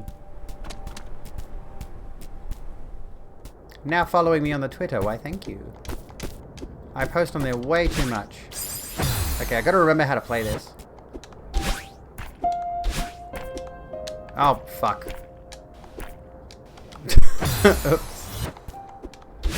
Fucking Christ. Dang it. Oh, yeah, right. I remember. You can't... Okay.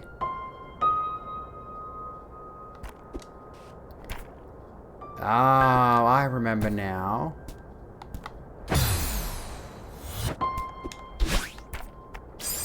How do I get up there? I can't remember how you get up there.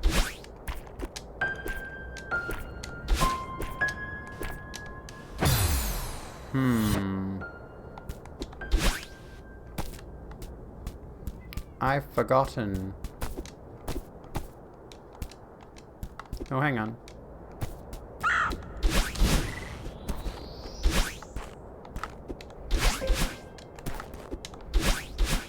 There's nothing up there, okay. Turf, Island, Metal Music, and Motorsports. I shitpost a lot, and then I occasionally post like some activist-y shit. Okay, so I can get my hair back. But on these panels here, I can't.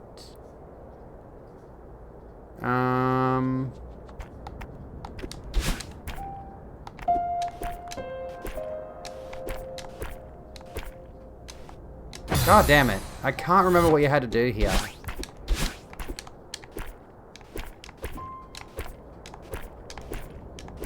Oh, hang on. I can climb up walls, I just realized. Nope, I apparently need to... How do I do it? There is a way to do it. Hello, Smud. We got a cat over here. We got a catto. I might need to figure out changing my camera. Oh, hang on. I just realized something. Hang on. We're still in just chatting.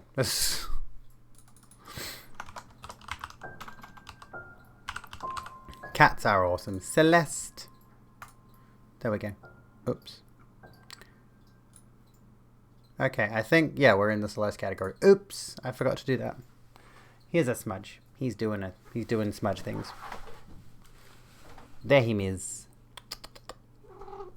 Meow. What are you doing? You're gonna ruin my controller, dickhead. Jesus. Chill. Chill.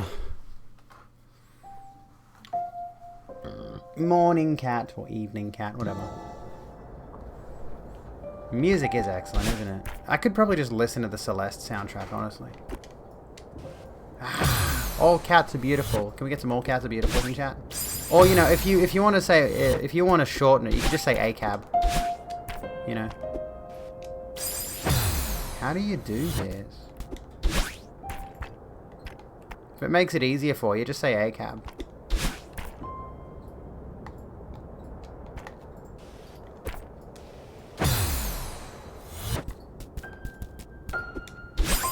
There is a... Bugger off. I can't remember what you got to do here to get up there. You're playing System Shock 2 and your cat silently jumped into your lap and scared the fuck out of you.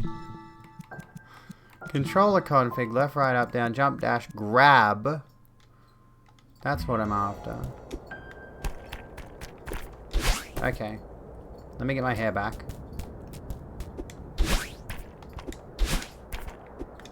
That's what I wanted. There we go.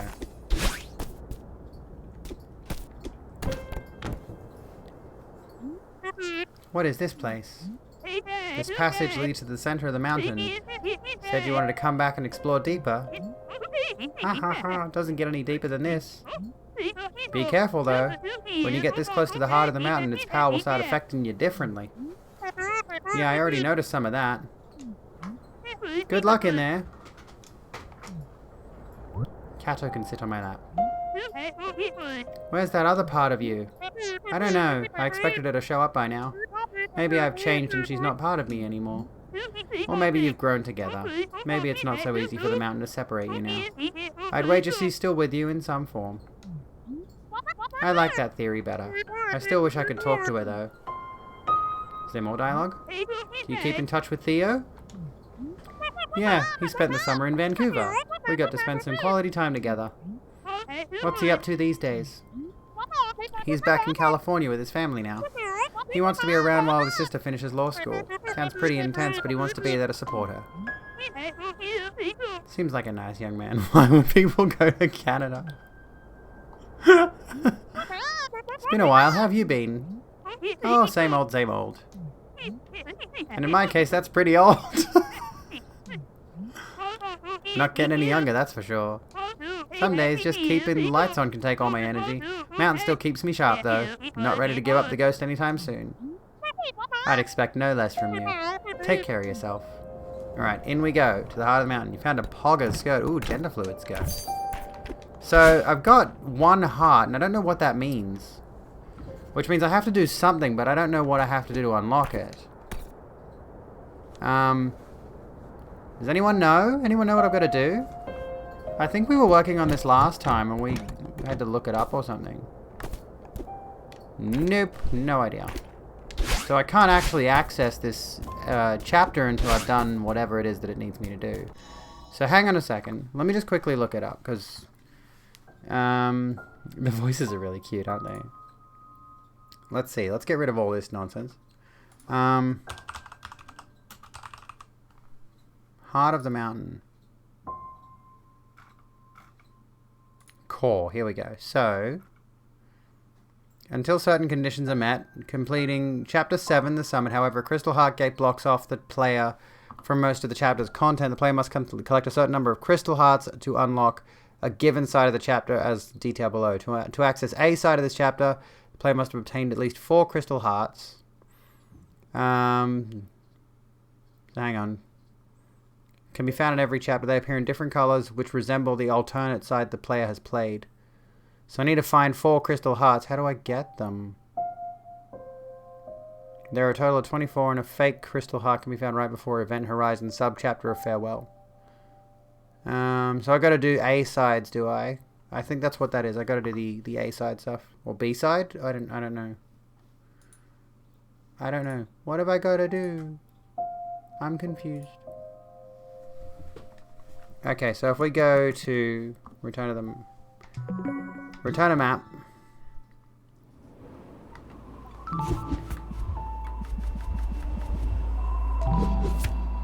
So I've got the Crystal Heart for this one.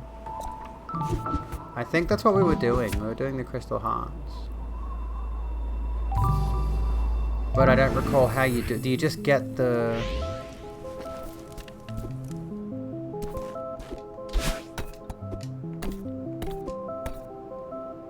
I don't know what to do. Does anyone know? I legitimately don't know. Well, there's something in the middle of that. I don't know what that is. There's a blue strawberry.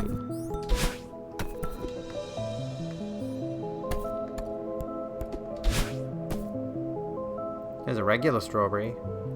I think the blue strawberries are the ones I've already gotten. Oh, great. Good job. Oh.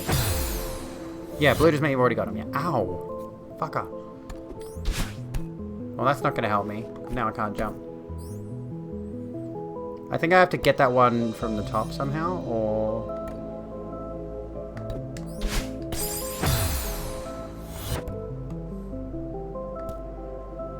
Never played it. It's rough.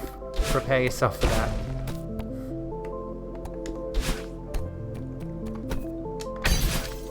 Oh, hang on. I don't think that's how you're supposed to do that. Oh, that worked out well, you idiot. Good job.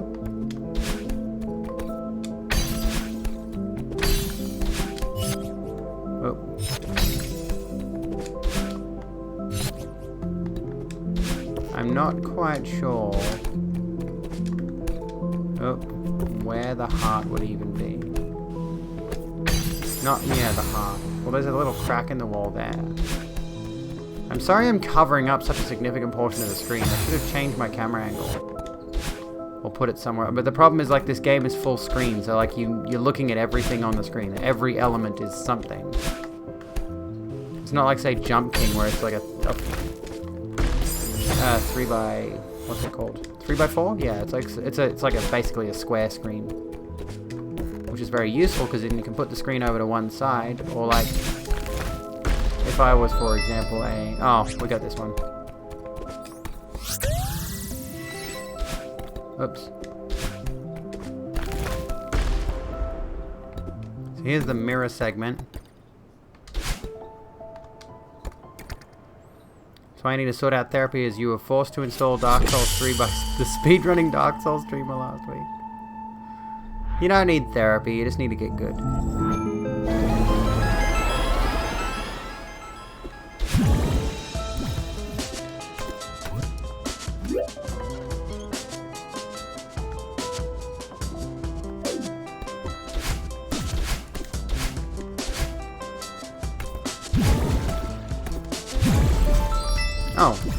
Oh, there's a thing that I don't have.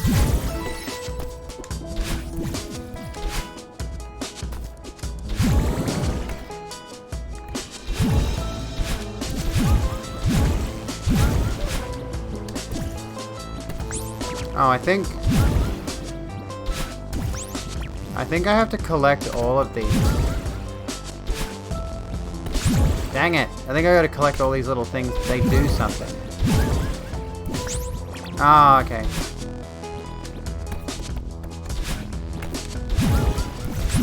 Motherfucker. Oh, I think I've got to go like this. Okay, so I've got to go. Dang it! Son of a bitch. These wobbly box things, you warp through them, so when you hit them, it sends you rocketing. Wait, blocks are pure grey. What? Well, we're past that point. Motherfucker. Yeah, I think they're strawberry tips. Motherfucker.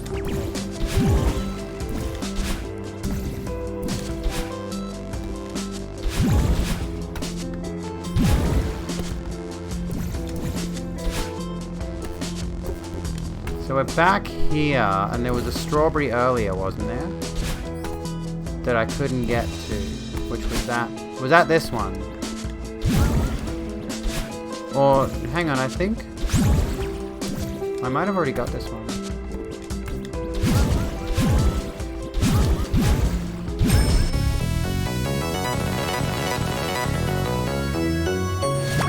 Yeah, I've already done that one. Okay. I don't want to get it then. Was it here? So... let's go back up, because there's clearly a panel up there that allows you to get down there somehow. There it is.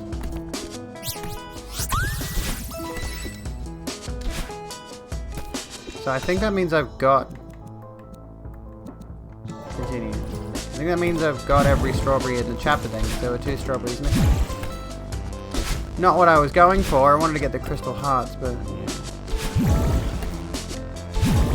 Well, I don't need to go this way. This is going backwards.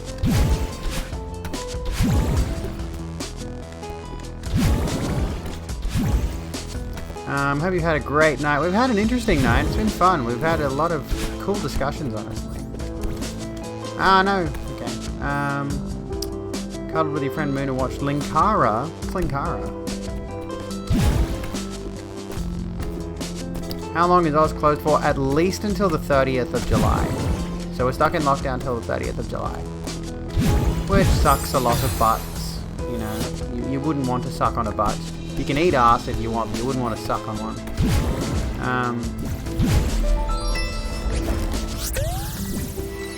We're back here again! Oh my god.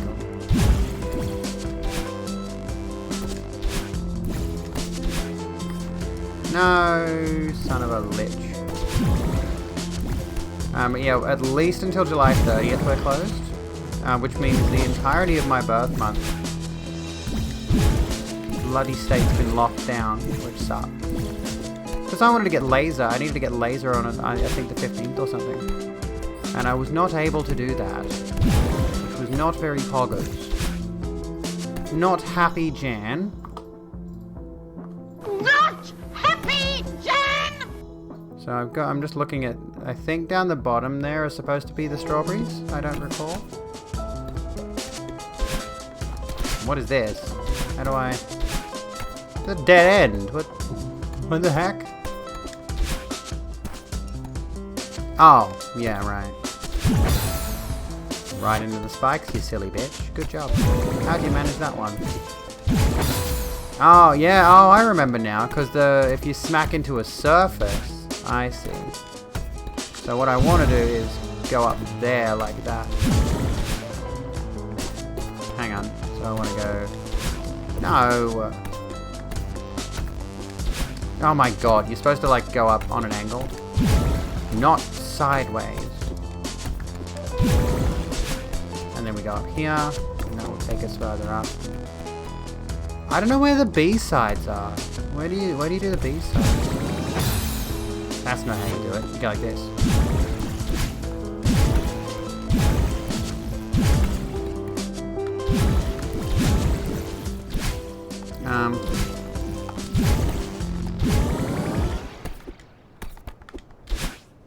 Up we go. Oh, we found the dark. We found Badalin. Here's Badalin. Madeline, darling, slow down. Missing when you accidentally buy a AA sign. Consistently got better and better. A few years ago, he started reviewing good comics. Oh, is Linkara a person? Who said that? Oh, I'm simply a concerned observer. Are you me? No, she's got purple hair. You've got red hair, Madeline. There's a difference. I'm part of you. Why would part of me look so creepy? Girl, have you looked at your organs? They're creepy. Hey, we're one sub off the total daily sub goal. There's a hint towards somebody subscribing. Somebody should subscribe. This is just what I look like, okay? Deal with it. Sorry, I didn't mean... Forget about it. I can't tell what a relief it is to finally get out of your head. But look, I'm worried about us. We need a hobby, but this? I know it sounds crazy, but I need to climb this mountain. You are many things, darling, but you are not a mountain climber. That'll do it, King Cthulhu. Thank you for gifting a sub to Lord Necro and hitting our daily sub goal of 5. Who says I can't be? I know it's not your strong suit, but be reasonable for once. You have no idea what you're getting into. You can't handle this. This is exactly why I need to do this. I love her angry face, look at it! I remember being so overwhelmed by how cute her frumpy little... Look at that, that's the best thing ever! Are you the weak part of me or the lazy part? Oh goodness. I'm the pragmatic part, and I'm trying to be diplomatic here. Let's go home together.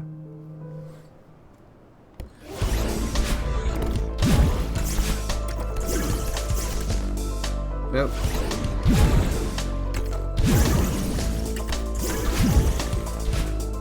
And now you gotta run away from your evil self.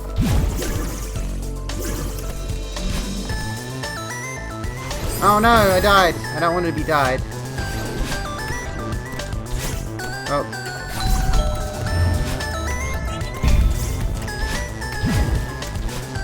I love that the hair falls outside the box. It's really cool, isn't it? Ah.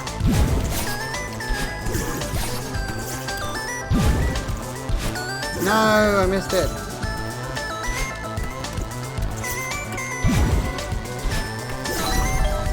Oh, you bitch. How dare you.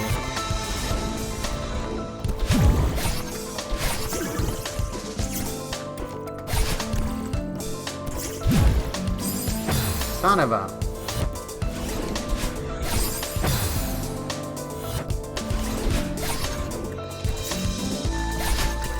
Damn it. Why did I think that would work?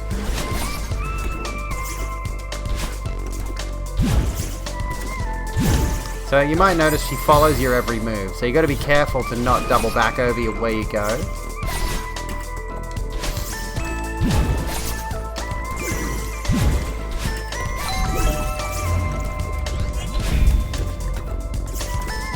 Ah, son of a... I thought it would be an elevator, so I hesitated to move.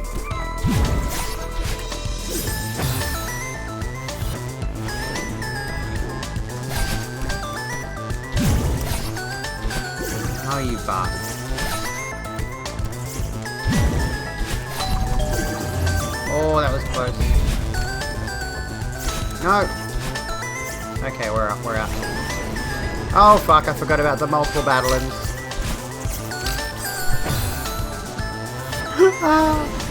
It's scary, what do I do? No! Damn it. Save me.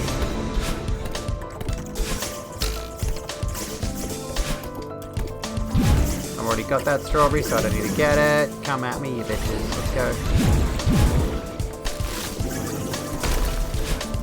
Oh. No! Dang it.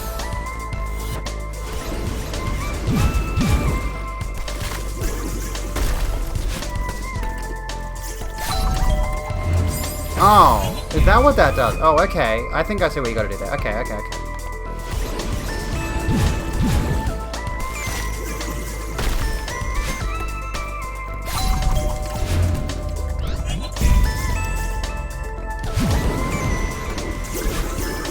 Oh shit, hang on. That was the wrong way. I is lurking for the moment. You gotta go to sleep soon. Right here. Have a good one. Oh shit, that was dumb. See you later, Astoad. I probably won't play this for much longer, because I didn't really plan on gaming tonight, but just wanted to chill a bit, because, you know, that video was really cool.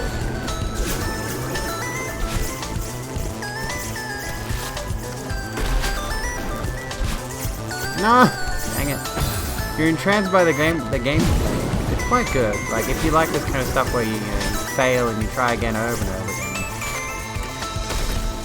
Honestly, another good game for that is Ghost Runner, which is what I was talking about before.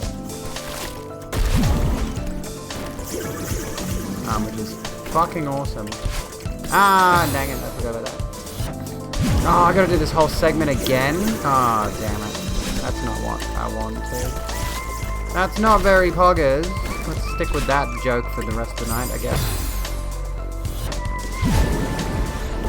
I don't know if I can leave the level. Like, I've collected those strawberries, but the level's not over yet. I don't know if I can leave having collected them or not.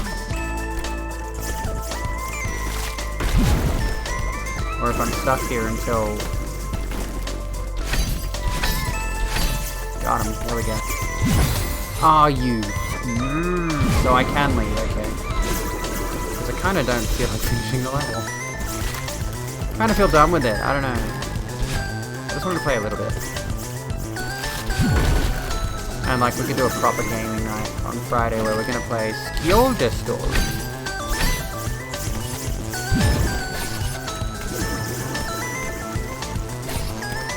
Oh, you son of a bitch. Alright, I'm gonna call it on that one, I think. It's getting tiring. However, if I look at the climb thing now, yeah, it does actually count those two, because I was at 107, now I'm at 109. I still, yeah, I guess I've got to find the B-side in... I guess I don't have the B-side tape, so I think you get the blue hearts. You get the crystal hearts from the B-sides. So I'll have to go and find those in the other levels before I can unlock that DLC, which kind of sucks. By the way, some people that have actually followed who are real people: Wolfgar, Papaya Uriah, Nysterix, thank you all for following. I hope you've all been having a lovely evening. We are going to go find somebody to raid. We're going to raid somebody.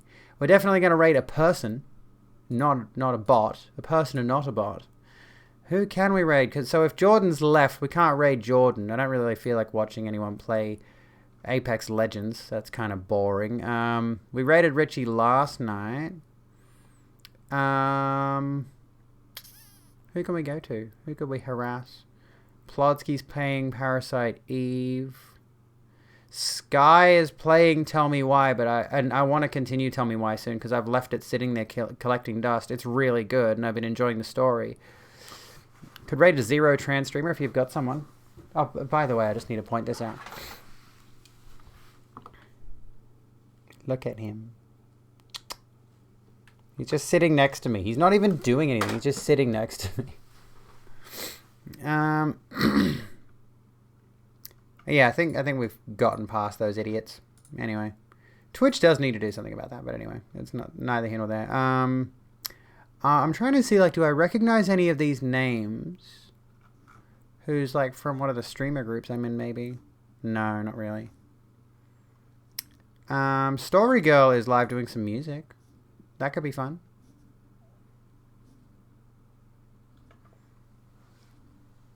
Is this the stream or is this an ad? Oh, yeah, this is an ad. Bloody ads. Oh, okay. This is cool. Okay, okay. Yeah, how about we rate this person? We rate Story Girl. Wanted to make sure you took off follower only mode, yeah. Well. Who's Grey Cat Cafe? Well, we could look at them. Because, wait, didn't, I could have sworn Story Girl rated me earlier. Didn't Story Girl raid me earlier? She's streaming again? We can look at Grey Cat Cafe if you want. Hopefully without an ad. Raid for raid. Could be a thing. Let's see what Grey Cat Cafe is doing. Playing some Pokemon. That's always fun. Pokemon's always fun. Yeah, why not? Let's go say hi. And hopefully not bring the assholes from before with us. Anyway, that was an interesting stream. That was a good fun stream. I enjoyed that. I had a lot of good fun times doing that one. That was good stuff, folks. Thank you so kindly for being here and for being legends, as you always are. You know you're legends. You know you're amazing. You know I love your faces. And tomorrow night, stream will continue. I need to figure out what the hell I'm doing tomorrow, because tonight's stream was kind of off the bat, off the beaten path, off the rails. We sort of stumbled across a bunch of things. Raid for raid. If you have not already followed my socials, it might be worth doing that. If you want to check me out on Twitter, join my Discord, sub to my YouTube. There's also another YouTube if you want to, if you've missed any of the, oh, it's literally up there. If you missed a stream, head to Rogue Offline if you want to catch up on any previous VODs. Follow my Instagram, follow my Facebook page if you want, and I also have a TikTok, which I'm going to try to upload more stuff to. But honestly, uploading stuff to TikTok is so confusing because I don't know what people want on TikTok.